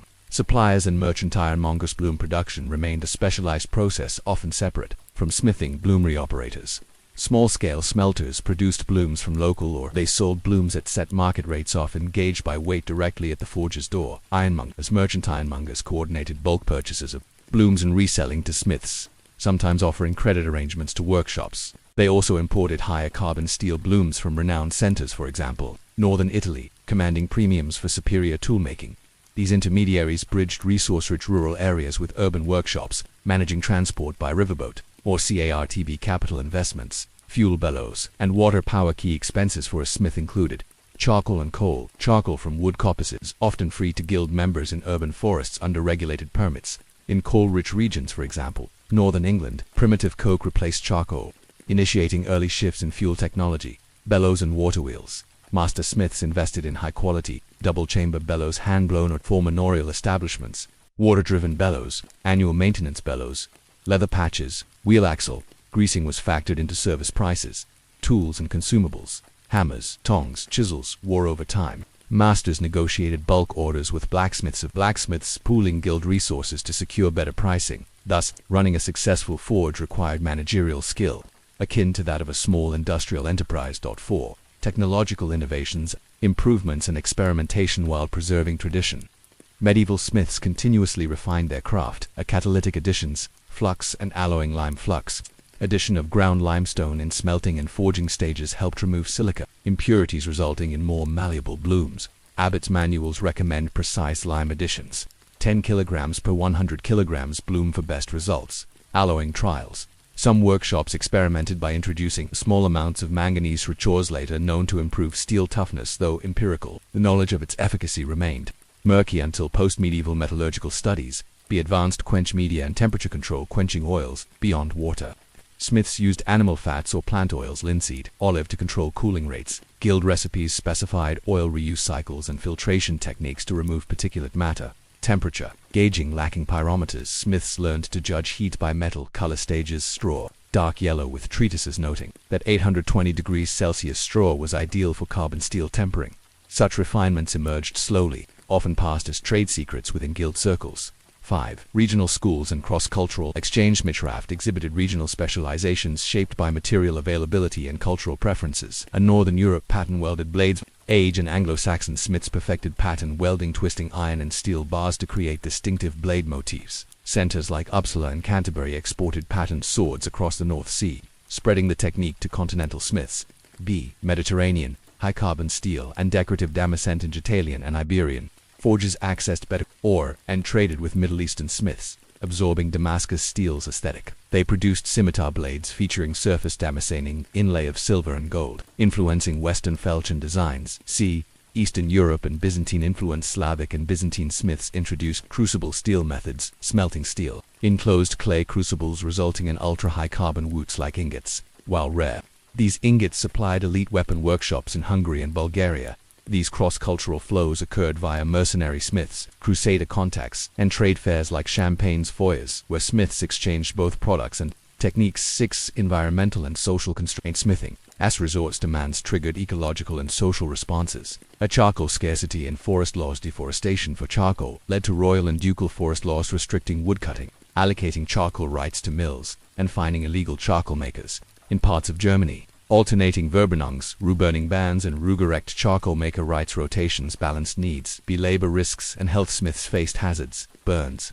inhalation of metal oxides, repetitive strain injuries. Guilds addressed these through limited working hours and shared hearth rotations. Monastic infirmaries often treated smiths' burns, documenting herbal poultices. Comfrey, Marigold, in Medical Codices. 7. Unresolved questions and the forges. Future. As you picture seasoned smiths striking red-hot steel in rhythmic cadence, consider these enduring mysteries.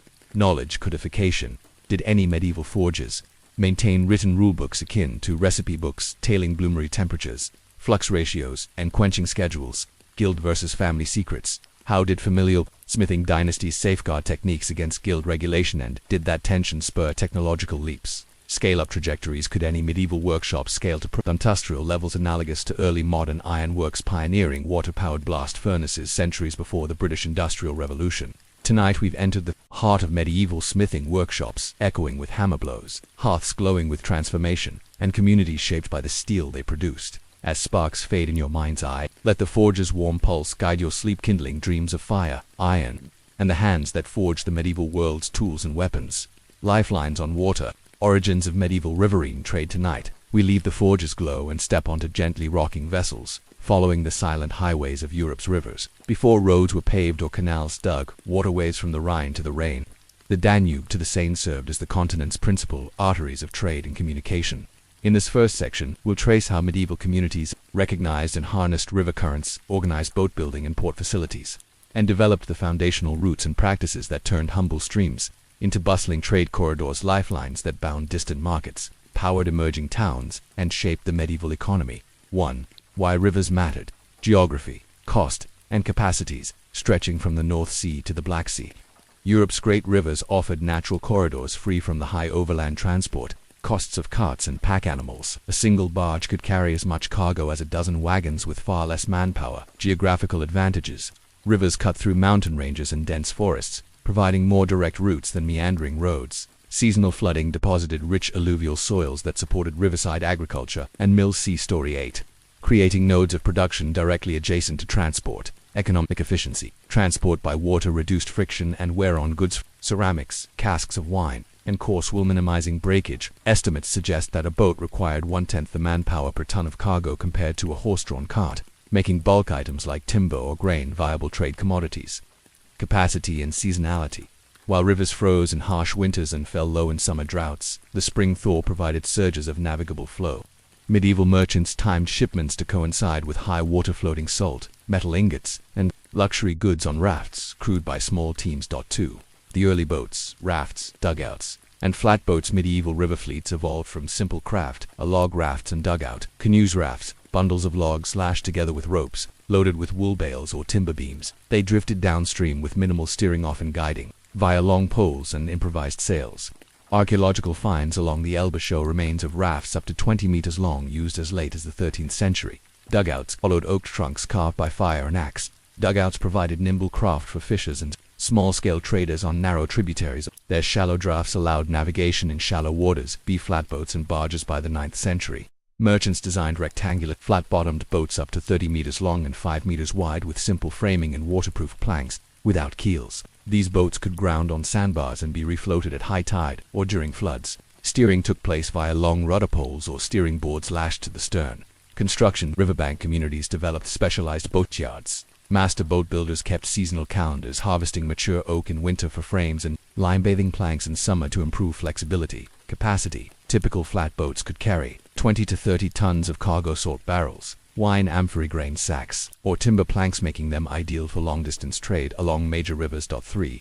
Navigational aids and river infrastructure to manage the hazards of river travel. Medieval societies built supporting infrastructure, weirs, lock gates, and flashboards. The engineers constructed low stone weirs dams across narrower stretches to create deeper upstream pools, ensuring navigability even in dry seasons. Flashboards, timber planks at the crest of weirs, could be temporarily removed to flush sandbars downstream, clearing CHANNELSB ports, quays, and customs houses. Riverside towns invested in keystone or timber landings where cargo was loaded and unloaded.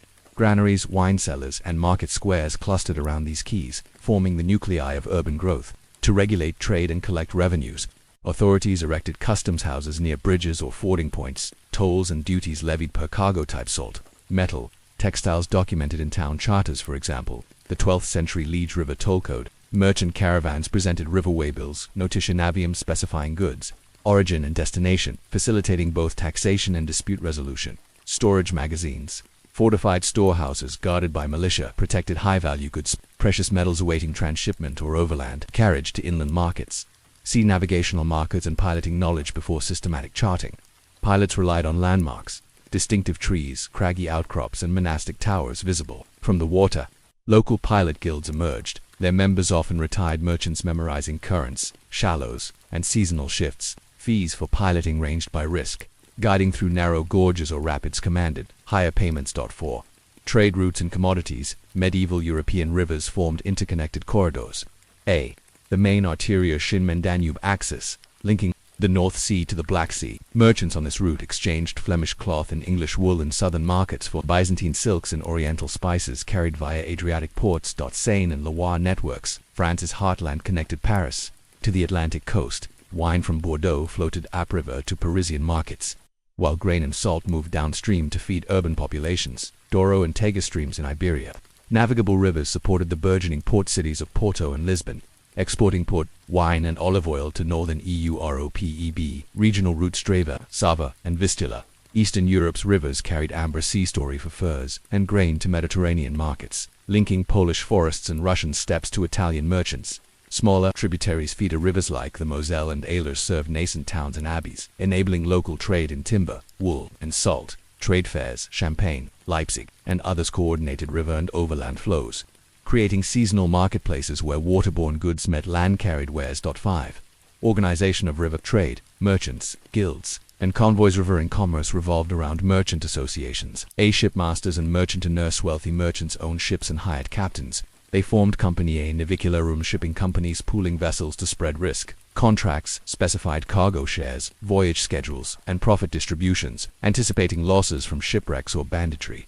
Guild regulation and safety. Harbor guilds regulated standards, maximum cargo weight, permissible boat dimensions, and safety provisions, for example, mandating carrying of iron grapnels for sale. Regulations also restricted riverine toll exemptions for guild members, reinforcing economic bonds between ports and producers. Sea convoy systems and armed escorts to deter river pirates. Common along isolated stretches. Convoys of loaded barges sailed together under the protection of armed galleys or knights on riverbanks. Recorded in the 13th century annals of Weil, a convoy of 40 barges from Basel to Strasbourg was escorted by 20 crossbowmen, ensuring safe passage through contested territories. 6. Challenges and adaptations, floods, ice, and changing patterns. Transport demanded resilience to natural and human disruptions.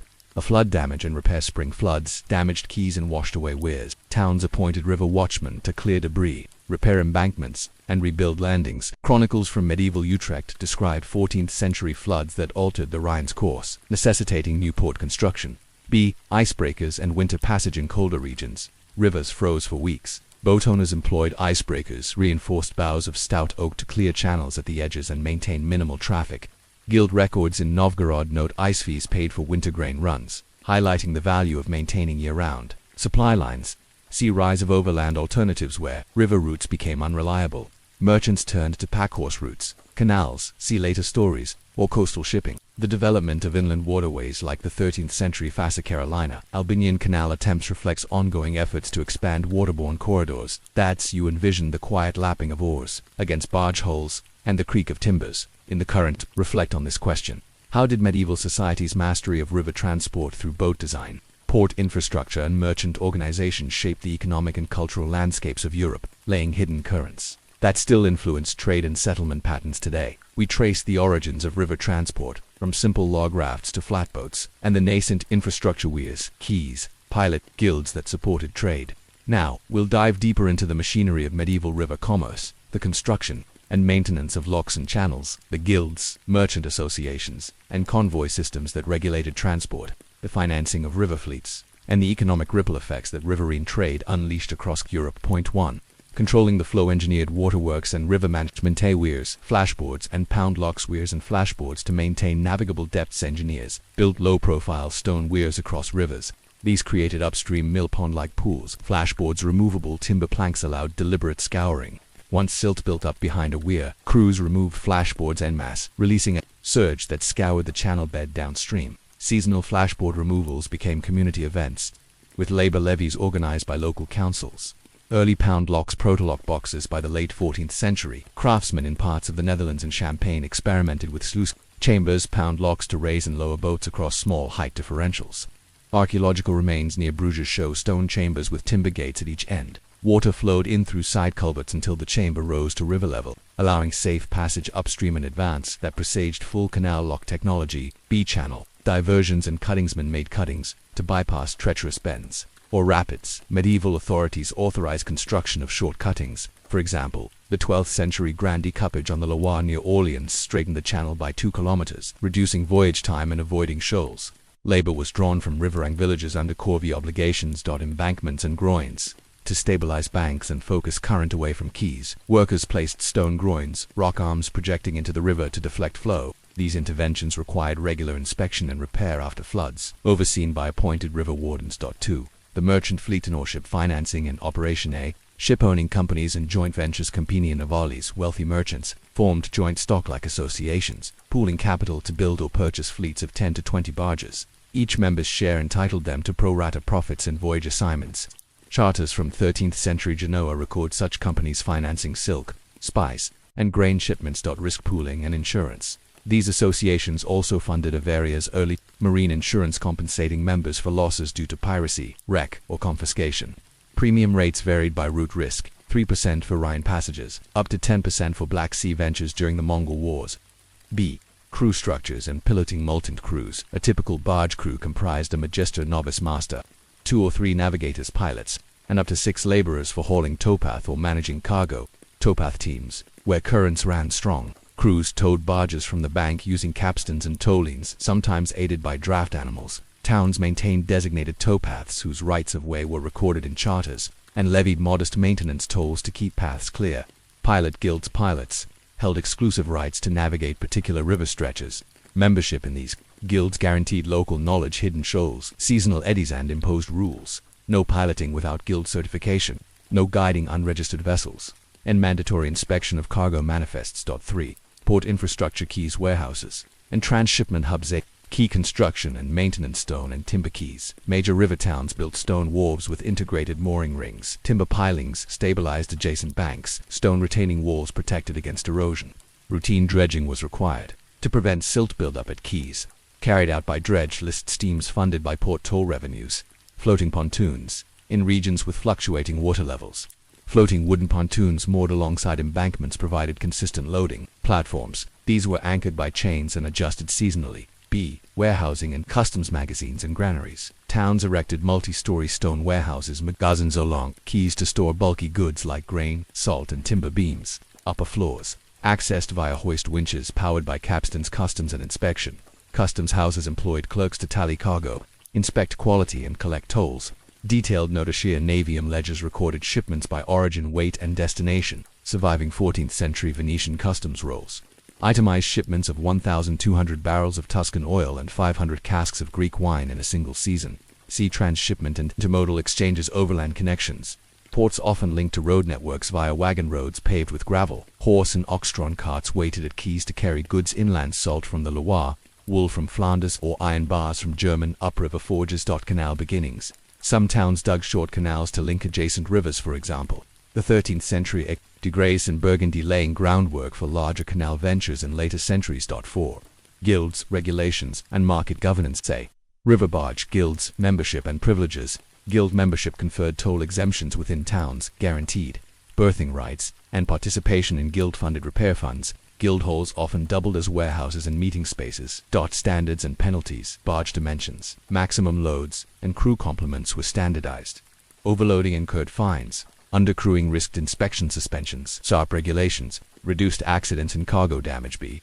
Merchant associations and fairs. Foyer de Champagne model. Seasonal fairs coordinated river arrivals with land fairs. Merchants synchronized shipments. Barges arriving at Troyes followed by land caravans to Reims and Paris, then returning via Meaux or Provence. Regulatory charters. Kings and dukes granted fair charters, guaranteeing merchant immunities. Safe conducts. Policing of roads and defined the scope of river trade privileges for fair. PARTICIPANTSC, pontage and tonnage duties. Tolls on bridges and quays. Both bridge and riverside tolls applied. Bridge pontage granted by toll patents funded upkeep of crossing infrastructure. Riverside tonnage duties levied per ton of cargo fed town treasuries.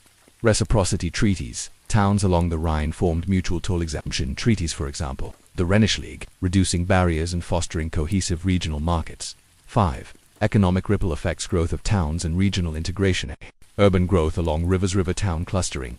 Towns with prime quays. Basel on the Rhine, Auxerre on the Yonne, Avignon on the Rhine grew rapidly. Census records indicate 15 to 20% population increases within 50 kilometers of major navigable rivers during the 12th-13th centuries. Specialized production, proximity to transport spurred craft specializations. Clermont's faience production, Liège's metalwork, and Norwich's wool textiles, each leveraging riverborne access to raw materials and markets.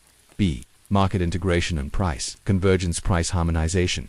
Grain prices along the Seine and Loire corridors showed convergence within 10 to 15% across 300 kilometers stretches, indicating transport costs of 5 to 10% of commodity value, far lower than overland risk. Diversification. Guilds and merchant companies spread risk by diversifying cargoes, mixing grain, salt, metals, and luxury textiles across multiple boats and routes. See cross-cultural exchange. Cultural flows, river routes, conveyed not only goods but ideas. Architectural styles, liturgical manuscripts, and medical treatises facilitating the spread of Gothic architecture from Ile-de-France to the Rhineland and beyond. Pilgrimage and river chapels. Small chapels on riverbanks served boat crews and pilgrims traveling by water, fostering devotional networks and transregional religious solidarity. 6. Challenges, crises and adaptive strategy. Floods and droughts. Adaptive scheduling. Merchants fast-tracked perishable goods, wine, fish during high-water windows. Drought years led to chartered convoys of pack horses and emergency market fairs in upland towns. Infrastructure repair funds.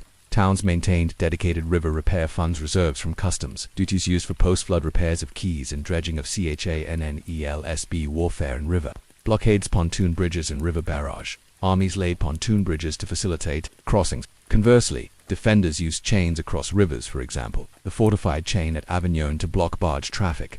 Siege accounts from the 100 Years' War mention cutting river cables to disable defensive barriers.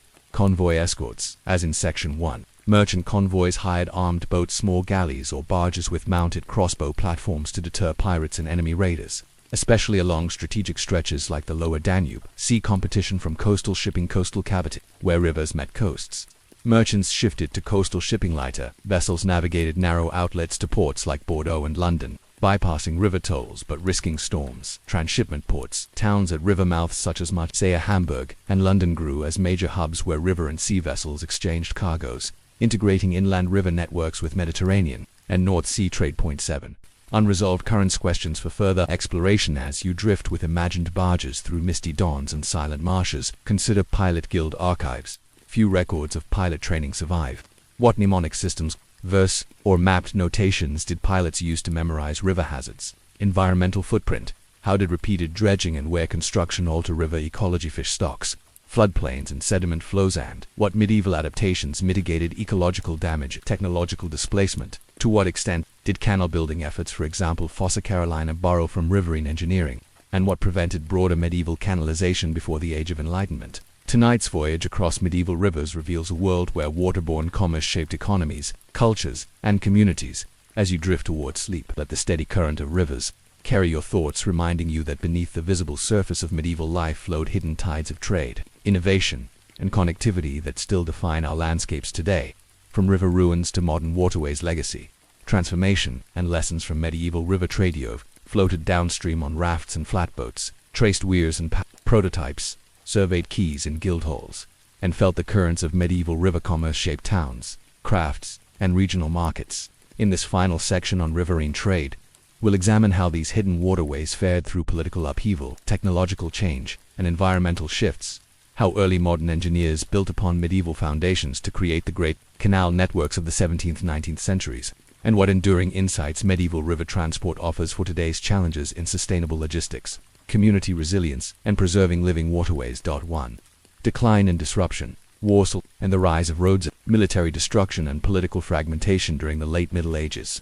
Europe's rivers became battlegrounds as often as trade routes. In the 100 Years' War, Loire town stores, Orleans, Chinon suffered repeated sieges, quays were dismantled, warehouses burned, and weirs torn down to slow enemy barges. Similar tactics marked the 30 Years' War on the Rhine and Danube. Armies felled timber groins and demolished locked prototypes to deny opponents mobility.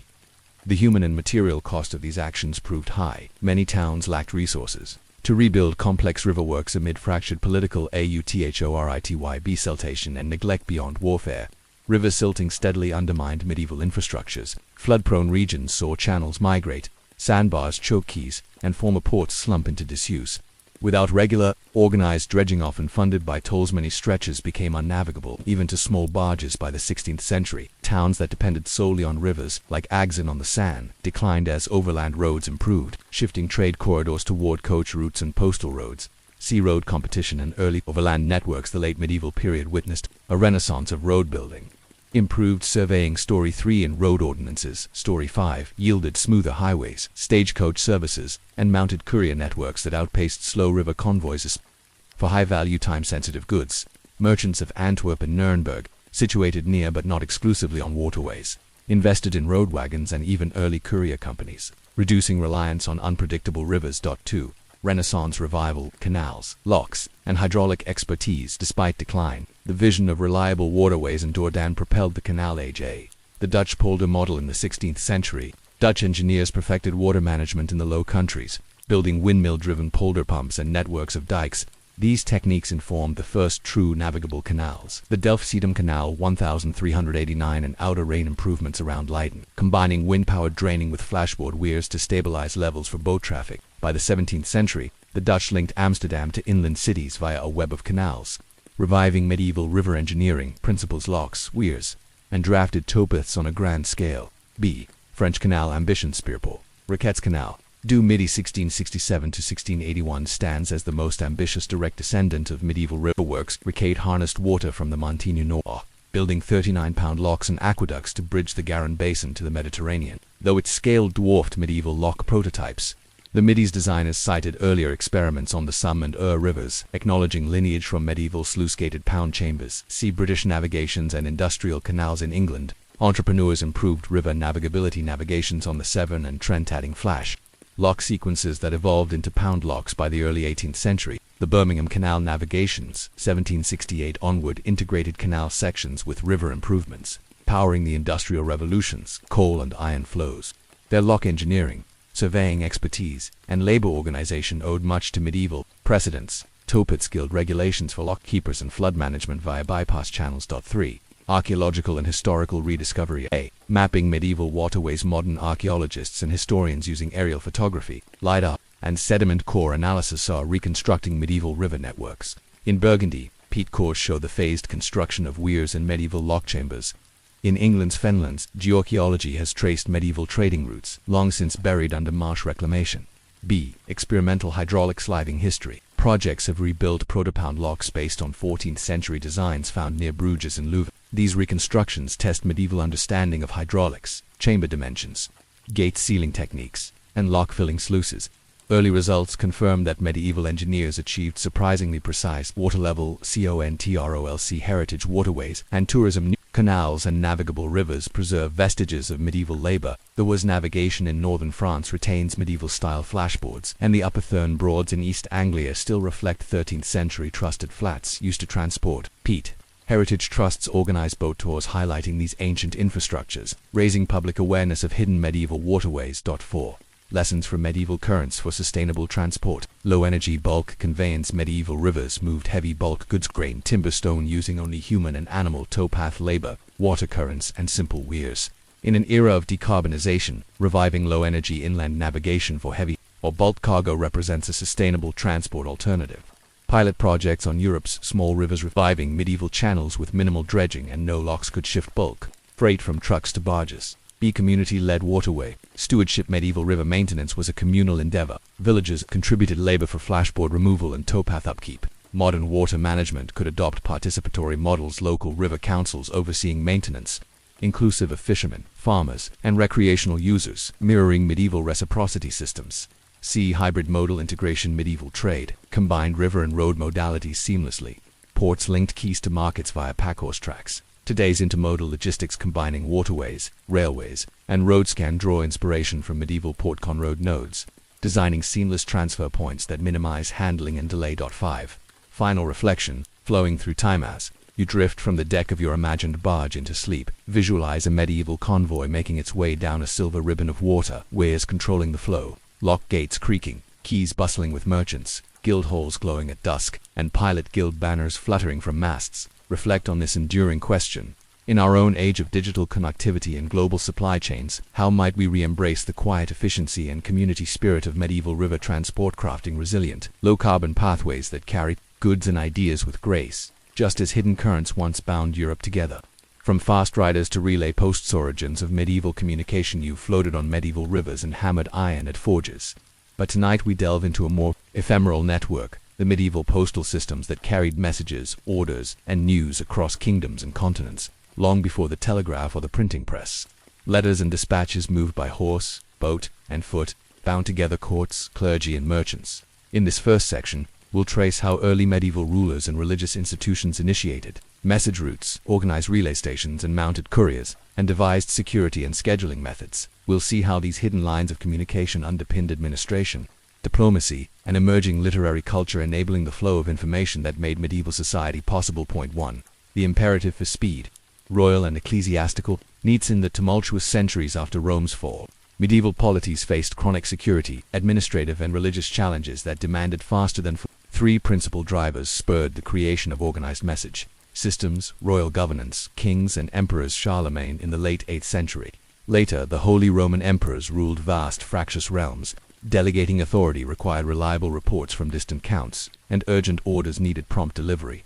Political crises, such as rebellions or invasions, compelled rulers to send and receive news with unprecedented urgency. Ecclesiastical administration. The Church, with its far-flung dioceses and monastic networks, relied on synodal decrees, papal bulls, and episcopal letters. The papal chancery in Rome issued mandates that had to reach Paris, Canterbury, and Constantinople. In turn, local bishops dispatched diocesan records and theological disputations back to Rome, knitting a universal Christian community together. Commercial correspondence, rising merchant classes, required trustworthy message carriers to arrange shipments, negotiate contracts, and transfer bills of exchange. Italian city-state merchants, Venetians, Genoese, and Florentines especially depended on swift news of market prices, war outbreaks, or shipping arrivals. Meeting these needs meant moving beyond ad hoc riders and missives carried by travelers. Medieval leaders built systematic relay networks. Two early models, Carolingian couriers and monastic networks. The Carolingian Missetica Carmagan, Eran 7-6-8-8-1-4, formalized a network of royal messengers. The Missi Dominiciu combined administrative oversight with courier duties. Traveling in pairs, a bishop and a noble, the Missi covered defined circuits of several hundred kilometers, staying at designated palaces and episcopal seats. Although primarily auditors, their swift progress riding fresh horses, supplied by local authorities, demonstrated the feasibility of planned routes and provided a template for pure courier services. Monastic scriptorium exchanges. Monastic houses maintained libraries and scriptoria that exchanged books and letters. Monks traveling for synods or charitable missions carried bundles of epistles between Cluny, Fulda, and Clonmacnoise. Over time, these visits became semi-regular. Annual gatherings at major abbeys created predictable calendars for message exchange, and monasteries designated guest lodgings where such couriers could rest and read. Equip. 3. The relay principle. Fresh horses and fixed stations. As distances and demands grew, medieval postal organizers adopted a relay system to maximize speed and endurance. Staging posts along principal routes: Paris to Lyon, London to Edinburgh, Rome to Avignon. Rulers and bishops maintained mansionese lodging stations, or mutations, horse-changing posts every 20 to 30 kilometers. There, a rider presented a credential diploma or letter patent to requisition fresh mounts and, if needed, acquire local guides familiar with terrain or political sensitivities. Credentialing. Messengers carried sealed letters, the diploma, Mazorum bearing the sovereign's cipher or episcopal seal. Local officials recognized these and provided horses without delay. Forging such credentials was punishable by death. Ensuring the system's integrity, courier teams, for especially urgent dispatches, rulers employed teams of 2 or 3 riders, alternating on a single fast horse, one carrying the letter, the next handing it off, optimizing for speed rather than bulk. Chronicles from the late 12th century record that a royal letter could travel from Paris to Milan, over 800 kilometers in under a week, unheard of rapidity in the age before. Turnpikes. 4. Institutionalization. Royal posts and burgess systems. By the 13th century, several polities formalized postal systems. England's King's Post, under Edward I, R. 1272 to 1307. A network of royal relay posts. The King's Post connected London to Edinburgh, Bristol, and Calais. Couriers rode day and night in shifts, enabling the king to receive Scottish border news in 48 hours. Exchequer records list payments for posting stations and allowances for fresh horses, indicating dedicated funding and royal oversight. French couriers, Philip II, Augustus, R. 1182-1223 centralized El Grande Posta mounted courier, service used not only for royal edicts but also, for a fee, by nobles. Towns along the Seine hosted royal posts, their inns doubling as relay points. Later, townspeople gained bourgeois the right to send letters at set rates using crown-owned horses. Italian merchant posts, the Lombard League city-states, established postas for commercial communication. Florence's Posta di Posta charged merchants per message and guaranteed delivery times between Florence, Pisa, and Genoa. Records show merchants paying premiums for guaranteed, one-day transit over 200 kilometers. These institutional mails coexisted with private messengers, but their reliability and speed made them indispensable for governance and commerce. 5. Security and secrecy, safeguards of confidential information. Medieval postal systems balanced openness needed for commerce with security for sensitive information. Sealed letters, wax seals often multicolored protected letters from tampering. A broken seal required immediate reporting at the next relay station. Duplicate copies carried by a second courier provided redundancy against loss or interception. Encrypted notations by the 14th century. Diplomatic ciphers, simple substitution alphabets began to appear in royal and papal correspondence, preventing casual reading by way station clerks or bandits. Although crude by modern standards, they delayed decryption long enough for the message's urgency to lapse if compromised. Armed escorts, high-val dispatches such as papal bulls or war orders traveled with small armed detachments or within guarded river convoys, adding layers of protection on top of relay speed. Through these measures, medieval postal services maintained the confidentiality and authority vital to political and ecclesiastical power. 6. Calendar and cost. Scheduling the flow of news. Postal services used fixed schedules and tariff tables to manage expectations and revenues. Timetables, relay schedules were often tied to the ecclesiastical calendar fast during Lent and Advent when royal business slowed. Expedited before council sessions. Town councils posted arrival times of cavaliers, royal riders, informing citizens when news from the capital would arrive. Tariffs and business. Post while sovereign messages traveled free, nobles and merchants could book business. Posted defined rates proportional to distance. Deniers per lieu and urgency standard versus express. Market towns advertised post fees carved into stone tablets at municipal halls, ensuring transparency and discouraging clandestine services. Financial administration. Royal treasuries maintained detailed accounts of post-in fees, horse hire payments, and station maintenance costs, evidence that postal logistics were a formal budget line in medieval governance. These economic structures guaranteed sustainable operation and public confidence in delivery times. 7. Unresolved roots, gaps, and innovations to come. Despite medieval postal achievements, mysteries endure. Peripheral connections. How did remote regions, Scandinavian fjords, Alpine valleys, or Iberian hinterlands, integrate secondary messenger networks into the main relay lines? Were clerical guest houses at mountain passes part of de facto post houses? Informal networks, pilgrimage routes, and commercial caravans undoubtedly carried private messages. To what extent did these parallel informal wild posts compete with or supplement official services? Cultural impacts. Did enhanced communication speed contribute to the spread of vernacular literature, such as troubadour songs or early romances? And to what extent did scribal copying and courier routes intersect? As you contemplate the hidden lines that bound medieval Europe, fast riders spurring through misty dawns, seers awaiting news at relay stations, and merchants budgeting for ticketed letter carriage, consider this open question. In our own digital age of instant messaging, what can we learn from medieval postal pioneers about balancing speed, security, and equitable access in the networks that carry our vital information? We saw how monarchs, prelates, and merchants first organized mounted couriers and relay posts to transmit messages swiftly across fragmented polities. Now, we turn to the operational heart of these systems, the physical stations and infrastructures that enabled rapid exchanges, the lives and routines of the riders themselves, the financial and legal frameworks that sustained the posts, and the innovations that steadily increased speed, reliability, and coverage from the 12th through the 15th centuries. 1. The network of stations, mansionnees, mutations, and post houses. At the core of every effective medieval postal service stood a series of staffed stations placed at regular intervals along major routes. These fell into two principal categories.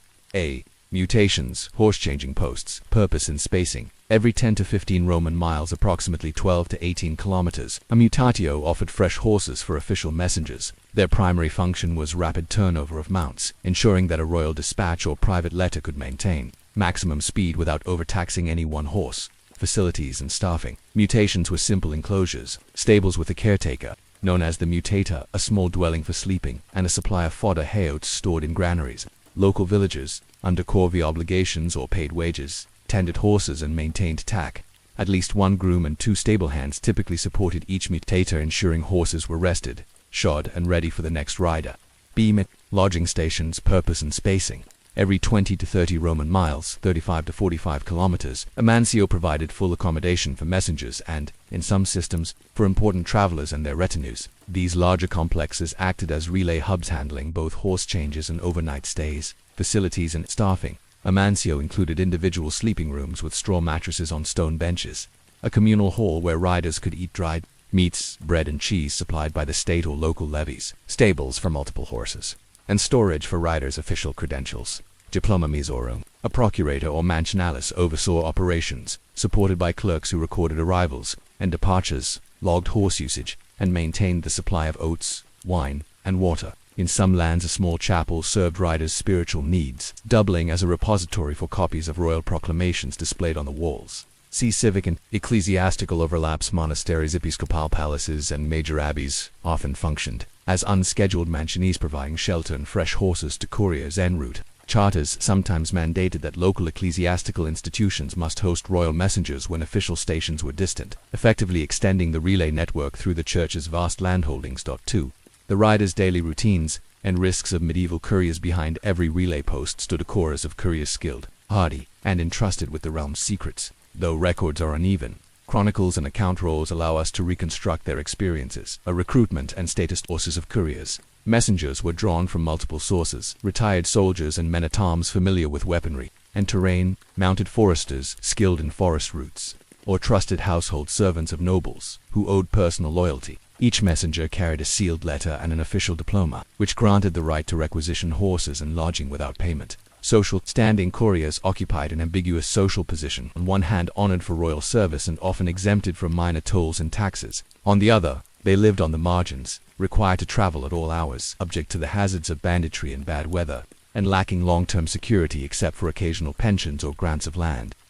Daily movement and schedules. Continuous travel versus overnight rides. For the fastest express services such as a king's urgent decree, couriers rode day and night, changing horses at mutations, eating dried provisions on the saddle, and sleeping only in passing, often for a few hours on straw at a man. Regular dispatches followed daylight-only schedules, covering 40 to 50 miles per day, with overnight stops planned at principal mansiones. Message protocol. Upon arrival at a station, the messenger presented his sealed diploma to the station clerk, who recorded the letter's reference number, date, and time. Fresh horses were then provided immediately. At larger mansionees, dispatch riders might hand off dispatches to local deputies better acquainted with mountain passes or river crossings, ensuring optimized routing. Seasonal adjustments, winter snow, spring floods, and summer storms could isolate stations. To mitigate this, riders sometimes switched to footpaths or riverboats between posts, coordinating with river transport systems. See Story 10. In mountainous regions, parallel mule tracks and guided caravans supplemented horse relays. Sea hazards and protections. Banditry and war. Messengers ran the risk of highwaymen or enemy troops, intercepting them especially in contested borders, such as the Franco-German frontier. To protect against this, important letters traveled with armed escorts. The King's Post in England, for instance, assigned up to 6 archers to accompany high-priority documents on the Scotland route during the Wars of Scottish Independence.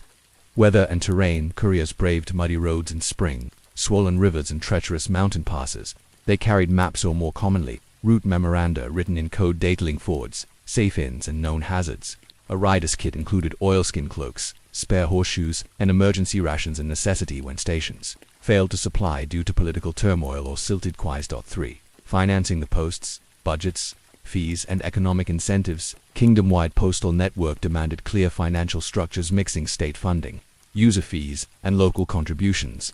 A royal budget and dedicated revenues exchequer accounts. In England, the exchequer maintained separate post-exchequer ledgers from the 13th century onward. Entries record costs for horse hire measured in DS and pound per horse, lodging allowances, and salaries for station staff. Dedicated taxation. Monarchs often endowed their postal services with dedicated revenues, a percentage of customs duties, a fraction of mining tides, or special levies on market stalls near post routes. These ensured predictable funding even during wartime. User fees and the business post's Burgess privileges. In many towns, local citizens could access the business post at subsidized rates. A merchant guild might contract the King's Post to carry their letters at a fixed fee lower than private runners. fostering revenue consistency. Express premiums for expedited delivery. Overnight between two major cities, couriers charged premiums up to double the standard fee. Royal charters sometimes regulated these surcharges, capping prices to prevent exploitation while preserving courier incentives. Corporate charters, merchant associations, such as Florence's Arte di Cambio, maintained their own semi-independent posts for financial correspondence, paying city authorities annual franchise fees in exchange for routinized services and limited exemptions from tolls and requisition. See local levies and community, labor corvée and in-kind obligations. Small villages and ecclesiastical houses along main routes were obliged, through ancient privileges or charter stipulations, to maintain local mutations and mansionese, supplying oats, timber for bedding, and fodder at no cost. Community oversight. Town councils appointed post wardens to supervise station upkeep, ensuring that riders received proper lodging and horses. Failure to comply invited fines, redirecting part of local tax revenues to service the network. Point 4. Innovations and expansions, improving speed, reach, and reliability. The medieval postal system did not stand still. Continuous refinements extended its CAPABILITIESA schedules and timetables, fixed departure days. By the mid-14th century, major courts published weekly departure schedules. For example, the Paris Avignon Post left every Tuesday and Friday, allowing senders to plan letter dispatches more precisely. Redistribution hubs. Cities like Lyon and Bruges became transshipment centers where couriers from multiple capitals converged. Letters bound for Northern Europe arrived by Paris's King's Post, then were handed to merchant messengers for Flanders, and later to Teutonic Knights runners for the Baltic. B. Early ciphers and document registers, notitia registries. Royal chancelleries began copying outgoing letters into registers notitia with short abstracts. This practice enabled tracking of important communications, detection of delays, and replication of lost dispatches. Some registries survive in archives, listing over 1,200 letters sent by the English Chancery in 1370 alone. Cryptographic precursors, simple substitution, cipher shifting letters by fixed intervals appeared in papal and English court correspondence by the late 14th century. While rudimentary, they protected sensitive negotiations, especially during the Hundred Years' War and papal royal conflicts. C. Integrating sea and land. Posts. Maritime post bridges. Coastal towns connected their riverine posts to sea routes via scheduled packet boats. A letter from London required only a 2-day land ride to Southampton, a night crossing to Normandy, and a swift river post to Paris, linking English and French administrations despite political rivalry. Pilgrim and market routes. Communal fairs and pilgrimage routes such as those to Santiago de Compostela offered informal posting options. Pilgrim hostiles and merchants acted as ad hoc relay points, augmenting official services in unserved regions. 5. Societal impacts. Speeding news. Fomenting change. Faster communication had far-reaching cultural and political consequences. A. Centralized authority and administrative control. Rapid response to rebellion. When Duke William of Aquitaine faced revolt in 1079, he dispatched messengers who alerted royal forces within days, quashing the uprising. Kings could coordinate troop movements and tax collections with unprecedented agility. Legal and ecclesiastical synodies.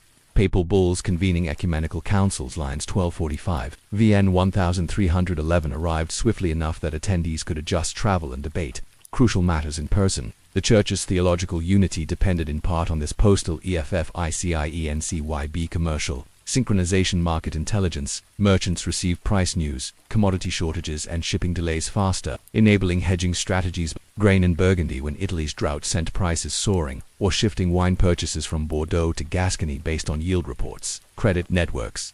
The growth of bills of exchange and letters of credit relied on trustworthy courier services. A Florentine banker could instruct his branch in London to transfer funds based on dispatches corrected as late as the previous week, keeping dispersed financial networks alive. C. Cultural exchange and literary diffusion. Courtly literature and news pamphlets, love poems, chivalric romances, and pamphlets about crusader exploits circulated among courts via the post. Heralds of news reports of a Turkish siege of Constantinople or papal pronouncements spread rapidly, shaping public opinion across borders. Scholarly correspondence. Universities in Paris, Oxford, and Bologna exchanged disputation, transcripts, and philosophical treatises. The mobility of scholars and their letters knit together the 12th century Renaissance, fostering cross-pollination of ideas. 6. Unresolved challenges. Gaps in the postal map. Despite its sophistication, much remains unknown about medieval posts. Peripheral integration. Records of courier lines into Scandinavia, the Baltics, and Eastern Orthodox lands are sparse. How did Kievan, Novgorodian, and Byzantine systems connect with Western posts, and what intermediaries enabled cross-cultural mail traffic? Informal networks, pilgrimage, merchant caravans, and monastic travelers undoubtedly carried unstated letters. To what extent did these shadow posts complement or compete with official systems, and how did rulers regulate or tolerate them? Metrics of speed. While occasional dispatch times are recorded, a systematic picture of average mail speeds across different terrains and seasons is lacking. Can we reconstruct detailed timetables from scattered notitia and exchequer accounts? 7. Reflective departure, messaging across the millennias, the relentless hoofbeats of couriers fade in your mind.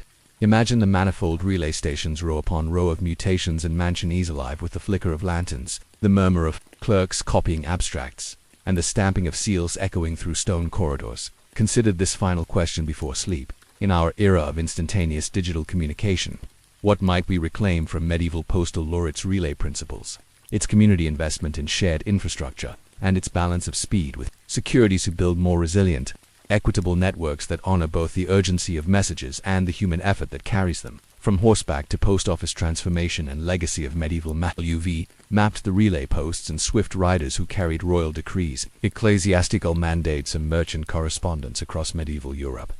Now, in this final section will follow those hidden lines into early modernity, how postal systems adapted to print and state building, how courier routes gave way to formal post offices and public services, and how the medieval relay principle still informs our modern logistics and communications networks. Reflecting on these developments reveals not only the endurance of the postal idea but also enduring lessons about speed, trust, and shared infrastructure. 1.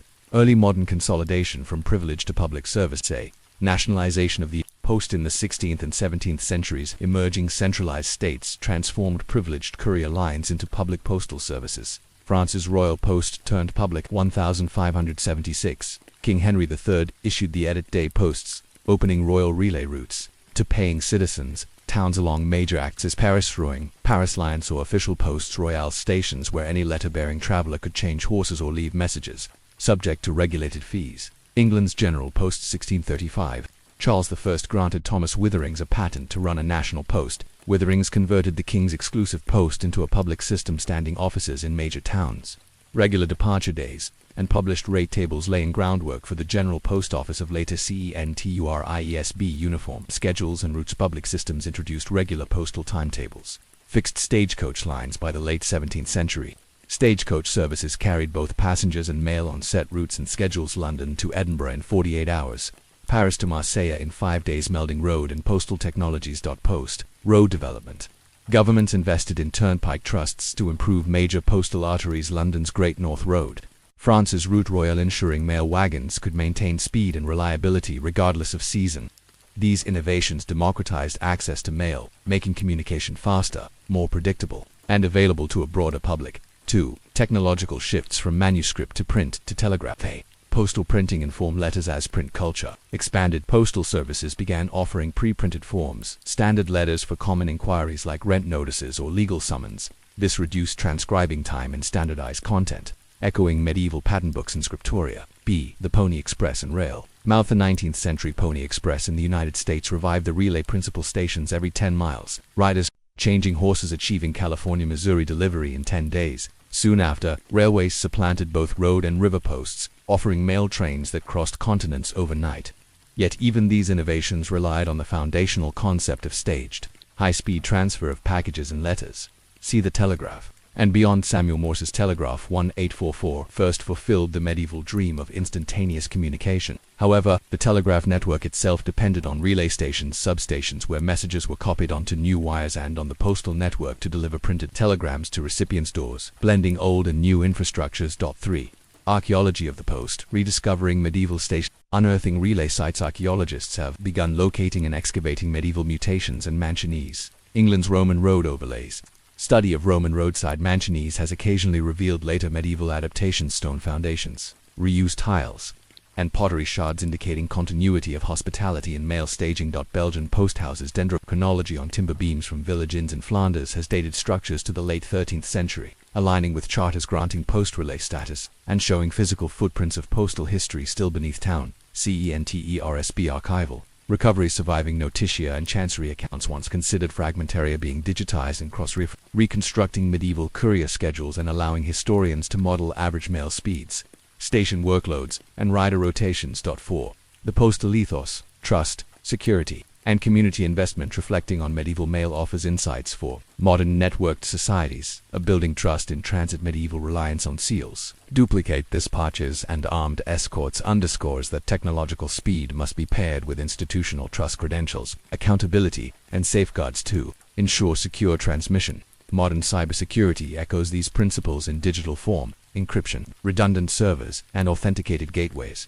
B. Shared infrastructure and public good post stations were supported by communal levies, royal budgets, and monastery hospitality. Today's internet backbone cables, satellites, and data centers likewise depends on public-private partnerships, regulatory frameworks, and shared maintenance, reminding us that connectivity requires collective commitment.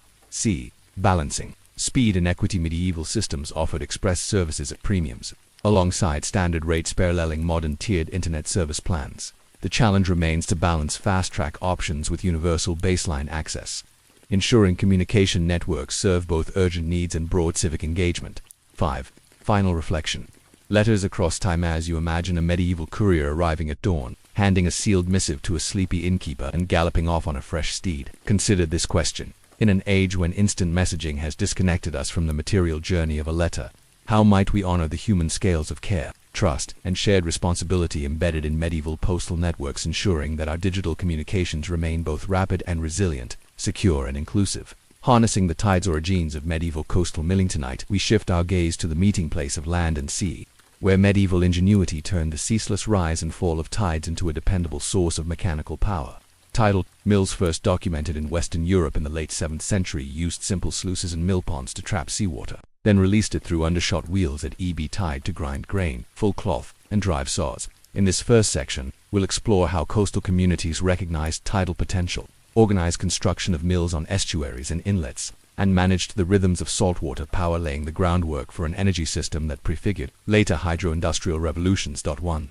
The promise of the tide. Why coastal mills arose. Most medieval mills depended on rivers or wind, both subject to seasonal variability, floods, droughts. Weather. Coastal settlements, however, experienced twice daily tides whose amplitude along the Atlantic seaboard, Irish Sea, and English Channel could exceed 3 meters. Coastal lords and monastic communities recognized that predictable cycles, unlike windmills, idle on still days, or river mills halted by drought. Tides rose and fell with celestial precision. High volumes, large estuarine basins, trapped significant volumes of water behind natural or artificial barriers, enough to power substantial mill wheels for several hours each ebb cycle. Location benefits. Many important medieval ports, Bristol, Nantes, Cork, sat on tidal rivers or inlets, making grain imports and local agricultural surpluses readily available for milling at the shore. Early charters such as that of Mont Saint-Michel, Abbey c. 709 CE explicitly reserved tidal mill rights for ecclesiastical estates, demonstrating recognition of their strategic value. By at least the early 8th century, to basic design, mill pond sluices and undershot wheels, while individual sites varied. Most tidal mills shared core features: A. Enclosing the mill pond and walls. Builders constructed earthen or stone levees across estuary arms, creating a mill pond, the lavoir that filled on the rising tide. Walls often 1 to 2 meters high, extended perpendicular to the shore, with masonry revetments on the seaward face to resist wave erosion. Channeling structures in narrow creek mouths. Simple timber or stone causeways guided floodwaters into the pond, funneling flow and maximizing trapped volume. B. Sluice gates and timing. Mechanisms. Inlet sluices, floodgates, heavy oak or stone gates at the pond's mouth allowed seawater to enter at high tide but closed under back pressure as the tide fell, thanks to wedge-shaped frames or leather seals. Outlet sluices after the tide peaked. Millers opened outlet gates, often via levered winches, to let water rush beneath the mill wheel, generating torque. The discharge period, typically 2 to 3 hours each ebb cycle, became the predictable window for milling operations. Some advanced sites experimented with twin-gate systems, locking the pond at flood and releasing it incrementally to maintain more even flow and extend grinding time. See mill wheel and machinery. Undershot wheels. Shallow, wide wheels, 3 to 5 meters in diameter, received water beneath their paddles. Mounted on horizontal axles, they transferred rotation through simple lantern gears to millstones above mill building.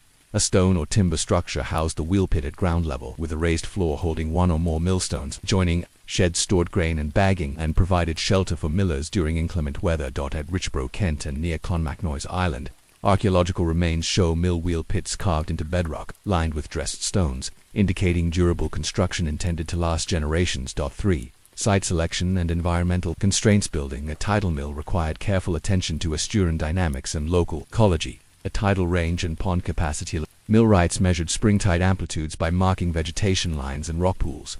A minimum 2 to 3 meters range was necessary to fill the pond fully and generate adequate head for the undershot wheel. Pond size calculations. Larger pond hectares extended grinding time but required longer embankments and more labor to construct. Smaller ponds limited milling window but lowered initial costs. Medieval masons gauged pond dimensions by pacing and using simple water level floats, with rules of thumb recorded in monastic building accounts. B.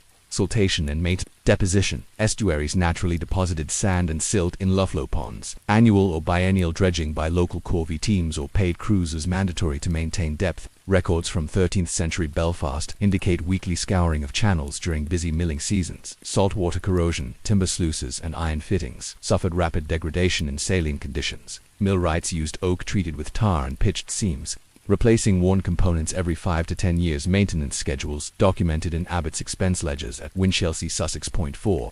Organizational and social dimensions. Tidal mills often operated under distinctive institutional arrangements, a monastic control and feudal rights. Monastic estates. Many tidal mills fell under abbey jurisdiction. Mont Saint Michel, Glastonbury, and Tavistock Abbey among them. Monastic records detail mill revenues, often a fixed peck of grain per grinding and maintenance expenses, reflecting careful economic management. Feudal obligations. Tenants on monastic or manorial lands were subject to mullinigage, requiring them to bring grain to the tidal mill. Exemption from inland mills underscored the tidal mill's monopoly and generated steady farming-kind revenues. B. Millers and labor. Specialized millers. Handling tidal cycles demanded millers adept at timing sluice operations and wheel maintenance. These specialists often held hereditary positions, lodged near the mill pond, and enjoyed privileges such as a cottage, grazing rights, and exemptions from certain corvée tasks. Labor corvée and paid work, while millers managed daily operations. Pond dredging, embankment repairs, and sluice servicing fell to local villagers through compulsory labor or for wages. Seasonal labor rosters appear in port manuals of medieval Bordeaux, tying maintenance to agricultural slack periods. 5. Economic impacts and regional integration. Tidal mills reshaped coastal economies. A year-round milling capacity, unlike river mills dependent on high water, tidal mills offered twice daily grinding windows every day of the year, even in summer droughts. Coastal communities could therefore plan more stable bread supplies, support larger populations, and develop maritime-oriented markets. B. Maritime grain. Tidal mill centers often became grain collection points. Ships from inland ports offloaded cereal at tidal mill quays, where it was ground and then shipped onward as flour, adding value before export. Records from medieval Cork show exports of milled flour to Bristol and Gascony, reflecting integrated sea trade loops. C. Technological foresight. By mastering tidal power, medieval engineers presaged later tidal power experiments. 14th century treatises in Brittany discuss theoretical vertical axis, wheels, and arrays of sluices, though unbuilt, revealing a burgeoning understanding of marine hydrodynamics. 6 unresolved currents and questions. Despite substantial evidence, many facets of medieval tidal mills remain obscure. Early continental sites beyond the British Isles and northern France. Few continental tidal mills are documented. Did coastal communities along the Iberian or Dutch coasts adopt similar technologies earlier than records indicate? Mechanics of multi-wheel mills. Some monastic estates reportedly operated 2 or 3 wheels on a single pond. How did mills coordinate sluice timings and gear trains to run multiple wheels without depleting head prematurely? Environmental impacts. How did embankments and pond construction alter estuarine ecosystems? Fish migrations. Saltmarsh health. And what medieval practices mitigated negative effects? Unresolved thought as you ponder the silent turning of wooden wheels beneath coastal skies. Imagine sluice gates dropping with a muffled thud and dark seawater surging through the pit, driving stones that sustained whole communities. Consider this lingering question. In a world seeking renewable energy sources, what lessons might modern engineers draw from medieval tidal mills? Simple community-scaled technologies attuned to natural rhythms and sustained by local stewardship. Building, operating, and sustaining tidal mills. Technical, social, and economic dimensions. Welcome back to the Atlantic shore, where human ingenuity turned the sea's inexorable rhythms into reliable mechanical power. In this section, we'll dive into the practicalities of constructing tidal mills, the daily operations and labor structures that kept them turning, the economic frameworks that underwrote their long-term viability, and the gradual spread and adaptation of tidal-powered industry across medieval Europe. Through these details, we uncover how communities wove sea and stone, tide and toil into an energy system both humble and transformative. 1. Surveying and siting. Choosing the right estuary before a single stone was laid, medieval engineers conducted careful site evaluations, balancing tidal amplitude, soil conditions, and proximity to grain supplies or markets. Measuring tidal range, using simple market stakes driven into intertidal mudmill rights recorded successive tide heights over lunar cycles. A stable spring tidal range of at least 2 to 3 meters was considered the minimum. Larger ranges offered longer milling windows and greater power. Soil and substrate testing workers probed prospective embankment lines with wooden rods to gauge mud depth. Sites with dense alluvial clay, able to hold an earthen dam, were preferred. Shifting sandbanks or peat beds were avoided or reinforced with timber piles. Access to grain and ports. Tidal mills required both input and distribution networks. Ideal locations lay within easy overland reach of farming villages, yet incorporated a quay or slipway for merchant vessels to load flour for coastal export. Charters often mandated mill pond rights be conferred only where both conditions were met, ensuring economic sustainability. These preliminary surveys, documented in monastic cartularies and lordly manorial rolls, laid the foundation for successful tidal-powered enterprises. 2. Construction methods from embankments to masonry. Works building a durable tidal mill complex involved multiple crafts and extended timelines, often spanning several years. Embankment creation. Core earthworks. Laborers dug parallel trenches along the planned wall alignment, digging to firm subsoil, and refilled them with layered soils. Heavy clay cores sandwiched by gravel shoulders to inhibit seepage. Stone revetment on the seaward face. Masons set cut limestone or sandstone blocks in lime mortar to armor the embankment against wave action. Each block, typically 50 to 70 centimeters long, was laid in staggered courses, with cutwater profiles at the base to break currents. Timber piles in areas of softer substrate. Carpenters drove oak piles every 1.5 to 2 meters along the embankment line, using weighted rams. These formed a sheet pile barrier. Earth-fill pressed against the piles prevented undermining. Records from 13th century Britannia show crews of 20 piling teams working in coordinated shifts to sink over 1,000 piles for a single mill pond. Sluice and gatework. Sluice frames. Timber carpenters built robust oak frames, joined set into the embankment core. Inlet and outlet culverts, 0.5 to 1 meter square, channeled water through these frames. Gate fabrication. Millwrights fashioned gates from thick oak planks, edge reinforced with iron straps. Gates hung on iron pintles set in cast lead sockets, allowing a watertight seal when closed. Leather-lined edges improved sealing. Medieval accounts note goatskin gaskets, tanned and oiled, fashioned to gate perimeters for enhanced water retention. Winch mechanisms to lift and secure heavy gates against tidal pressures. Smiths forged iron shafts and cogwheel assemblies.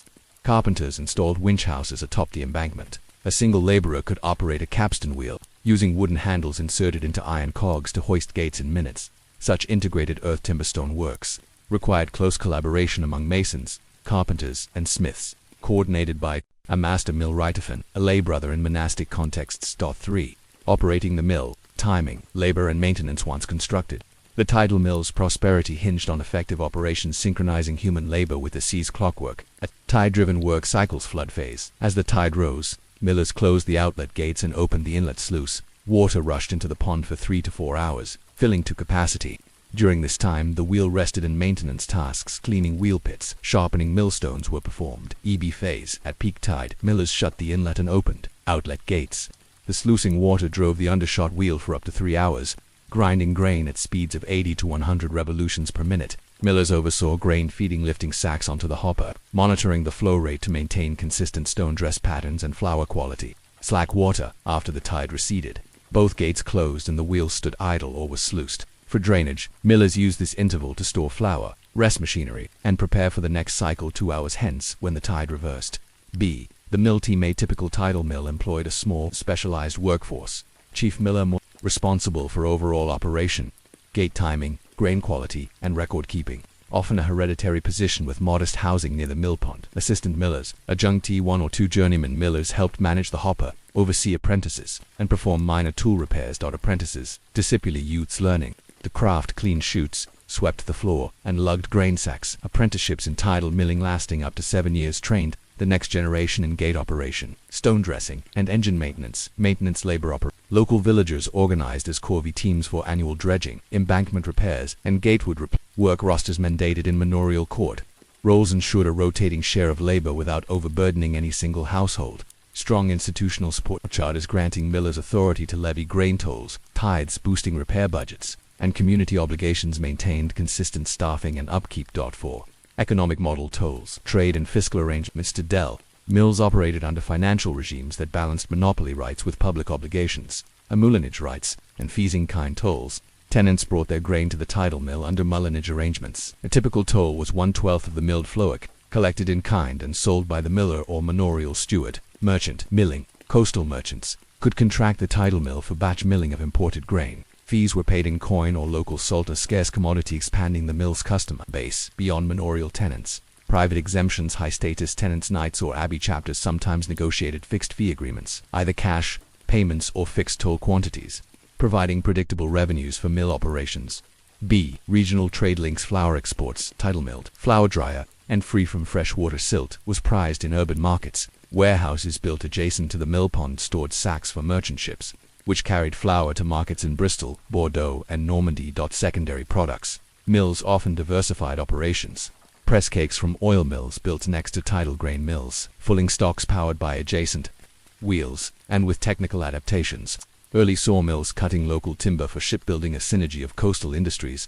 This dynamic economic model linked agriculture, industry, and maritime commerce, reinforcing tidal mills as keys of regional prosperity. 5. Technological adaptations and innovations over centuries. Skilled millwrights experimented with refinements tuned to local conditions. A multi-wheel complexes parallel wheels. Some large tidal ponds powered to mills side by side, each with its own wheel pit and sluice arrangement. Gate timing was staggered, one wheel operating at first ebb, the second after partial refill, extending grinding time. Excavations at Brancaster, Norfolk suggest a dual-wheel configuration, with channel bifurcation evidenced by stone foundations. Variable wheel designs where tidal head was marginal. Engineers crafted larger diameter wheels with shallower buckets to amplify flow volume at the cost of torque. Experimental carpentry treatises from Brittany C. 14th C.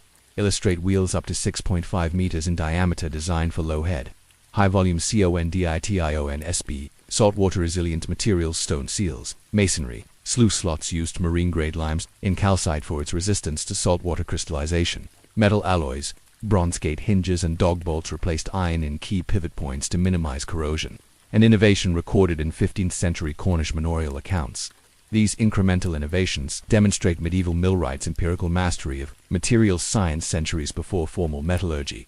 6. Environmental and social impact. Tidal mill construction reshaped coastal ecologies and community life. A salt marsh alteration, habitat changes, mill pond, embankments and sluice operation altered sediment deposition patterns, converting intertidal mudflats to freshwater marshes. While beneficial for grazing, these changes impacted fish nurseries, later prompting local ordinances limiting pond expansions to protect eel and salmon populations. Water quality, periodic sluicing, flushed silt and organic matter downstream, but some coastal communities noted increased stagnation in adjacent channels, leading to health concerns. Medieval medical tracts from Normandy cautioned against building mill ponds too close to towns, citing miasma theories. B. Community cohesion and conflict shared benefits. Tidal mills provided predictable milling schedules, contributing to food security. Annual milling festivals celebrating the first ebb-driven grind of the year reinforced communal identity, with feasting and fairs held on mill embankments. Disputes over rights. Conflicts occasionally arose between lordly mill owners and commoners seeking access. Manorial court rolls from Devon record cases where villagers contested excessive mullinage dues, seeking relief in royal petitions. The adjudication of these disputes established early precedents for contractual fairness and public interest considerations. 7. Unresolved currents and questions for reflection. Even after extensive archaeological and archival study, many mysteries linger. Early continental adoption. While Britain and Normandy boast numerous documented tidal mills, the extent of similar installations on Iberian, Italian, and Baltic coasts remains underexplored. Future surveys may uncover hidden embankments and wheel pits beyond the channel. Advanced gate mechanisms. Were any medieval tidal mills ever fitted with early versions of mitered gate designs offering tighter seals and easier handling, or did such refinements only appear in later post-medieval expansions? Energy integration. Did any medieval sites combine tidal power with wind or river power in a single mill complex, leveraging asynchronous cycles to maximize daily operation, and, if so, where might evidence of such hybrid mills be found? Unresolved thought. Imagine standing atop a stone revetment at dusk, watching seawater sluice beneath wheel paddles that turn heavy millstones, linking the cosmic pull of moon and tide with the daily bread of coastal villages. Before you surrender to sleep, consider this question as we seek new renewable energy sources in our own age. How might the medieval tidal mill, simple, locally managed, and attuned to natural rhythms, inform modern approaches to marine-based power, community governance, and ecological balance? Decline, rediscovery, and the enduring legacy of medieval tidal mills. Of surveyed coastal embankments and sluice gates. timed the ebb-driven labor of millers, and seen how tidal mills wove sea and stone into engines of medieval prosperity. Now, in this final section, we'll trace how these ingenious machines met the twin challenges of technological change and environmental pressures, examine their revival and interpretation in modern heritage and engineering, and reflect on the lessons they offer for today's renewable energy ambitions. 1. The waning of tidal power. Technological and economic shifts. Rise of steam and centralized milling. By the 18th century, the advent of steam power and improved road networks began to undercut the advantages of tidal mills. Steam engines. James Watt's innovations, 1769 onward, offered mills that could run continuously, unbound by the 2-3 REB cycle. Industrial-scale roller mills replaced discrete tidal wheels, centralizing grain processing in urban factories and rendering many coastal mills economically obsolete. Transport improvements. Turnpike roads and horse-drawn canal boats enabled inland farms to send grain directly to centralized mills or markets year-round. Coastal isolation of tidal sites became a liability when roads offered faster, more flexible logistics unaffected by tides or siltation. As profitability declined, many tidal mills were abandoned. Overgrown embankments collapsed, sluice gates rotted away, and pond basins silted. By the mid-19th century, only a handful of heritage or specially maintained sites remained operational. B. Environmental and regulatory pressures changing. Attitudes toward coastal management also played a role. Fisheries conflicts. 19th century fishery reforms aiming to protect declining salmon and eel populations viewed tidal ponds and sluice operations as ecological nuisances. Legislation sometimes mandated removal of obsolete mill structures to restore free tidal flows. Land reclamation. As coastal agriculture intensified, many former mill ponds were drained permanently for salt marsh conversion or urban expansion racing. Physical traces of the mills and filling in basins once scoured by tidal power. By century's end, the great era of medieval tidal milling had largely receded into memory and landscape. Archaeology. 2. Archaeological rediscovery and heritage revival. Unearthing the mills. 20th century archaeological surveys rediscovered numerous mill sites through aerial photography, LiDAR mapping, and targeted excavation. Channel remnants. Submerged sluice channels now visible at low tide reveal square or V-shaped cuts in bedrock used to guide water to wheel pits. Embankment traces buried. Levee cores detected by ground-penetrating radar outline former mill pond perimeters up to 2 hectares in size. Structural foundations. Excavations at sites like Goldcliff, Wales and Blakeney, Norfolk uncovered stone wheel pit walls, gate frame sockets, and post holes for winch houses, confirming documentary accounts. These investigations have produced detailed site plans and stratigraphic sequences, allowing historians to date construction phases and infer technological changes. Over CENTURIESB, experimental and cultural reconstructions. Heritage groups and universities have undertaken experimental reconstructions, working replicas at Blakeney. A reconstructed tidal mill wheel and sluice gate have ground small grain batches during spring tides testing. Estimated power outputs of around 5 to 7 horsepower per wheel, sufficient for a single millstone producing 200 kilograms of flour per tide. Interpretive trails. Coastal path signboards now mark mill pond embankments and gate remains, guiding walkers through layered histories of sea level change, medieval land use, and industrial archaeology. Educational programs. Local museums host workshops where children build scale model sluice gates and undershot wheels, fostering public engagement with pre-industrial energy systems. These projects revive not only the technology but the social contexts, telling stories of millers' daily rhythms and the community labor that sustained the ponds. 3. Modern applications. Lessons for renewable marine power. Rediscovery of tidal mill principles has inspired contemporary energy research at tidal lagoon and barrage. Design scaled-down barrage. Studies in Wales and Canada have proposed small-scale tidal lagoons embankments, enclosing shallow coastal bays to generate hydroelectric power using low-head turbines. These echo medieval sluice and pond concepts, albeit with modern concrete and steel, and reversible pump turbines to balance ebb and flood generation. Environmental assessments. Just as medieval builders learned to manage siltation, modern engineers model sediment transport and fish migration impacts, integrating fish-friendly turbines and managed sluice cycles that mimic natural tidal pulses.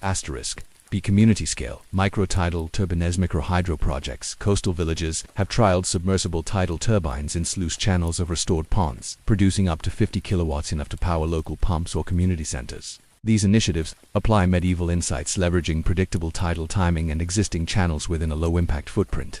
Energy sovereignty. By aligning power generation with community governance, as medieval mill ponds were managed by local consorts, these projects foster energy independence and local buy-in, mitigating NIMBY opposition common to large-scale tidal schemes. 4. Reflecting on medieval engineering. Principles of Resilience and Stewardship. Studying medieval tidal mills reveals enduring design philosophies, a small-scale, distributed infrastructure, other than massive barrages. Medieval systems favored multiple small pond mills dispersed along the coast, ensuring redundancy if one pond silted or a gate failed. Modern renewable grids can emulate this by deploying multiple microhydro or tidal units rather than single megaprojects, enhancing resilience to extreme events. B. Community participation and multi-use. Landscape style mill pond maintenance demanded. Collective labor and local stewardship, a model for modern cooperative energy projects that share benefits and responsibilities among stakeholders. The multi-use nature of ponds, flood control, grazing lands, fish habitats offers a framework for integrated resource management, balancing energy,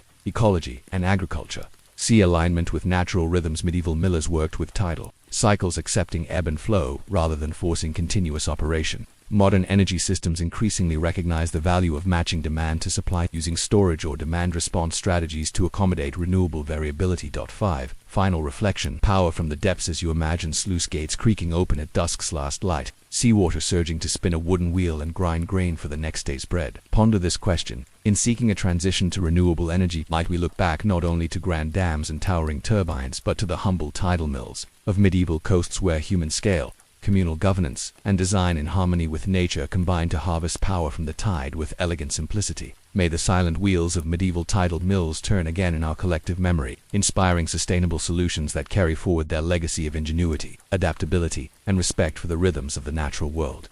From beacon fires to mechanical codes, origins of medieval long-distance signaling. Juve crossed waterways carried by tides, galloped alongside couriers relaying royal edicts, and listened to the covert hum of coastal mills. Now, turn your gaze skyward and across hilltops, where medieval societies erected silent networks of flame, flags, and mechanical arms, the earliest semaphores of Europe. In this first section, we'll explore how communities and kingdoms improvised long-distance signaling long before optical telegraphs, combining human vigilance, simple technology, and geographic advantage to transmit warnings, announcements, and basic messages across tens or even hundreds of kilometers.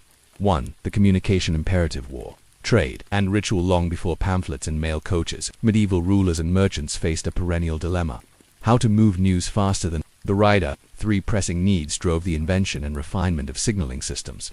Military alerts. Frontier fortresses and border castles required rapid warning when enemy forces massed. A messenger could gallop, but beacon fires and flag signals, relayed from tower to tower, often outpaced any cavalry. Maritime warnings. Coastal communities needed advance notice of approaching pirate ships, storms at sea, or incoming fleets. From the Scandinavian fjords to the Mediterranean shore, chains of watchtowers communicated by smoke and flame, forestalling disaster. Civic announcements and rituals. Major ecclesiastical or royal festivals, coronations, crusade proclamations, saints' feast days benefited from coordinated signals that summoned distant villagers to prayer or alms. A single torch glow after Vespers could ignite 100 fires in rapid succession, marking time and uniting people across realms. These imperatives spurred experimentation, adaptation, and interregional borrowing, yielding surprisingly sophisticated pre-optical networks. 2. Beacon fires and smoke columns. The most ancient semaphore, the simplest and most widespread signal system, employed fire and smoke. A hilltop beacon chains design, elevated platforms down towers, or timber scaffolds gripped bundles of dry brush and quick-igniting resins, pine knots, pit. At night, torch-tinted bonfires lit in succession conveyed a single, agreed-upon, prearranged signal: enemy at the river, summon 2 arms, or festival tomorrow. Relay timing. A trained watchman on each tower watched his neighbors fire. At first flash, he ignited his own, ensuring minimal lag. In optimal conditions, signals traveled at near the speed of light across 100 kilometers in under 5 minutes. Smoke day signals color and frequency coding during daylight. What burned damp leaves or straw to produce thick white smoke puffs. A single long puff could mean one message. 2 separated puffs a second. Rapid puffs a third.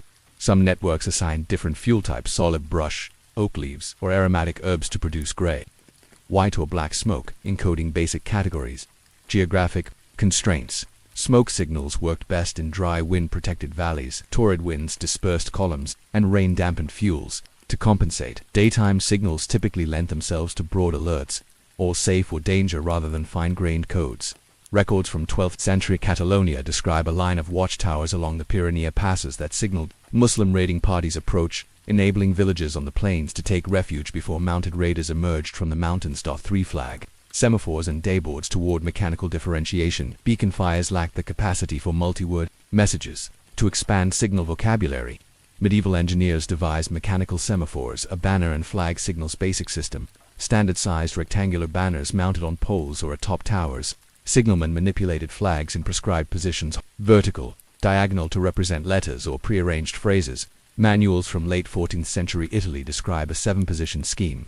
Flags held at 45 increments encoding up to 16 symbols. Relay dynamics. Riders or boatmen carried portable flag kits, pairs of cloth pennons on short halyards signaling across water or open fields. Flag semaphores proved invaluable for guiding pilots into harbors poorly charted below cliffs or around sandbars.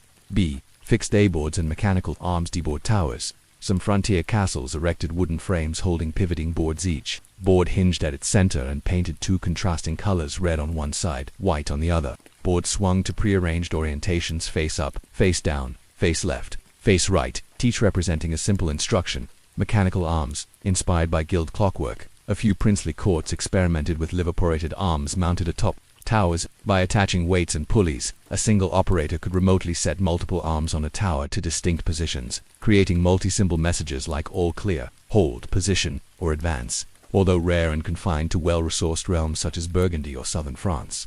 These mechanical semaphores foreshadowed the later Shap, telegraph, and illustrate medieval willingness to integrate mechanical principles into communication. 4. Organizational structures. Watch corps and signal masters operating a reliable signal network demanded human organization. A. Watch corps, vigiliary recruitment and training.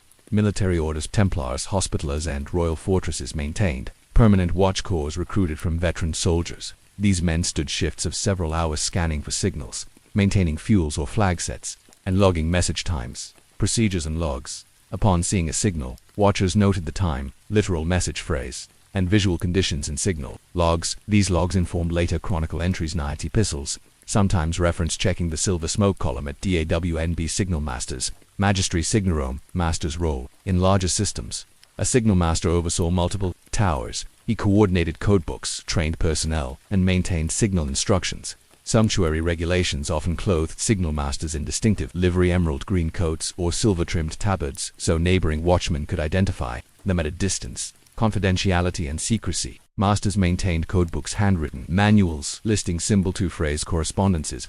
These books, prized and locked in strong boxes, were couriered only under heavy guard. Skeleton keys of secrecy ensured espionage attempts. Raiders mimicking signals could be detected by minor variations in banner design or brush composition. 5. Integration with other networks. Couriers, drums, and horns. Medieval semaphores rarely operated in isolation. They complemented older and newer channels. Messenger integration. Beacon fires alerted the nearest relay post, which dispatched mounted couriers carrying full details. This two-tiered approach, fire for speed, horse for nuance, combined advantages of both systems.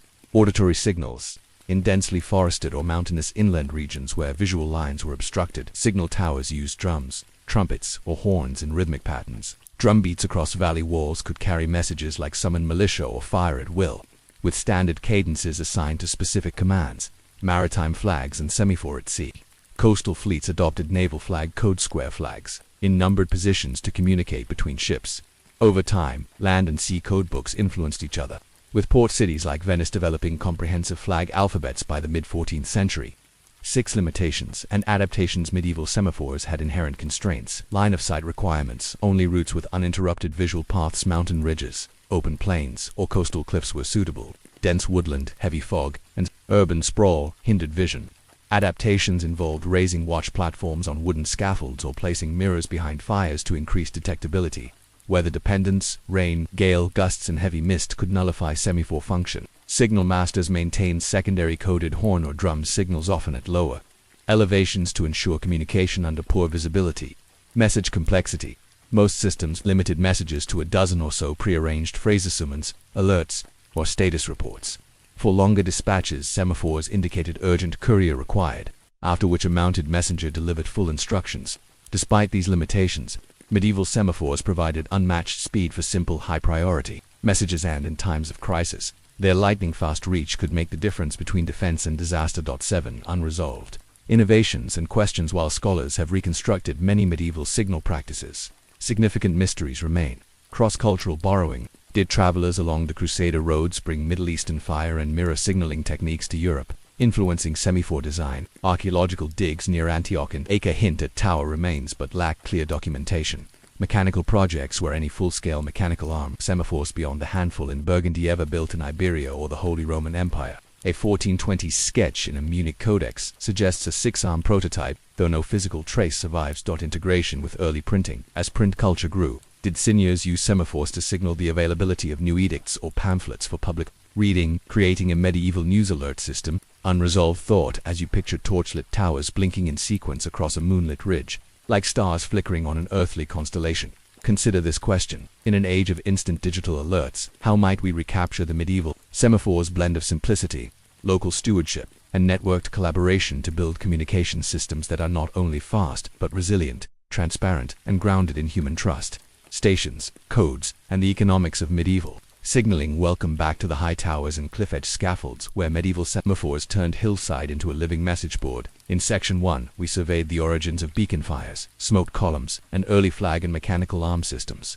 Now, we delve into the organizational, technical, and economic frameworks that sustained these networks, the placement and maintenance of signal stations, the codebooks and training regimes that standardized messages, the costs and funding models that underwrote infrastructure and labor, and the innovations both incremental and sweeping that extended range, improved reliability, and integrated semaphores with courier and auditory systems. 1. Building the relay chain. Site selection and construction. A. Topographic planning. High ground mapping. Royal surveyors and military engineers scouted elevated point hilltops, castle parapets, church towers, ensuring unobstructed lines of sight at distances of 5 to 20 kilometers between stations. In 14th century England, the king's surveyor, John de Ufford, recorded 40 potential beacon sites surveyed along the Welsh border for defensive signaling. Foundational works. Once a site was approved, masons and carpenters erected sturdy platforms, stone foundations set into bedrock or timber piles driven into soil, capped with wooden staging areas. Watch huts and lean-tos with slate roofs sheltered signal crews from wind and rain.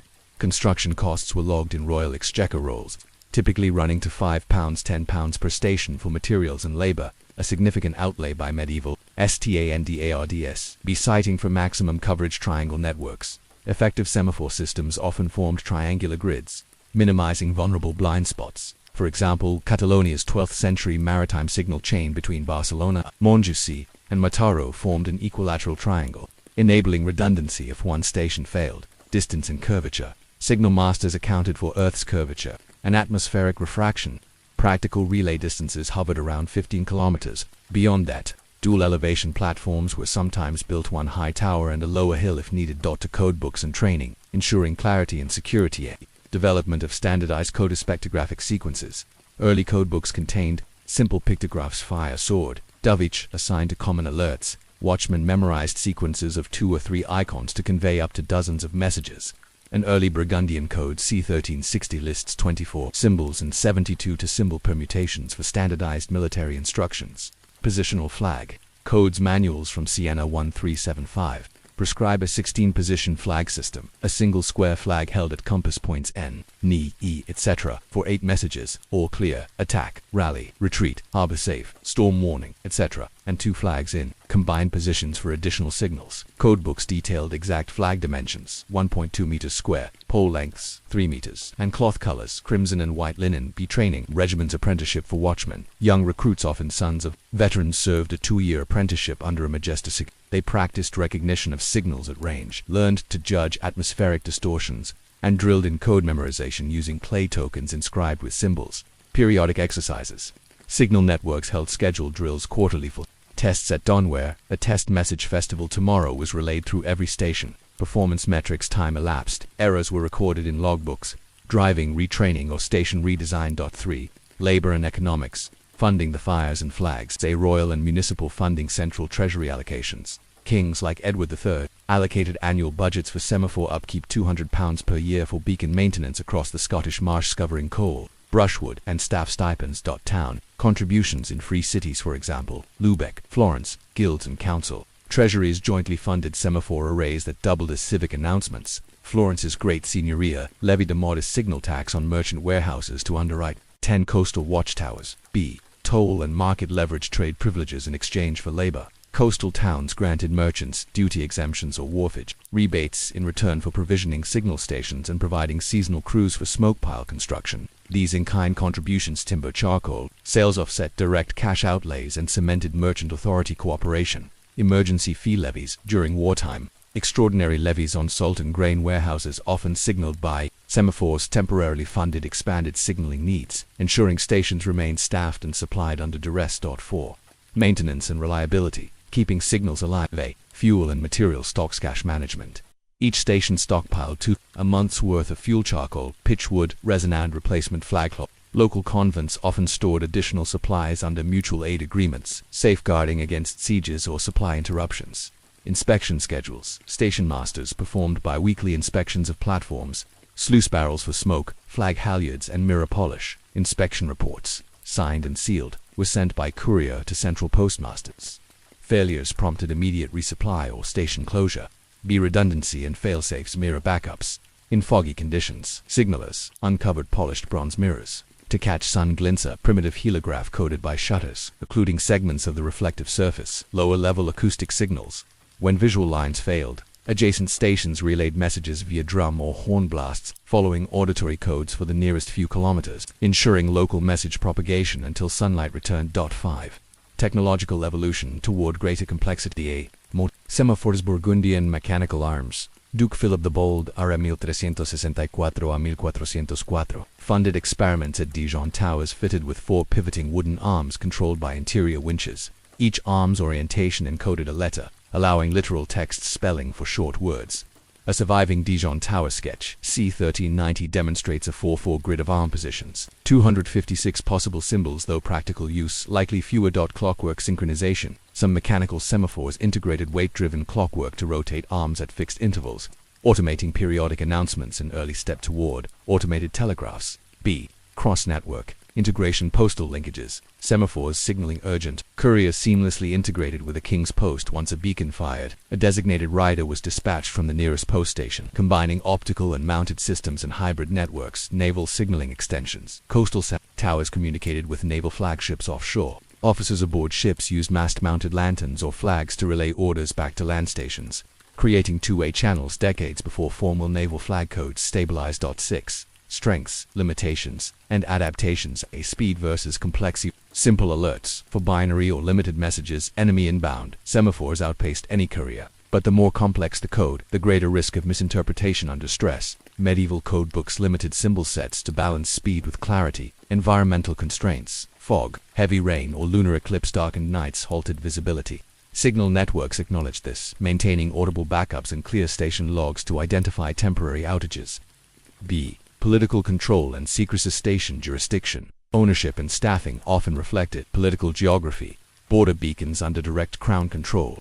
Inland flag posts under local lords. Coastal watchtowers under port authorities. This partition sometimes led to gaps in networks, requiring inter-authority treaties to maintain end-to-end coverage. Seal of authorization. To deter imposters, rebels, or spies, each station displayed a heraldic banner of its authority royal. Armed city emblem, visible to both upstream and downstream watchers, ensuring messages originated from legitimate sources. 7. Unresolved threads and future. Research. Despite rich documentation, many aspects of medieval semaphores remain elusive. Everyday civic use beyond military and maritime alerts. Did towns use semaphores for mundane announcements, market openings, festival schedules, and how widespread was such civic signaling? Cross-region standardization. To what extent did different realms adopt compatible symbol sets, enabling inter-kingdom signaling, especially during multinational crusading endeavors? Material evidence. Archaeological confirmation of mechanical semaphore towers outside Burgundy in Italy is scant. Might future surveys uncover foundations or metal fittings marking lost stations? Unresolved question. As flickering torchlights on distant hilltops fade into your thoughts, imagine the silent choreography of flags and arms converging into coherent messages across leagues of land. Reflect on this. In today's age of satellites and cell towers, how might we reclaim the medieval semaphore's blend of simplicity, redundancy, and local stewardship, crafting communication systems that are not only fast, but robust against disruption and grounded in community collaboration? Collapse, rediscovery, and the enduring lessons of medieval signaling of scaled beacon towers and waved flags across valleys, drilled in codebooks and clockwork arms, and woven optical, acoustic, and mounted networks that once bound medieval realms. In this final section, we'll trace how these signaling systems faded with technological change, explore the rediscovery of their remains, and distill the enduring principles they offer for resilient, community-grounded communication today. 1. The eclipse of medieval semaphores. From fire to electric pulse. Rise of the semaphore telegraph by the late 18th century. Claude Chapp's semaphore towers wooden arms on hilltop masts, encoding letters replicated medieval mechanical arm principles but with standardized nationwide networks in France. Chapp's, the system, with its white boards and black joints, required 546 stations from Paris to Lille, eclipsing earlier manual flag codes by offering a true optical alphabet with faster changeover and central monitoring. Yet Chapp himself acknowledged inspiration from ancient beacon and banner systems, viewing his telegraph as a mechanical heir to medieval signalers. Advent of electric telegraphy within decades. The electromagnetic telegraph rendered optical semaphores obsolete. Undersea cables and wires carried messages instantaneously. Semaphore towers fell silent and disused. In Britain, semaphore stations on the Admiralty line between London and Portsmouth closed by the 1840s. Likewise, Chapp towers in France ceased operation as electric lines spanned the same routes. Sea material decline and landscape erasure. Abandoned towers decayed, wooden beams collapsed, masonry bases crumbled, and beacons rotted in place. Earthworks around hilltops reclaimed by scrub obscured horizon sight lines. By the early 20th century, most traces of medieval signaling lay buried or repurposed into farmyards and follies, their memory preserved only in scattered chronicles and place names like Beacon Hill or Telegraph Road. To archaeological rediscovery and scholarly documentary resurrection, 19th and 20th century historians unearthed references to medieval signal networks in exchequer rolls, city statutes, and military treatises. Scholars cross-referenced watchroll pay lists with topographic surveys, reconstructing signal chains along Welsh borders, Pyrenea passes, and North Sea coasts. Medieval codebooks once thought lost surfaced in monastic libraries, providing detailed symbol charts for fire, smoke, and flag semaphores. Field surveys and remote sensing. Modern techniques LiDAR, high-resolution aerial photography, and GIS mapping have revealed platform foundations on ridge crests, causeway remains to offshore islets, and soil anomalies indicating former watch huts. Archaeological digs at Mont Orgueil, Jersey exposed masonry, bases of smoke signal hearths, confirming 13th century island defense plans.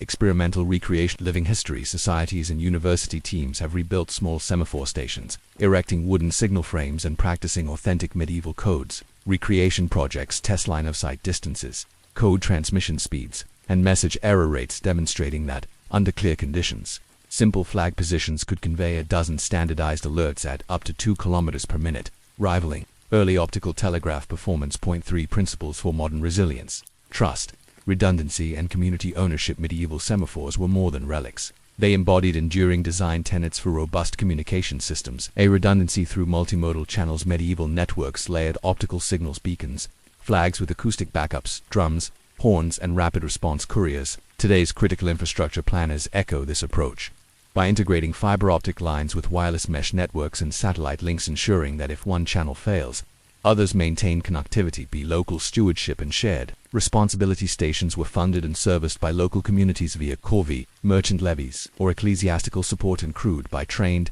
locally accountable personnel. Modern systems often centralize control, risking failures, reviving community-owned microgrids, neighborhood mesh networks, or volunteer-driven emergency communication. Caches reflects the medieval ethos of distributed governance and local buy-in. Simplicity and clarity. Encoding medieval codes prioritized a limited message set, enabling rapid, reliable transmission under stress. Contemporary designers of emergency alert systems can draw from this. Limiting warning categories and standardizing alert protocols reduces user confusion and technical error, especially in high-stress situations like natural disasters. 4 Reflecting on the ancient signal, human scales of speed and solidarity. As you imagine a line of hilltop fires igniting at dusk, a flag wheel turning in the dawn breeze, and watchmen exchanging logs by lantern light. Pause to consider. In our hyper-connected world, prone to digital overload and centralized vulnerabilities, how might we re-embrace the medieval virtues? Lightweight hardware, community care, multimodal redundancy, and human-scaled message sets to craft communication systems that are not only fast, but resilient, transparent, and truly public. Medieval semaphores virtues: lightweight hardware, community care, multimodal redundancy, and human-scaled message sets to craft communication systems that are not only fast, but resilient, transparent, and truly public. May the memory of medieval semaphores inspire us to build networks that honor both the speed of light and the steadfastness of communal trust. You said. Yes, ChatGPT said. Story 14. The first canals. Medieval waterways cut by hand. Section 1.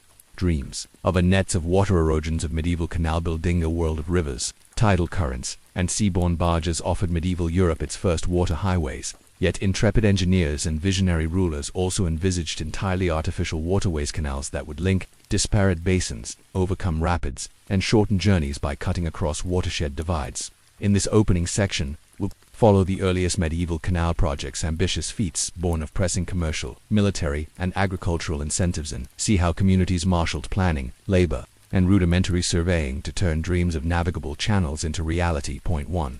Why dig a canal? Motivations and early proposed say economic drivers. Medieval trade thrived on bulk goods, grain, timber, salt, ores that moved most cheaply by water. Yet rivers often meandered, flowed in opposite directions, or featured impassable rapids and waterfalls. Canals promised direct routes that would bypass obstacles, avoid cataracts and shallow shoals. For example, merchants hauling Flemish cloth to Champagne fairs confronted the Seine's meanders around Paris. A short cutting could save days of travel. Link basins connect river systems such as the Rhine and Danube to create trans-European corridors. While Rome dreamed of linking Tiber to Po in antiquity, medieval rulers in Provence and Bavaria revisited similar notions to move salt, wine, and lumber more efficiently, support inland ports, create artificial harbors that would spur town growth. Astride canal junctions anticipated markets and toll revenues. B. Military and political imperatives beyond commerce. Strategic needs spurred canal proposals. Rapid troop movement in territories like the fragmented Holy Roman Empire, moving troops by boat along secure inland waterways. Reduced vulnerability to banditry and enemy skirmishes. Supply lines, siege engines, artillery, and bulk provisions summoned timber beams. Lime traveled more easily by water. Canals linking castles and frontier towns promised reliable year-round supply during campaigns. Agricultural and environmental concerns and canal schemes aimed to manage water for irrigation, drainage, and flood control. Water sharing. Canals could distribute spring flood waters for rice paddies or olive groves, as envisioned by Benedictine engineers in southern Italy. Land reclamation in marshy regions. Flanders, the Venetian lagoon canals served dual purposes: navigation and drainage, converting wetlands into arable fields while allowing boat passage. These diverse incentives converged to birth Europe's first medieval canals, long before the grand Baroque waterways of the Enlightenment. 2. The Fossa Carolina. German waterway. By far the most famous early canal is the Fossa Carolina, dug in 793 to 795 CE under the direction of Charlemagne's palace architect, Master Thalwet. A strategic vision. Charlemagne sought a connection between the Rhine and Danube basins at the Swabian Plateau near the Altmühl and Risat rivers, enabling north-south trade, linking empire's North German domains to Italy without perilous Alpine crossings. Imperial unity, tangible testament to Carolingian power, weaving diverse provinces with a single waterborne route.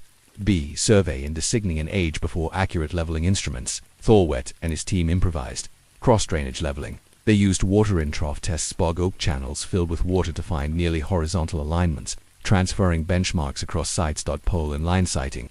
Teams of surveyors paced distances and sighted along plumbline cords, plotting the canal's course over 3 kilometers of ridge terrain dividing the Altmühl and Risat headwaters. Gradient management. A gentle slope estimated at 0.05% aimed to ensure water flow without scouring, likely over-ambitious for contemporary tools. Labor force and construction. Thousands of corvée laborers, villagers from royal estates, dug the canal trench by hand. Earthworks teams wielded wooden spades, wicker baskets, and ox-drawn wagons, excavating up to 10,000 cubic meters of earth. Channel lining in soft substrata. Builders attempted wooden piling and sod linings to reduce seep. Stone revetment occurred in firm banks where and lock prototypes, though no true locks existed. They experimented with primitive flashboards and sluice gates to manage water levels, embracing lessons from monastic fish ponds and tidal mills. Mixed success and legacy despite heroic effort. The Fossa Carolina struggled. Leakage and silting seepage through porous soils and heavy sediment loads from tributary inflows hampered navigation. Contemporary annals describe barges stuck in mud. Operational lifespan. While rarely used for large-scale boats, small cargo vessels and imperial envoys navigated portions of the canal for decades. Testimony to Charlemagne's bold vision. Long-term influence. The Carolingian experiment entered monastic chronicles and inspired later canal projects in medieval Germany, even into the 16th century when engineers revisited Thalwet's trench and improved sluice mechanics. 3 smaller-scale medieval cuttings beyond the Fossa Carolina. Earth-cut waterways took shape elsewhere on more modest scales but with similar ambition. A province's Crow Canal proposals. Monastic charters from 10th century. St. Victor Abbey in Marseille reference plans to link the Rhine's upper reaches to the Durance, although never fully realized. Partial ditches carried irrigation water and enabled small barges to reach inland olive presses. Burgundies. Canal de Suix. Local counts in 11th century Burgundy ordered diggings around Axen to bypass Loire, Rapids, these narrow channels 1 to 2 meters deep and 4 to 5 meters wide, facilitated timber rafts and barrels of wine, employing day labor and paid masons to shore banks with wooden planks. See England's monastic leat extensions. Cistercian abbeys in northern England extended water leats, open canals built initially for mills into navigable sections. At Revo Abbey, the mill leat on the Rye worked double duty, feeding overshot wheels and allowing flat-bottomed boats to deliver grain and export wool bales directly to the abbey precinct. These examples underscore that medieval canal building was not confined to imperial ambition but found expression in local initiatives linking mills, markets, and manors. 4. Technical principles and challenges. Medieval canal engineers navigated formidable obstacles with limited tools. A. Water supply and level control. Feeder channels. Canals tapped nearby springs or ditches, requiring feeder leats and small reservoirs to maintain navigable depths. Abbey surveys recorded spring yields liters per minute, matching intake capacity to canal cross-sections. Egress structures, outlets or bypass channels diverted excess flows back to rivers, preventing overtime. Stone spillways, a few spans wide, resembled mill terraces demonstrating transfer of mill building know-how to sea and LSB earthwork. Techniques: trench excavation, spade teams worked in layers, topsoil removal, subsoil cutting and benching banks to reduce slope collapse. Medieval accounts praise the bench step method, arresting the banks to stabilize cuts. Bank reinforcement, timber revetments and wicker fascines tied to wooden stakes prevented erosion. In rock heads, masons quarried facing stones to create low retaining walls analogous to tidal mill revetments. See absence of true locks without pound locks. Medieval canals relied on near-level routes or used traverses over ridges with portage paths. At the Fossa Carolina summit, vessels were dragged on rollers over a 400-meter portage known in annals as the Via Navalis before re-entering water. Canal steps in Burgundy, canal segments dropped gradually via small cascades, miniature weirs allowing boats to edge down. Shallow stone ramps during low-flow conditions, an improvised form of lockless descent. These adaptive strategies highlight a pragmatic engineering, the culture that leveraged existing technologies. Mills, aqueducts, levees to pioneer canal diggings, centuries before widespread lock use.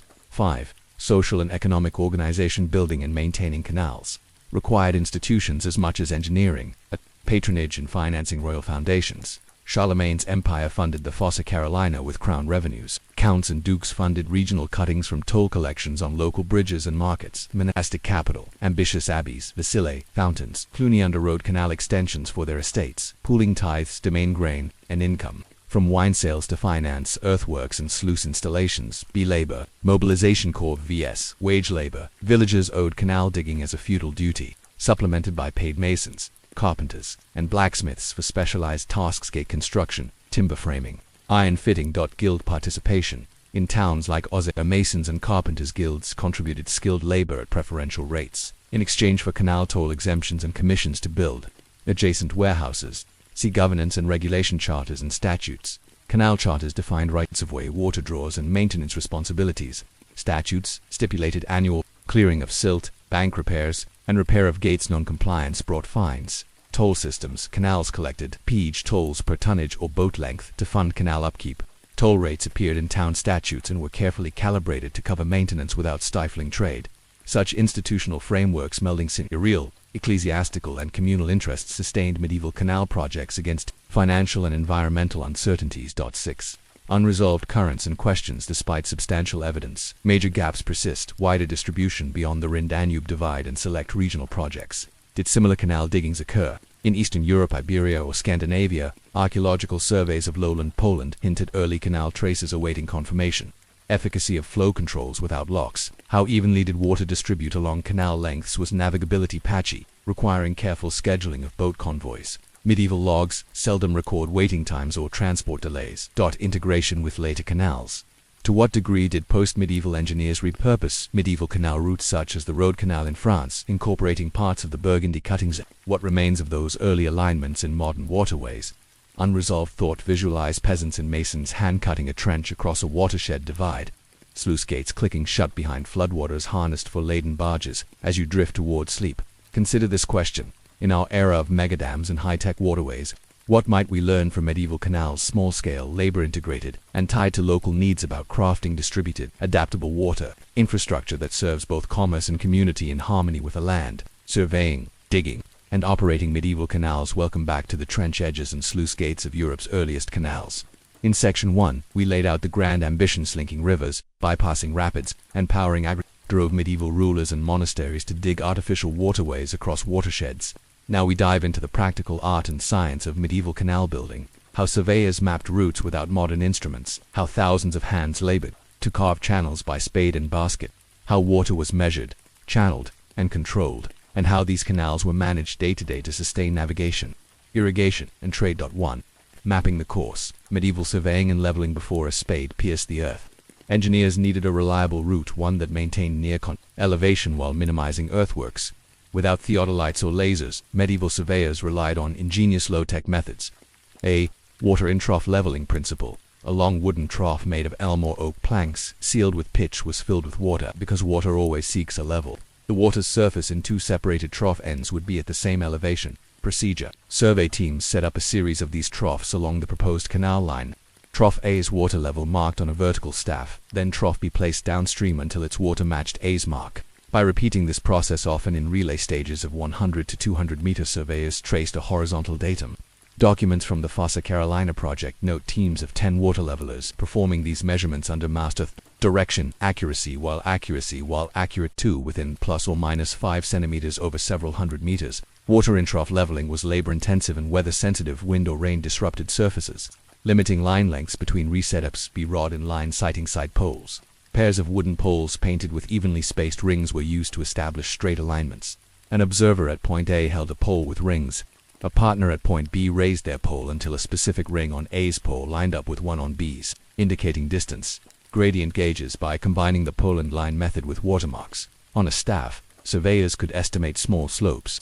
Sighting from a fixed staff up or down would reveal if the line rose or fell relative to the water level datum. Mapping outputs. Survey data was sketched onto parchment plans, sinuous canal center lines, cross-section sketches showing proposed canal widths, typically 4 to 6 meters, and depths 1.5 to 2 meters, and earthwork volume estimates crucial for budgeting corvée obligations. These methods, while rudimentary compared to later precision leveling, sufficed to design near-level canal beds across rolling terrain. 2. Mobilizing labor. The workforce of the canal digging a medieval canal was a colossal undertaking, mobilizing entire districts in seasonal waves of labor, a corvée, labor and communal, due to feudal obligations. Lords invoked corvée rights, requiring peasants to provide forced labor 3 days per household per month during slack agricultural seasons for canal excavation, bank shaping, and sluice construction. Village rosters, manorial court rolls, and parish registers listed workdays owed and fulfilled. A typical canal segment, 1 kilometer long, 5 meters wide, and 1.5 meters deep, demanded roughly 7,500 cubic meters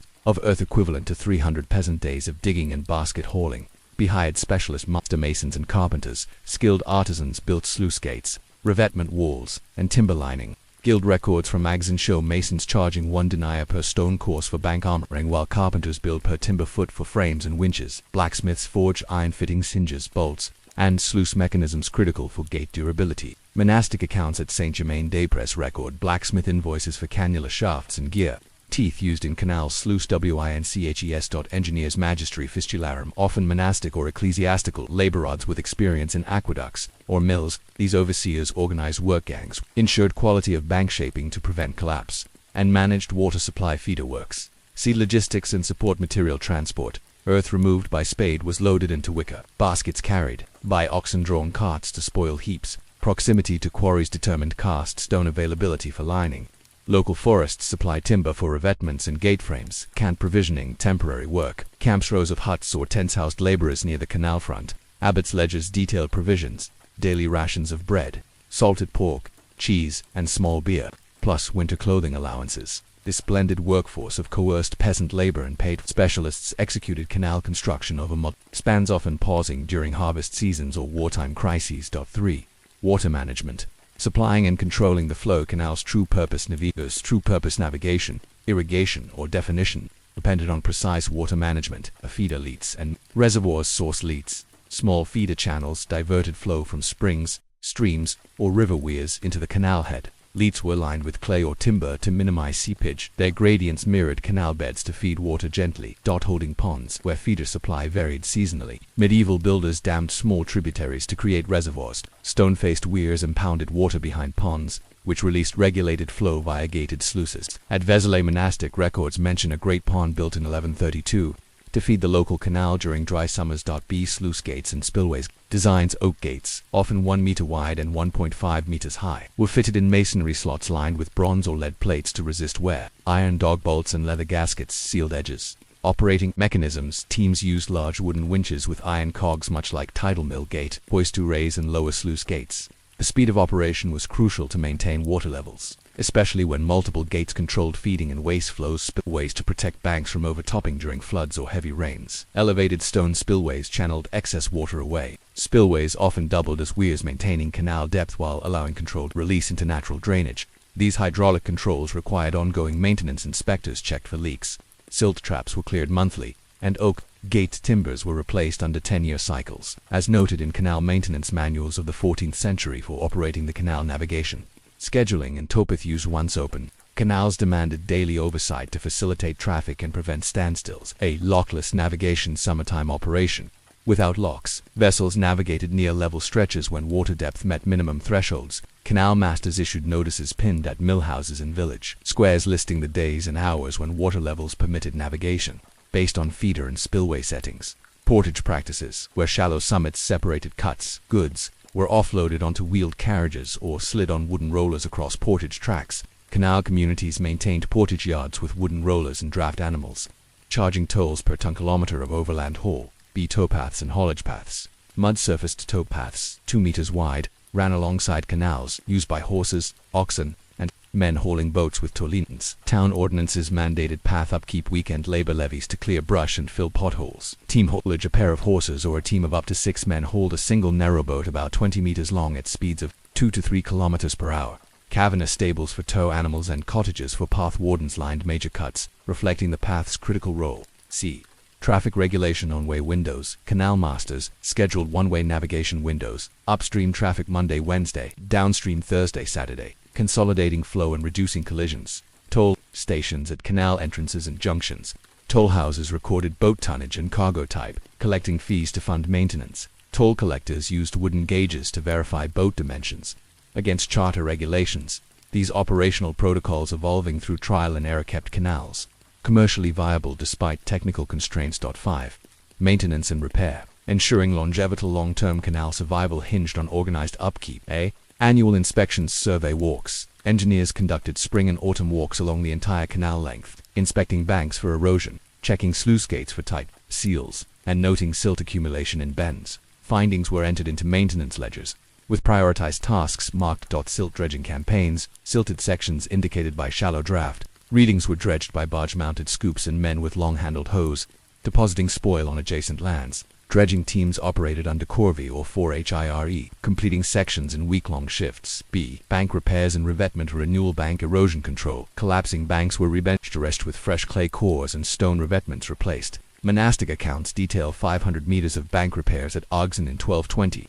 Charging costs to wool tides. Gate and turning basin maintenance. Sluice gates and turning basin.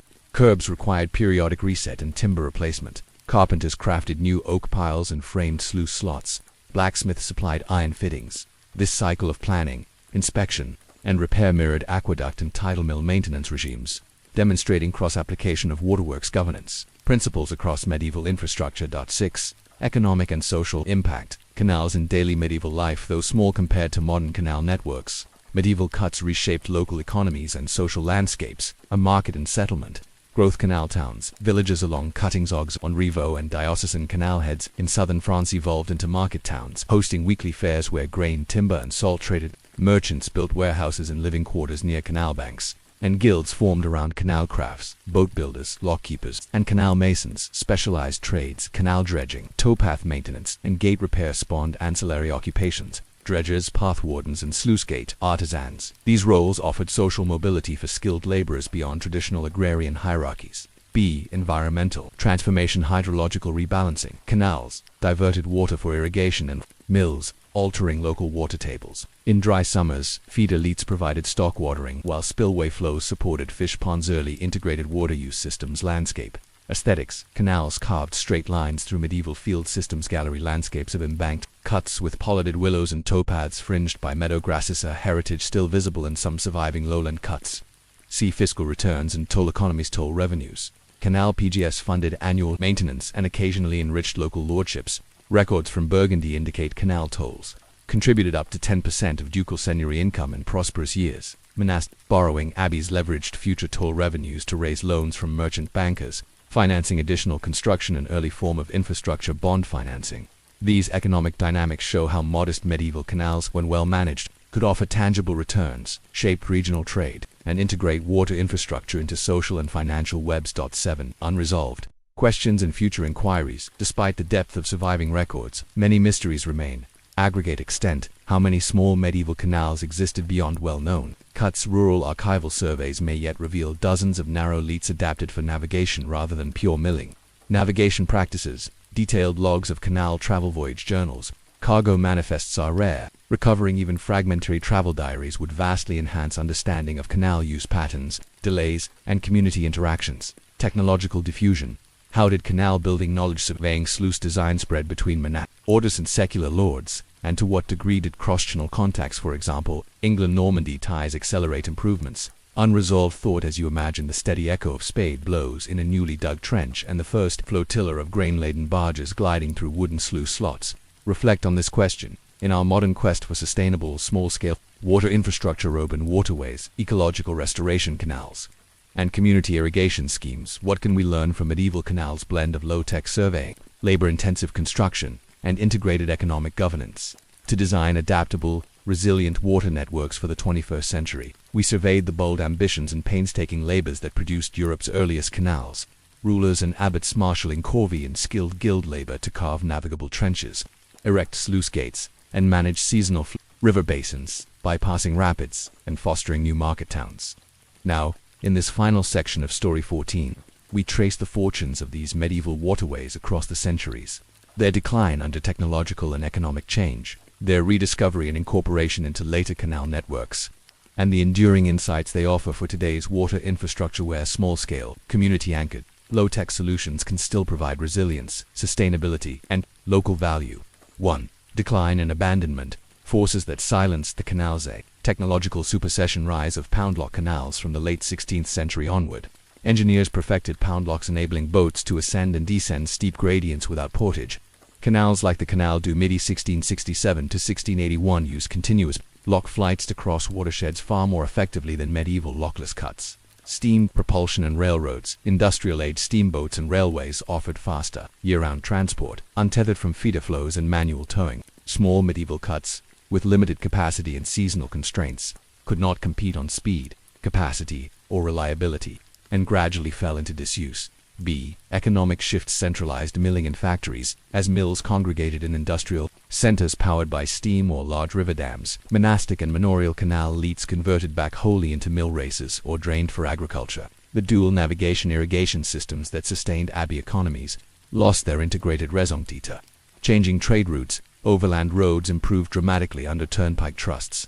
Canals feeding small towns lost traffic to faster coaches and wagons, as merchants gravitated toward major navigable waterways with standardized lock systems. Local cuts saw dwindling toll revenues, undermining maintenance, FUNDSC, environmental pressure, siltation, and vegetation encroachment. Without regular dredging, many medieval canals silted up, overgrown banks collapsed, stagnant stretches bred mosquitoes and miasmas. By the 18th century, historians lamented cursed ditches through once-proud lands, reclaimed as meadows or drained completely. Land reclamation: in marshy zones, drained canal basins became fertile fields. Manor records from East Anglia in the 17th century show former canal cuts filled to expand sheep pastures, erasing physical traces of medieval engineering. Point 2.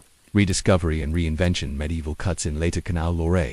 Archaeological and documentary resurrection: 19th century antiquarianism. Scholars like Auguste Longnan in France and Sir Henry Dryden in England combed charters and estate maps to locate medieval cuts. Their publications rekindled interest in these precursors to Enlightenment canals.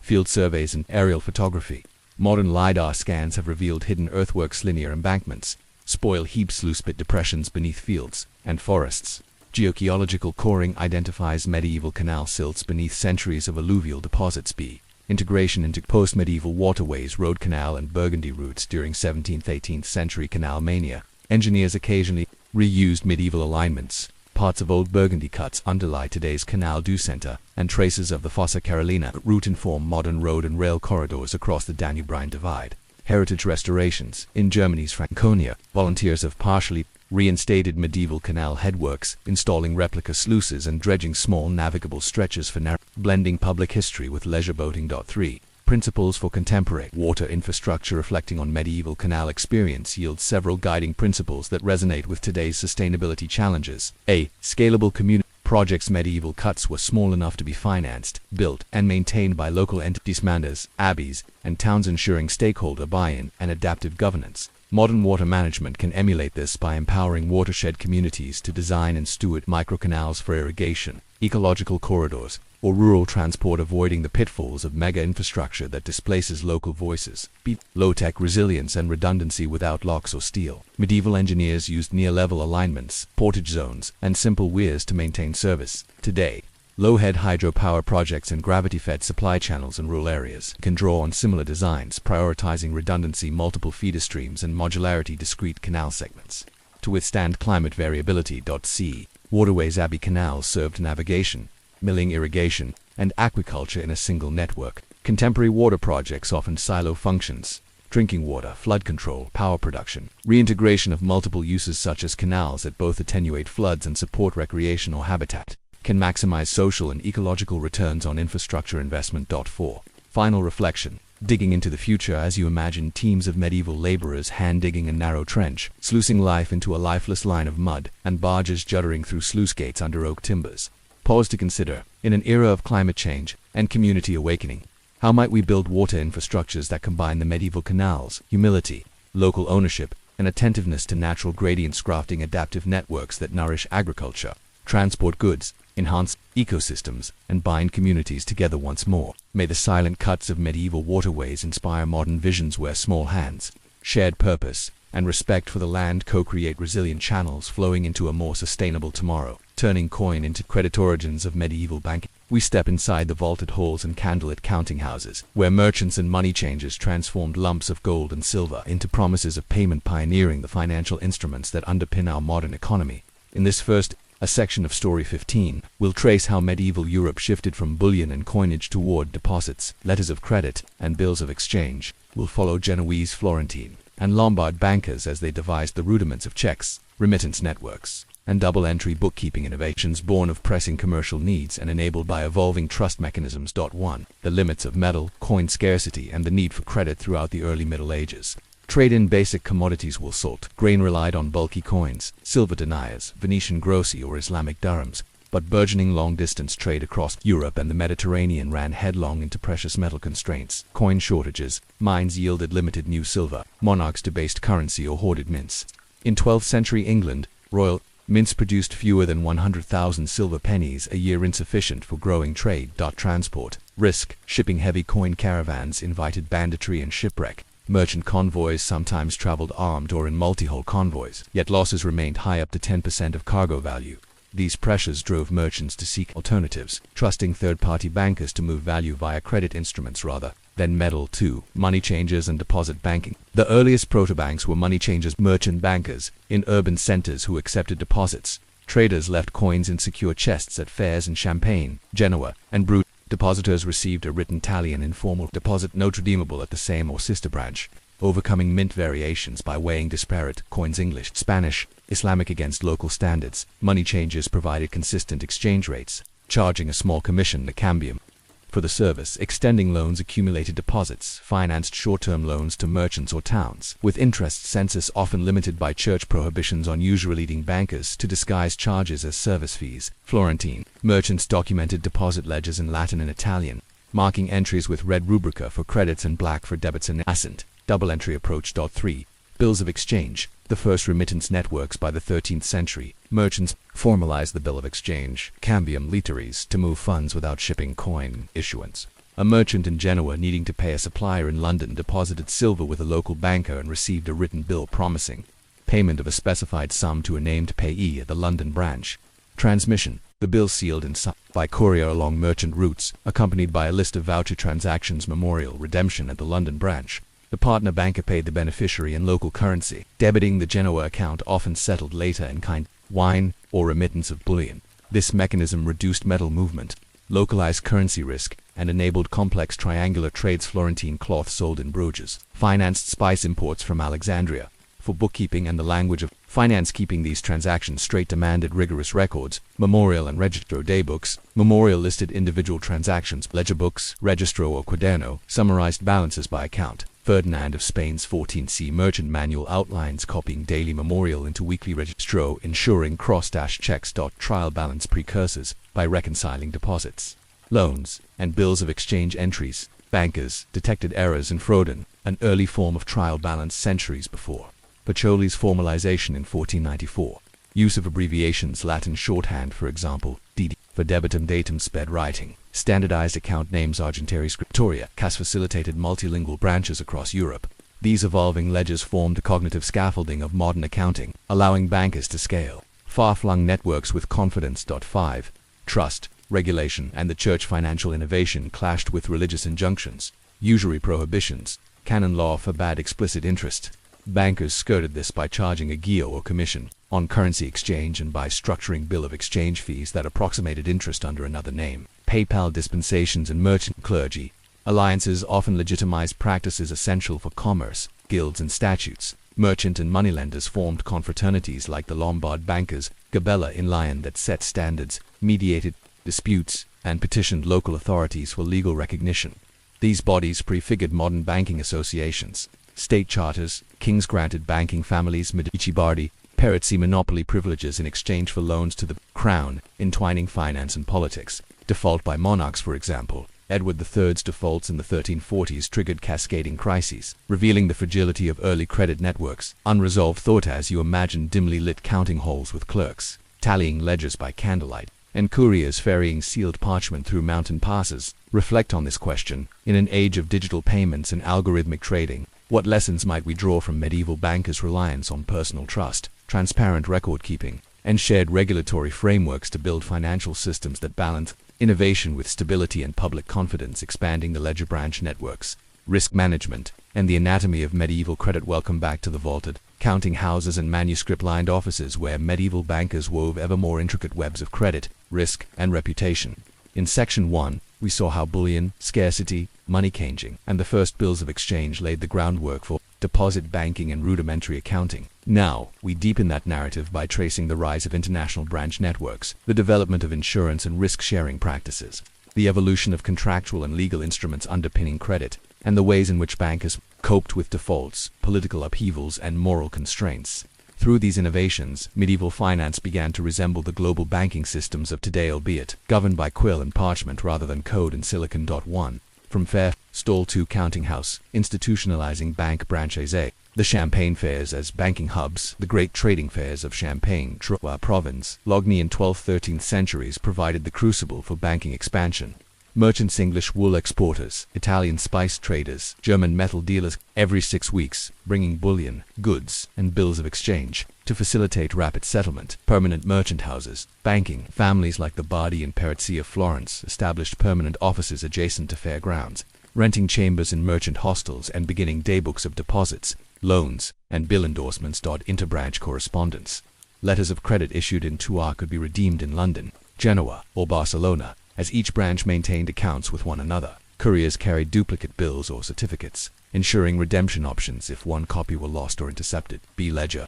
Linkages in correspondent relationships as deposits and bills multiplied. Bankers formalized correspondent relationships. Account martyrs and account journals. Each branch maintained an account martyra, master ledger listing balances owed to and from each correspondent branch. These master ledgers reconciled against daily journals of individual transactions. Periodic settlements. Once per quarter, branches sent account martyrs to one another via tarred letters carried by protected couriers. Settlement occurred through coin transfers when available or by offsetting reciprocal debts with fresh bills of exchange. These settlements minimized bullion transport while keeping the network balanced. Expansion to hubs and hinterlands. By the early 14th century, major banking houses extended beyond fairs to urban offices. Branches opened in major cities, Bruges, London, Paris, Valencia, often housed in merchant guild halls or rented palaces, staffed by locally trained factors agents, rural agency. Posts, smaller agency outlets emerged in market towns, enabling local gentry to deposit rents or purchase letters of credit without venturing to urban centers. Agents issued provisional credit notes, backed by nearby branch offices. These networks anticipated the multinational banks of later centuries, rooted in personal trust and documented contracts rather than electronic ledgers. 2. Insuring the unknown. Marine insurance and risk-sharing, long-distance trade and bill transmission carried inherent perils, shipwreck, piracy, famine-driven currency shortages that traders and bankers mitigated through early insurance and partnership schemes. Bottomry and respondentia loan. Shipowners and lenders developed loans secured on vessels and cargo. Bottomry loans. A ship's captain could borrow funds against his vessel at port, agreeing to repay with high interest only if the ship survived its voyage.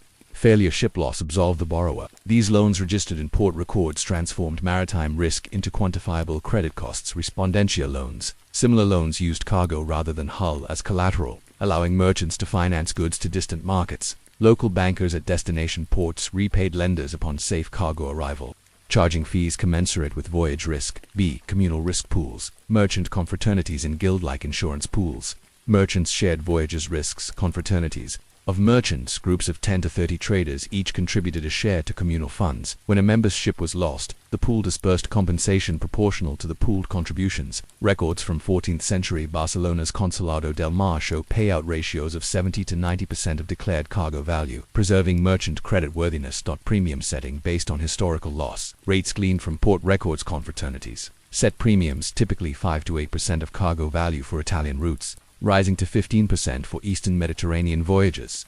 Plagued by corsair activity. Such mutual insurance reduced reliance on usurious bottomry rates and reinforced collective responsibility, a medieval precursor to modern marine insurance underwriters. 3. Legal frameworks, contracts, notaries, and enforcement. Credit without enforceable contracts and reliable dispute resolution collapses. Medieval finance evolved in tandem with legal institutions to buttress trust. The role of notaries and chanceries. Notaries, public officials trained in Roman canon, law, drafted, witnessed, and sealed letters of exchange, detailed the issue, payee, amount, expiration date, and branch of redemption, minimizing ambiguity. Notarial seals conferred public faith, fides publica, enabling bills to be circulated more widely. Loan contracts and mortgages, when moneylenders required collateral land. Revenue streams. Notaries recorded hypothecations in municipal archives, ensuring enforceability. Debentary bonds, obligations, specified penalties, property forfeiture, or weighty monetary fines for default. Notarial registers preserved thousands of such instruments across European archives, revealing granular detail of medieval credit practices. B. Courts and arbitration. Defaulting debtors, whether merchants or monarchs, faced litigation. Merchant courts. Cities like London's Court of Aldermen or Bruges' Groot Viers handled merchant disputes promptly, seating judges versed in commercial custom. Their decisions, often rendered in French or Latin, clarified contract interpretations and set precedents. Papal dispensations and synodal decrees. Because usury prohibitions remained in force, disputing parties sometimes appealed to ecclesiastical courts for dispensations, transmuting prohibited interest into canonical penances or charitable obligations, preserving legitimate commerce while appeasing moral censure. Through layered legal remedies, public notaries, merchant tribunals, and church courts, medieval finance attained robustness despite moral and political complexity. 4. Crisis and collapse. Managing defaults and systemic risk. Large-scale defaults by sovereigns or prominent banking houses tested the system's resilience. A. Sovereign defaults and bankruptcies. Edward III's 1340s defaults. England's king borrowed heavily from Bardi and Perizzi banks in Florence to finance the 100 Years' War. When Philip VI of France seized English possessions on the continent, both kings defaulted on loans, engendering cascade failures. The Peruzzi collapsed in 1343, followed by the Bardi in 1346. Aftermath. Many Florentine bankers lost fortunes. Depositors in regional branches faced suspended payments. Credit contracted sharply, trade slowed, and municipal lenders with payback schedules tied to crown revenues declared moratoria. These crises illuminated systemic risk long before modern sackings. Sovereign credit was foundational, and government defaults imperiled the entire network. B. Diversification and decentralization. In response, bankers adapted, diversifying portfolios. Wealthy families spread investments across multiple branches, commodity trades, and even non-capital ventures, textile manufacturing, mining concessions, balancing credit exposures with tangible assets. Decentralizing decision-making. Smaller collegial banking partnerships replaced monolithic houses. Networks of independent bankers forming ad hoc consortia for large loans shifted risk away from single-family dynasties. Such strategies echo modern notions of portfolio diversification and lent resilience to medieval credit systems. 5. Accounting innovations. Maturing double entry and auditing as transactions multiplied. Record-keeping advanced to meet complexity. A. Luca Pacioli's Summa and its predecessors, while often credited as codifying double entry bookkeeping, In 1494, Pasoli drew upon existing merchant practices, Bilancia and Partita Doppia notebooks, Florentine. Bankers in the 1370s kept separate Bilancia balance sheets and Partita Doppia. Entries recorded each credit with an associated debit client accounts, mirroring branch liabilities, audits and checks, quarterly audits by independent master accountants for accountants, reconciled branch account mortars against physical coin reserves and outstanding bills. Discrepancies triggered immediate remittance or asset liquidation. Maintaining trust. These rigorous accounting methods formed the backbone of modern financial reporting and internal control systems. 6. Social dimensions, reputation, family networks, and honoring a world without credit ratings. Bankers relied on personal and familial reputation, house names as brands' house emblems, the Bardi and Peruzzi coats of arms lion and griffin hung outside counting houses, signaling reliability. These emblems, displayed in town halls and on bills of exchange, conveyed implicit warranties of payment. Marriage alliances, banking families intermarried Peruzzi, daughters wed Bardi. Sons tightening networks of mutual support and diversifying social capital. B. The culture of honor. Letters of recommendation. Merchants carried letters vouching for their creditworthiness. These recommendation letters, signed by prominent bankers or guildmasters, eased access to loans at new branches. Public shaming. Defaults by smaller merchants often led to notice postings on church doors or guild halls, impugning honor and discouraging malfeasance. The threat of reputational ruin, thus enforced contract compliance in lieu of modern legal collateral. 7. Unresolved tangles and questions even centuries later. Medieval finance retains its mysteries, informal credit instruments, beyond formal bills. Did merchants use private memoranda or commodity deposits as de facto credit notes, unrecorded yet widely honored? Cross-regional legal harmonization. How did conflicting laws, royal edicts, municipal statutes, canon law exist in banking, contracts, and what dispute resolution mechanisms navigated these overlaps? Technological aids. Did any bankers experiment with mechanical calculators, abacuses, counting boards, or early numerical tables to speed complex interest and computations? Unresolved thought, as you recall the flickering candlelight on parchment ledgers and the hushed counts of coins balanced against promissory slips. Ponder this question in an era defined by digital transactions and algorithmic risk, models but still vulnerable to crises of confidence. What can we learn from medieval bankers' fusion of personal reputation, carefully maintained records, and communal regulation to build financial systems that are both innovative and anchored in trust? We traced medieval banking's ascent from coin hoards and money changers to deposit banking, bills of exchange, insurance schemes, and emergent double-entry ledgers. Now, we examine how these financial networks weathered crises, how legal, technological, and social innovations preserved credit through war and plague, and how medieval banking principles resonate in today's global financial systems. Through these reflections, we uncover lessons in resilience, trust, and adaptive governance vital for modern markets. 1. Weathering calamity, plague, war, and financial survival. The Black Death's shock to credit. The mid-14th century Black Death erased up to half of Europe's population, decimating both borrowers and bankers, yet banking networks exhibited surprising durability. Demographic collapse, with merchants, clerks, and moneylenders succumbing to disease. Branch offices shut temporarily. Florence's Bardi reported a 40% staff loss in 1348. Their London agents closed for 2 seasons. Liquidity crunch. As widows and heirs liquidated assets, coin-flooded urban markets, temporarily alleviating bullion shortages but spurring inflation. Money changer commissions fell, prompting banks to shift toward fee-based services, letter of credit issuance, and safe deposit rather than interest-bearing loans. Network reconfiguration. Surviving bankers consolidated operations, merging smaller houses into larger partnerships. The Perites absorbed several minor money changer firms, stabilizing liquidity flows. Despite this turmoil, by 1365 most major banking houses had reopened, showing an ability to reorganize around core capital and trusted partners. Through expanding their non-usurious fee structures and leveraging familial alliances, medieval bankers maintained credit lines even as half their world vanished. Wartime defaults and political risks of rin patrons. Both empowered and imperiled bankers, crowned borrowing kings of France and England, routinely borrowed for war's 100-year span conflicts and dynastic disputes, promising repayment from future taxes or spoils, yet shifting alliances and battlefield losses often impaired revenue. Default contagion. Edward III's 1340s default triggered Peruzzi and Bardi collapses, cascading through Champagne fair networks as correspondents called in loans. Yet this crisis also drove risk diversification.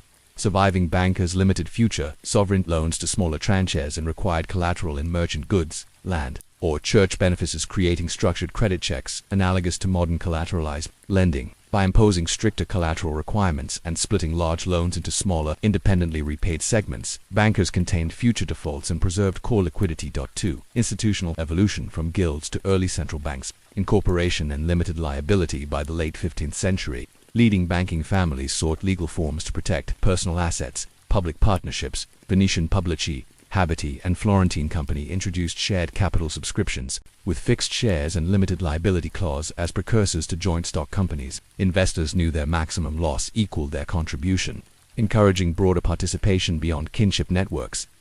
Formal charters. The Medici Bank 1397 obtained a ducal charter in Tuscany that codified corporate governance, multiple managers, rotating senior partners, and safeguarding minority shareholder rights, enhancing institutional stability beyond individual lifespans. These corporate forms foreshadowed modern limited companies, enabling financial enterprises to outlive founders and pool capital at unprecedented scales. Central banking roots. Late medieval rulers recognized the utility of centralized credit mechanisms. Crown-run deposits. In 1407, the Bank of Venice, though primarily a public bank for state treasury deposits, allowed private deposits at interest, an early state-sponsored institution, providing liquidity to both government and merchants. Forced transfers. During wartime, the French crown mandated compulsory deposits of coin into royal treasuries in exchange for promissory notes, the billets de money, which circulated as currency, reducing coin hoarding and directing precious metal to public coffers. These practices prefigure central bank functions managing the money supply, serving as banker to the government, and providing a reliable means of settlement. 3. Accounting and audit, ensuring integrity through oversight. Robust records and independent verification buttressed credit. Regular audits. By the 15th century, large banks mandated annual external audits, engaging neutral notaries or municipal accountants to verify branch balances, coin reserves, and outstanding bills. Auditors submitted formal auditum reports to partners and civic magistrates, enhancing public confidence. Standardized forms. Banking houses circulated printed pre-numbered vouchers and duplicate receipt forms, anticipating modern checks and remittance advices. Consistency reduced fraud and simplified correspondence across language barriers. This emphasis on transparency and accountability mirrors contemporary regulatory imperatives. Regular financial reporting, external audits, and standardized documentation for technological innovations. From abacus to manuscript calculators, medieval bankers adopted tools to manage scale. Counting boards and abacus, cloth-covered boards with grooves and marked lines, served as visual calculators. Clerks moved tokens or marked lines to perform additions, subtractions, and currency conversions, handling up to dozen-digit floor and pound denier computations. Manuscript tables to expedite exchange rate and interest computations. Bankers compiled printed tables of common conversion ratios, English florins to Genoese lira. Annualized interest equivalents, reducing on-the-fly arithmetic. These tables circulated in merchant notebooks, foreshadowing slide rules and logarithm tables. By leveraging simple mechanical aids and shared reference works, medieval finance scaled operations far beyond individual mental arithmetic. 5. Social capital, trust, reputation, and enforcement. At the heart of medieval credit lay personal trust. Credit registers. Merchant associations maintained lists of reputable traders and bankers. Towns posted lists of defaulters and disallowed firms. Public notice boards in church door postings enforced reputational norms. Pledge of honor. Legal obligations coexisted with moral ones. A banker's honor bound him to repay deposits even absent legal compulsion. Violations risked excommunication. Social ostracism and ruinous family reputations. Cross-regional networks shared social and commercial norms. Loyalty to confraternities, oath-taking ceremonies, and pilgrimage bonds underpinned trust across linguistic and political divides, enabling bankers to extend credit in distant lands with limited local collateral. These forms of social sanction and moral suasion hold echoes in modern informal credit systems, where personal relationships and reputation scores govern lending in places underserviced by formal financial institutions. 6 lessons for the modern financial world, reflecting on medieval banking's triumphs and trials, yields enduring insights. A diversification of risk. Medieval bankers spread credit exposures across multiple trade routes, commodities, and correspondent branches, mitigating the impact of single defaults. Contemporary financial institutions replicate this through portfolio diversification, securitization tranches, and risk-sharing consortia. Alignment of interests through reputation, the absence of deposit insurance or formal regulation. Bankers cultivated reputational capital as their most valuable asset. Today's emphasis on transparency, customer due diligence, and brand reputation can learn from this medieval practice. Long-term stability often hinges more on trust than on purely contractual enforceability. c. Integration of moral and legal frameworks. Medieval finance navigated prohibitions on usury through moral dispensations and nuanced contract forms. Modern financial regulations similarly must balance innovation, complex derivatives, fintech with ethical constraints, ensuring that evolving products serve societal good rather than narrow profit. D. Hybrid public-private mechanisms. Medieval central banks emerged from crown-banker partnerships.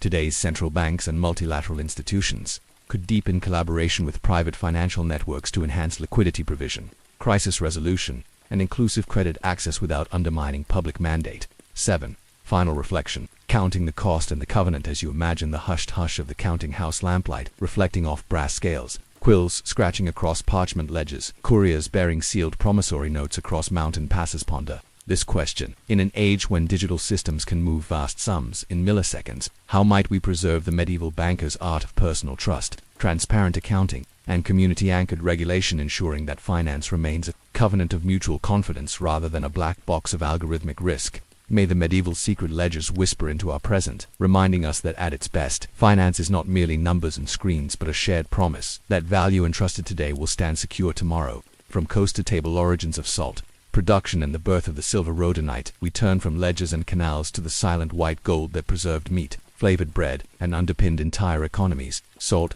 along coasts, river valleys, and brine springs, medieval communities harnessed sun, wind, fire, and human labor to extract salt from water, creating sprawling saltworks that became centers of wealth, conflict, and innovation. In this first section, we'll trace how basic salt production methods, solar evaporation pans, boiling houses over brine springs, and bedrock leaching emerged across Europe, how production sites became loci of feudal monopolies and communal rights, and how the flow of salt from marshes to market laid the foundations of the Silver Road, a network of trade routes stretching from coastal salt pans to inland towns. 1. The ancient roots of salt-making predates medieval Europe, but by the 8th-9th centuries, increasing population and rising demand transformed salt from a household necessity into a strategic commodity. Solar evaporation pans. Marais Salants, along the Atlantic coast of Brittany, Normandy, and Poitou communities dug shallow, clay-lined basins and salt marshes.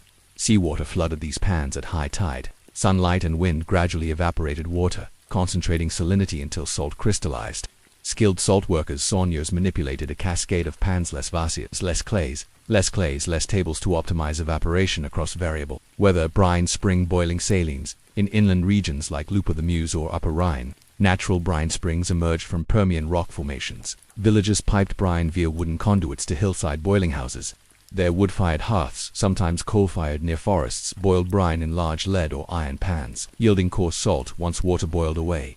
Leaching and rock salt mining. In Carinthia and Poland, shallow rock salt deposits were extracted by dissolving underground layers with fresh water, then pumping brine to the surface for boiling. These witch towns via Lechka, Lüneburg combined mining and evaporation to scale production beyond coastal limits. Each method demanded local adaptation in cool, overcast Brittany. Pans were shallower and more numerous to catch every ray. In forested Lorraine, boiling houses perched near timber supplies for constant fuel. 2.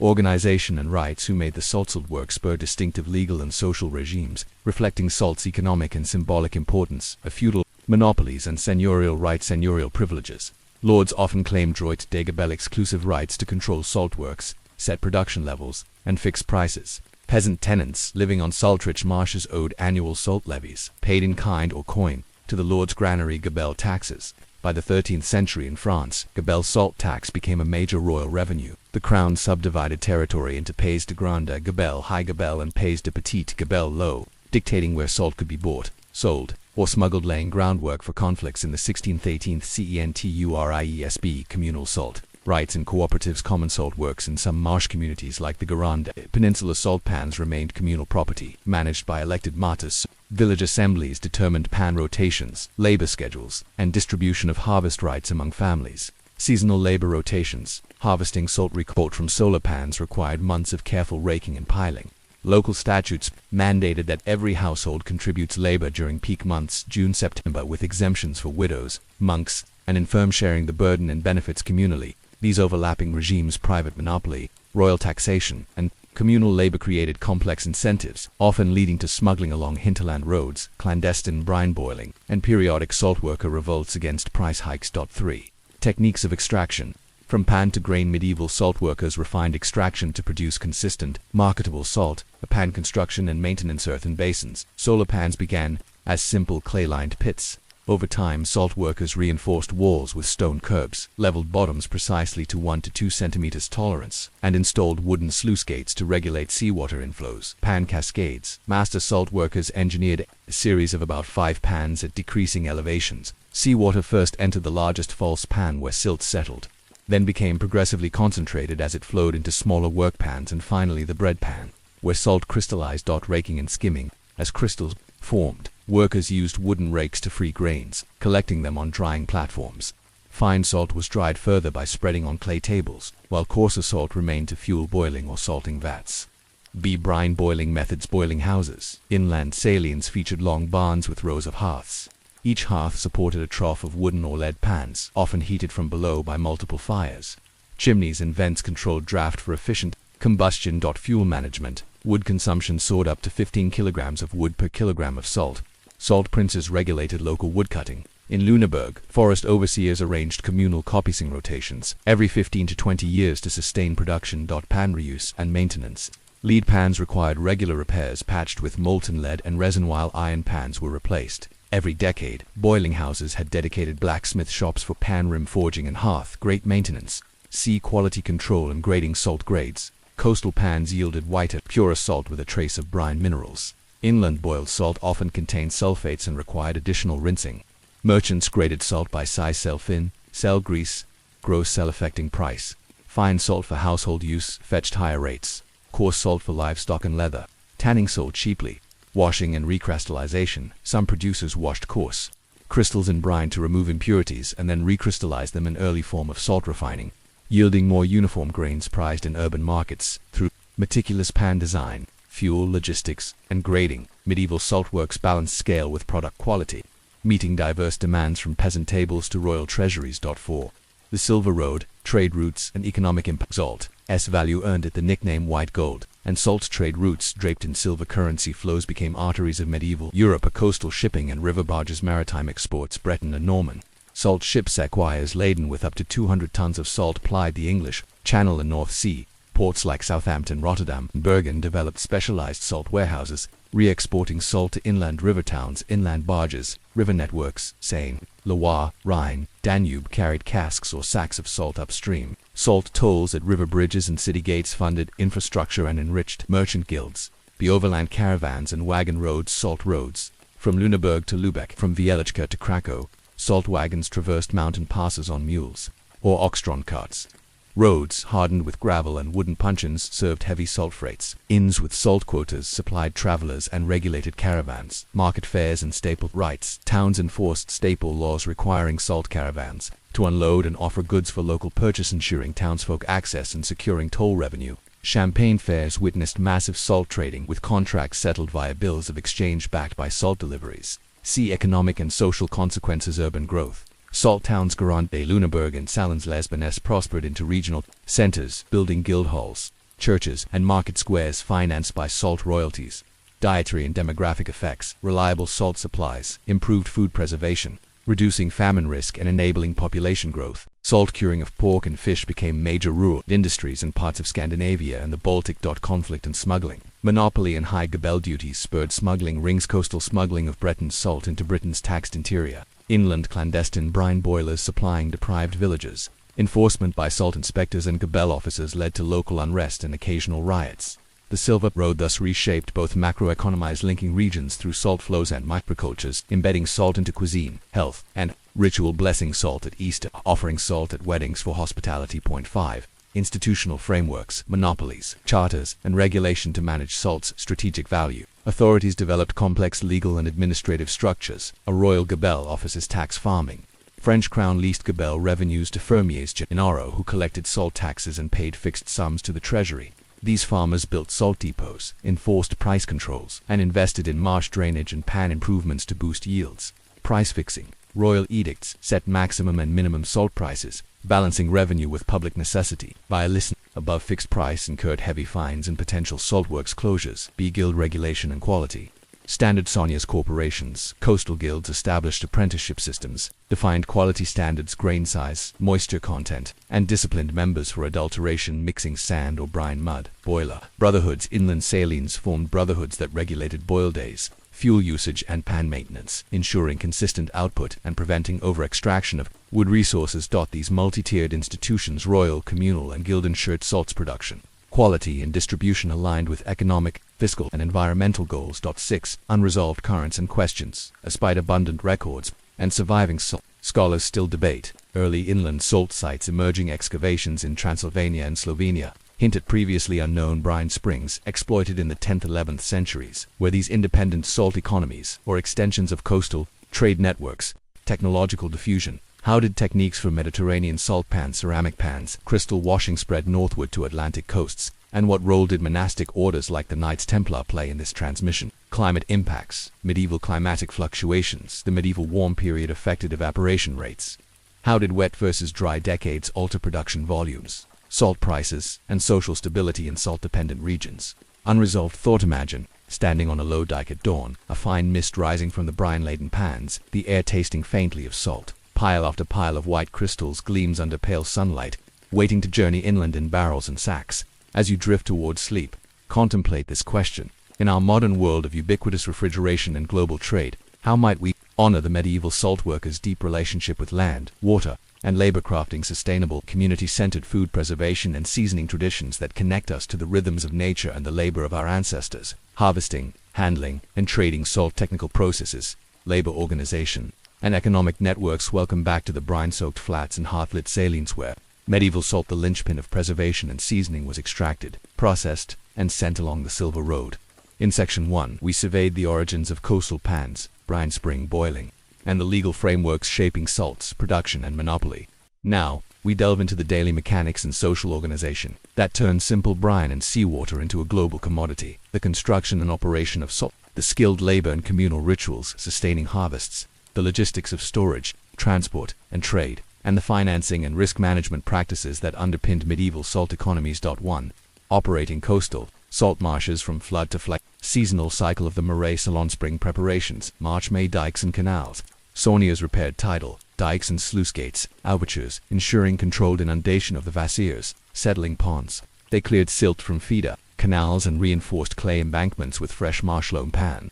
Calibration. Master salt workers measured pan depths with graduated staff rods, optimal depths around 5 centimeters, balanced surface area and evaporation rate. Critical and cooler spring weather. Flooding and brine concentration moduli. Inundation at high tide. Sluice gates opened to admit seawater into the false pan, where fine sediments settled. Subsequent pans concentrated brine via solar evaporation.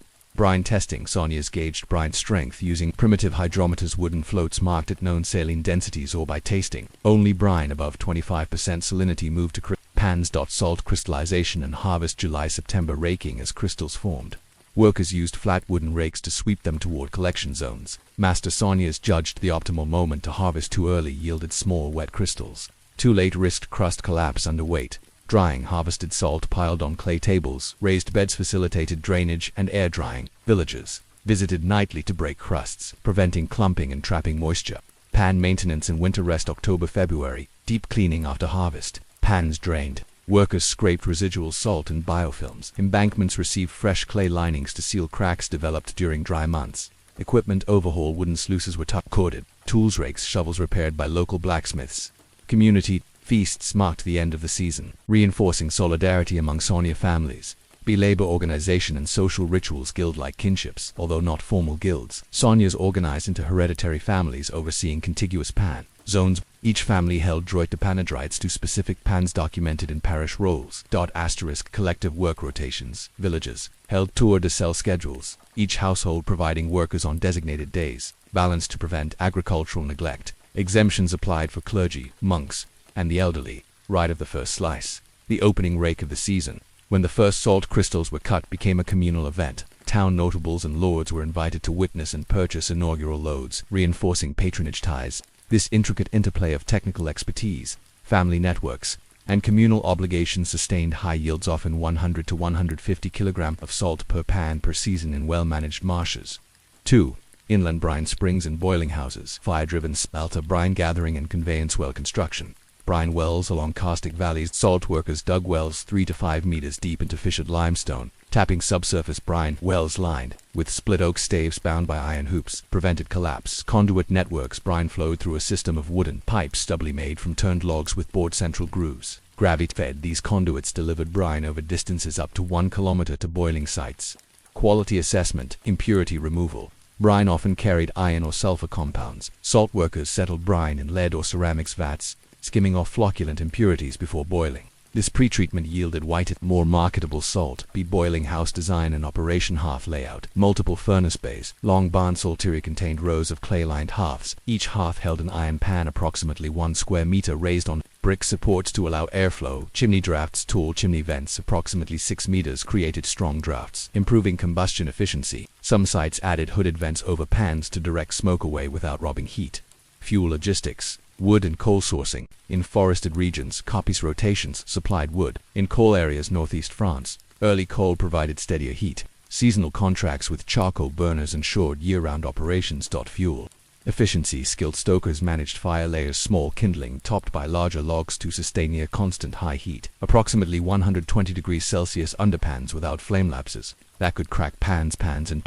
Material choices. Lead pans resisted brine corrosion but were expensive. Iron pans, cheaper but less durable, required annual repairs. Pan walls often reinforced with wrought iron bands. Maintenance. Barn roof overhangs protected pans from rain. Smith forges on site handled pan patching and hearth repairs during off-peak boiling. Harvesting and crystallization. Brine concentration. As water boiled away, master salt workers judged when brine reached a grain-forming stage observed by boil point foaming. Offsides pans with coarser, slower crystallizing brine produced larger flakes. Grain collection. Workers used wrought iron skimmers to lift crusts and slide them onto drying racks set outside the barn or on heated floors inside. Depending on climate, boiling houses produced up to 1,000 kilograms of salt per day in the largest complexes. Fueling regional trade when maritime routes lagged. 3. Storage, quality control, and market grading. Warehousing and preservation. Dry stores, sought hygroscopic by nature, require well-ventilated stone warehouses, magazines, a cell. Wooden beams supported raised floors, preventing ground moisture absorption. Moisture control. Warehouses lined with lime plaster absorbed humidity. Lime wash walls deterred pests and inhibited mold growth on coarse salt. Grading and packaging. Grain sorting. Prior to sale, salt passed through graded sieves, mesh of hemp ropes to separate cell fin, cell demi-gross, and gross cell. Each grade priced differently to reflect processing costs and culinary demand. Packaging. Salt packed in woven hemp sacks 50 kilograms or wooden barrels up to 100 kilograms. Barrels bore stenciled marks indicating producer, grade, and batch, helping merchants track provenance and recoup quality reputations. Grading ensured marketplace. Trust buyers knew exactly the moisture content, purity, and intended use of each salt lot. For trade logistics. The Silver Road in motion. Maritime and river transport. Coastal convoys. Flat-bottomed sallets. Salt ships with shallow drafts navigated tidal estuaries. Convoys of 5 to 10 vessels sailed together under naval escorts during wartime to deter pirates. Salt warehouses at ports. Southampton's Salt Quay and Nance's Quai du Sel featured customs-controlled magazine yards where salt was stored before inland distribution. River barges. Cask versus sack. Cargoes. River barges carried barrels when salt required protection from rain. Sacks used for partial loads. Barges often combined salt with backhaul goods, wine, timber to maximize efficiencies. Toll networks. Locks and bridge tolls were regulated by salt guilds. Exemptions granted for essential salt for the poor shipments. Reflecting salt's social IMPO, RTA, and CEB. Overland caravans and toll roads. Salt roads. Weekday silbers. Pack animals. Mule trains. 2030. Animals carried salt over mountain passes like the Brenner or Pyrenea. Inns along routes maintained salt quotas and offered rest for traders. Guild controlled inns. Some innkeepers were members of the Salt Carriers Guild, guaranteeing fair weighing and honest scales, critical when salt worth its weight in silver. Towns and fairs. Staple rights. Certain inland towns, for example, Troy, Geneva, held staple privileges requiring all salt passing through to be offered for sale locally for a set period before export. These rights financed town defenses and civic festivals. Fair. Road coordination. Merchant caravans synchronized arrival at Champagne fairs with salt shipments by barge, enabling quick sales to cloth weavers and butchers before returning with luxury imports. Through these layered networks, Sea River Road, the Silver Road connected marsh to market, turning humble crystals into a currency of life. 5. Financing the salt trade. Credit risk and royal patronage. Credit arrangements. Advance payments. Salt producers often sold future harvests in spring via contracts futures, receiving cash advances from merchants who then took delivery after summer harvest. Bills of exchange. Long-distance buyers used letters of credit to pay for salt shipments abroad, minimizing coin movement and sharing currency conversion risks with banking houses. Risk management. Maritime insurance. Salt cargoes insured via bottomry loans or participatory merchant pools. Premiums varied by route risk, often 3 to 5% for channel crossings, up to 12% around pirate-infested Mediterranean. Storage guarantees. Warehouse merchants provided dryness bonds, compensating buyers if stored salt spoiled. In early form of commodity insurance. See royal and investment-regulated monopolies. Kings and dukes granted exclusive salt harvest monopolies in exchange for fixed rental payments. Firm creating public-private partnerships that funded royal coffers and underwrote production improvements, sluice repairs, pan expansions, infrastructure. Grants. Royal edicts occasionally funded road improvements on salt routes, levying special tolls dedicated to maintaining roads, critical for gabelle collection and salt distribution. These financial instruments and partnerships ensured salt remained both a reliable revenue source for rulers and a competitive commodity in merchants' portfolios. 6.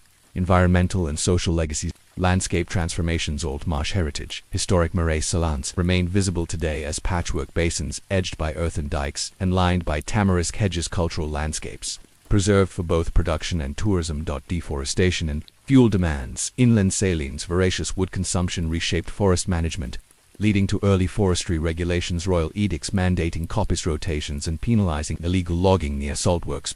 Cultural traditions. Regional specialties. Grande fleur de sel, Hungarian Iovina trace their origins to medieval grading practices. Salt festivals, still celebrated annually in Brittany and Tuscany, hark back to communal harvest rites, social memory, folklore and legal codes. For example, Brittany's droit de sonnage embed salt's place in community identity, testament to its role beyond mere commodity. 7.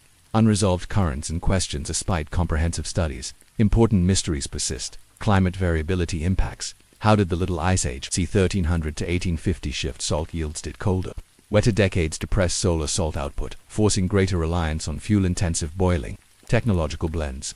In regions with both marshes and springs, for example, Normandy's If branches, did producers integrate pan evaporation with partial boiling to optimize quality and output? Trade route evolution. How did the rise of rail in the 19th century disrupt ancient salt roads, where some medieval routes repurposed as rail corridors, preserving centuries-old alignments?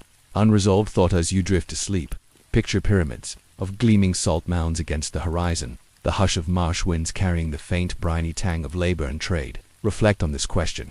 In a world where salt is ubiquitous and cheap, how might we rekindle medieval salt-making's deep connection to place, labor, and landscape, celebrating food preservation as both cultural heritage and sustainable practice? In the age of global supply chains, we trace the transformation of simple brine and seawater into the white gold of medieval Europe, solar salt pans and brine house boiling, the communal rights and feudal monopolies that governed production, and the vast silver road networks that carried salt from marsh to market. Now, in this concluding section, we'll explore how medieval salt economies confronted technological change, political upheaval, and environmental pressures, how communities rediscovered and preserved historic salt works, and what enduring lessons these salt landscapes offer for sustainable food systems, cultural heritage, and community stewardship today. 1. Technological disruption and economic decline. Industrialization of salt production by the late 17th and 18th centuries. Innovations in salt making, particularly the introduction of vacuum pan evaporation and more efficient fuel sources, began to outcompete medieval methods. Vacuum pans. By lowering the pressure over boiling brine, these pans allowed water to vaporize at lower temperatures, cutting fuel consumption by up to half. Inland brine springs that once required vast wood supplies could now produce salt more cheaply, undercutting hillside boiling houses. Coal and coke fuels. In regions with coal deposits northern England, the Ruhr coal replaced wood, enabling year-round boiling and larger operations. Salt works consolidated into industrial salt towns, scaling up production but distancing labor from the traditional seasonal rhythms of solar evaporation. Decentralized monopolies and market shifts. Rise of national salt companies and the repeal or reform of gabelle taxes shifted control from feudal and communal hands to capitalist enterprises. Privatization of salt rights in post-revolutionary France. The infamous gabelle was abolished in 1790, and salt works were sold to private investors. Without regulated prices, production shifted to the most cost-effective sites, leaving many marsh pans and small salines abandoned. Rail and road transport, with railroads and paved highways. Cheap industrial salt flooded inland markets, rendering long-distance haulage of artisanal salt uneconomical. Many medieval salt towns saw population declines and economic hardship as salt works closed. These disruptions illustrate that even the most strategic medieval industries could be rendered obsolete by technological leaps and policy shifts. 2. Heritage revival and protected landscapes. Rediscovering traditional saltworks in the 20th century, scholars, conservationists, and local communities began to recognize the cultural and ecological value of medieval salt landscapes. Marais, Salins of Guérande, designated as a protected cultural landscape in Ejo-Teeling Guérande's salt marshes, saw reinvestment in traditional Saunier methods. Today, roughly 2,000 hectares of pans still operate under family cooperatives, producing prized fleur de sel and gros sel for gourmet markets via Elochka. Salt mine tourism. Poland's 13th century rock salt mine near Crackle, though focused on mining rather than evaporation, preserved medieval chambers and chapels carved in salt. It reopened as a UNESCO site in 1978, attracting over 1 million visitors annually and preserving mining heritage. B. Sustainable and community-led models. Modern revival efforts emphasize small-scale production, ecological harmony, and cultural tourism. Cooperative saltworks in Brittany and Poitou. Groups of Sauniers formed cooperatives to manage pan rotation, marketing, and training of new salt. These cooperatives share revenues equitably and reinvest in pan maintenance, ensuring intergenerational continuity. Ecotourism and education. Interpretive centers such as the Musée du Cyllene, Logios offer visitors hands-on salt harvesting experiences, linking gastronomic appreciation with environmental awareness. Guided walks along pans educate about brine ecology, bird habitats, and salt's role in local economies. These initiatives demonstrate that medieval salt systems can be reimagined as living cultural landscapes combining production, conservation, and community development. 3.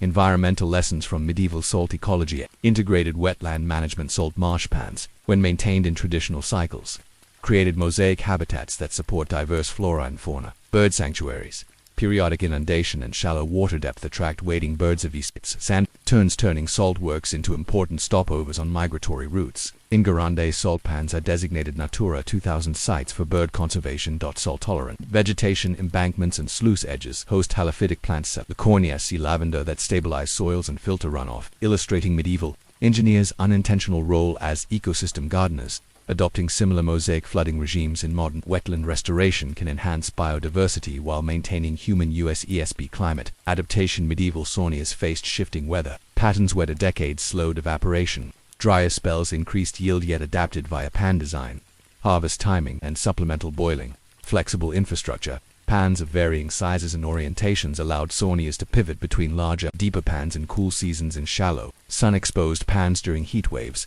Hybrid methods in years of poor sun. Communities selectively used boiling houses to top up solar pans, blending techniques to meet demand.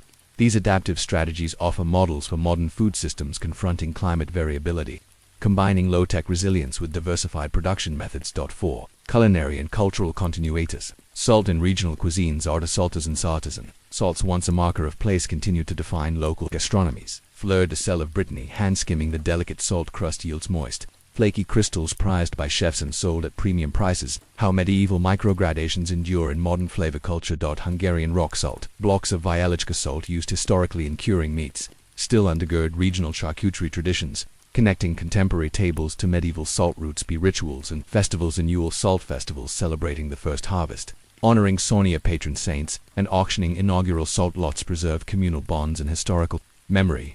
Fête du sel al dairy. Each July, Sauniers parade with ribboned rakes and pans, reenacting harvest rites dating to the 10th century, while markets sell salt products and crafts. Processions and blessings. In some salt villages, clergy bless new pans and equipment, echoing medieval prayers for abundant harvest, blending spiritual and economic life. These cultural traditions affirm salt's enduring symbolic weight as life preserver, purifier, and communal glue. 5. Modern applications and innovations. Small-scale salt for food security in regions lacking refrigeration. Low-tech solar salt pans can support local preservation, providing communities with self-sufficient salt supplies for drying fish, curing meat, and fermenting vegetables. Enhancing food resilience. Create livelihoods. Training programs in traditional salt-making empower rural artisans to generate income, diversify local economies, and reduce reliance on imported iodized salt. B. Blue carbon and salt marsh. Restorations. Old marshes sequester carbon in peaty soils, a benefit recognized today. Restoring historic pans. Managed reflooding of abandoned medieval pans can revive carbon sinks as marsh vegetation accumulates organic matter under tidal cycles. Integrating salt harvesting and carbon credit. Combining artisanal salt production with carbon offset projects offers dual economic and ecological incentives. echoing medieval multi-use landscapes. 6. Reflecting on salt's enduring value as you envision the silent gleam of crystallized brine drying in the sun, the hush of tidal sluice gates marking each harvest, and the distant creak of barges laden with white cargo. Ponder this question. In a world where salt is nearly free and ubiquitously available, how might we reclaim the medieval salt workers' deep entwinement of labor, landscape and community crafting, food systems and cultural practices that honor the slow, sustainable rhythms of white gold? May the ancient Marais salons and boiling house hearths continue to inspire a future where food preservation, ecological stewardship, and cultural heritage flow together like brine in pan and pot.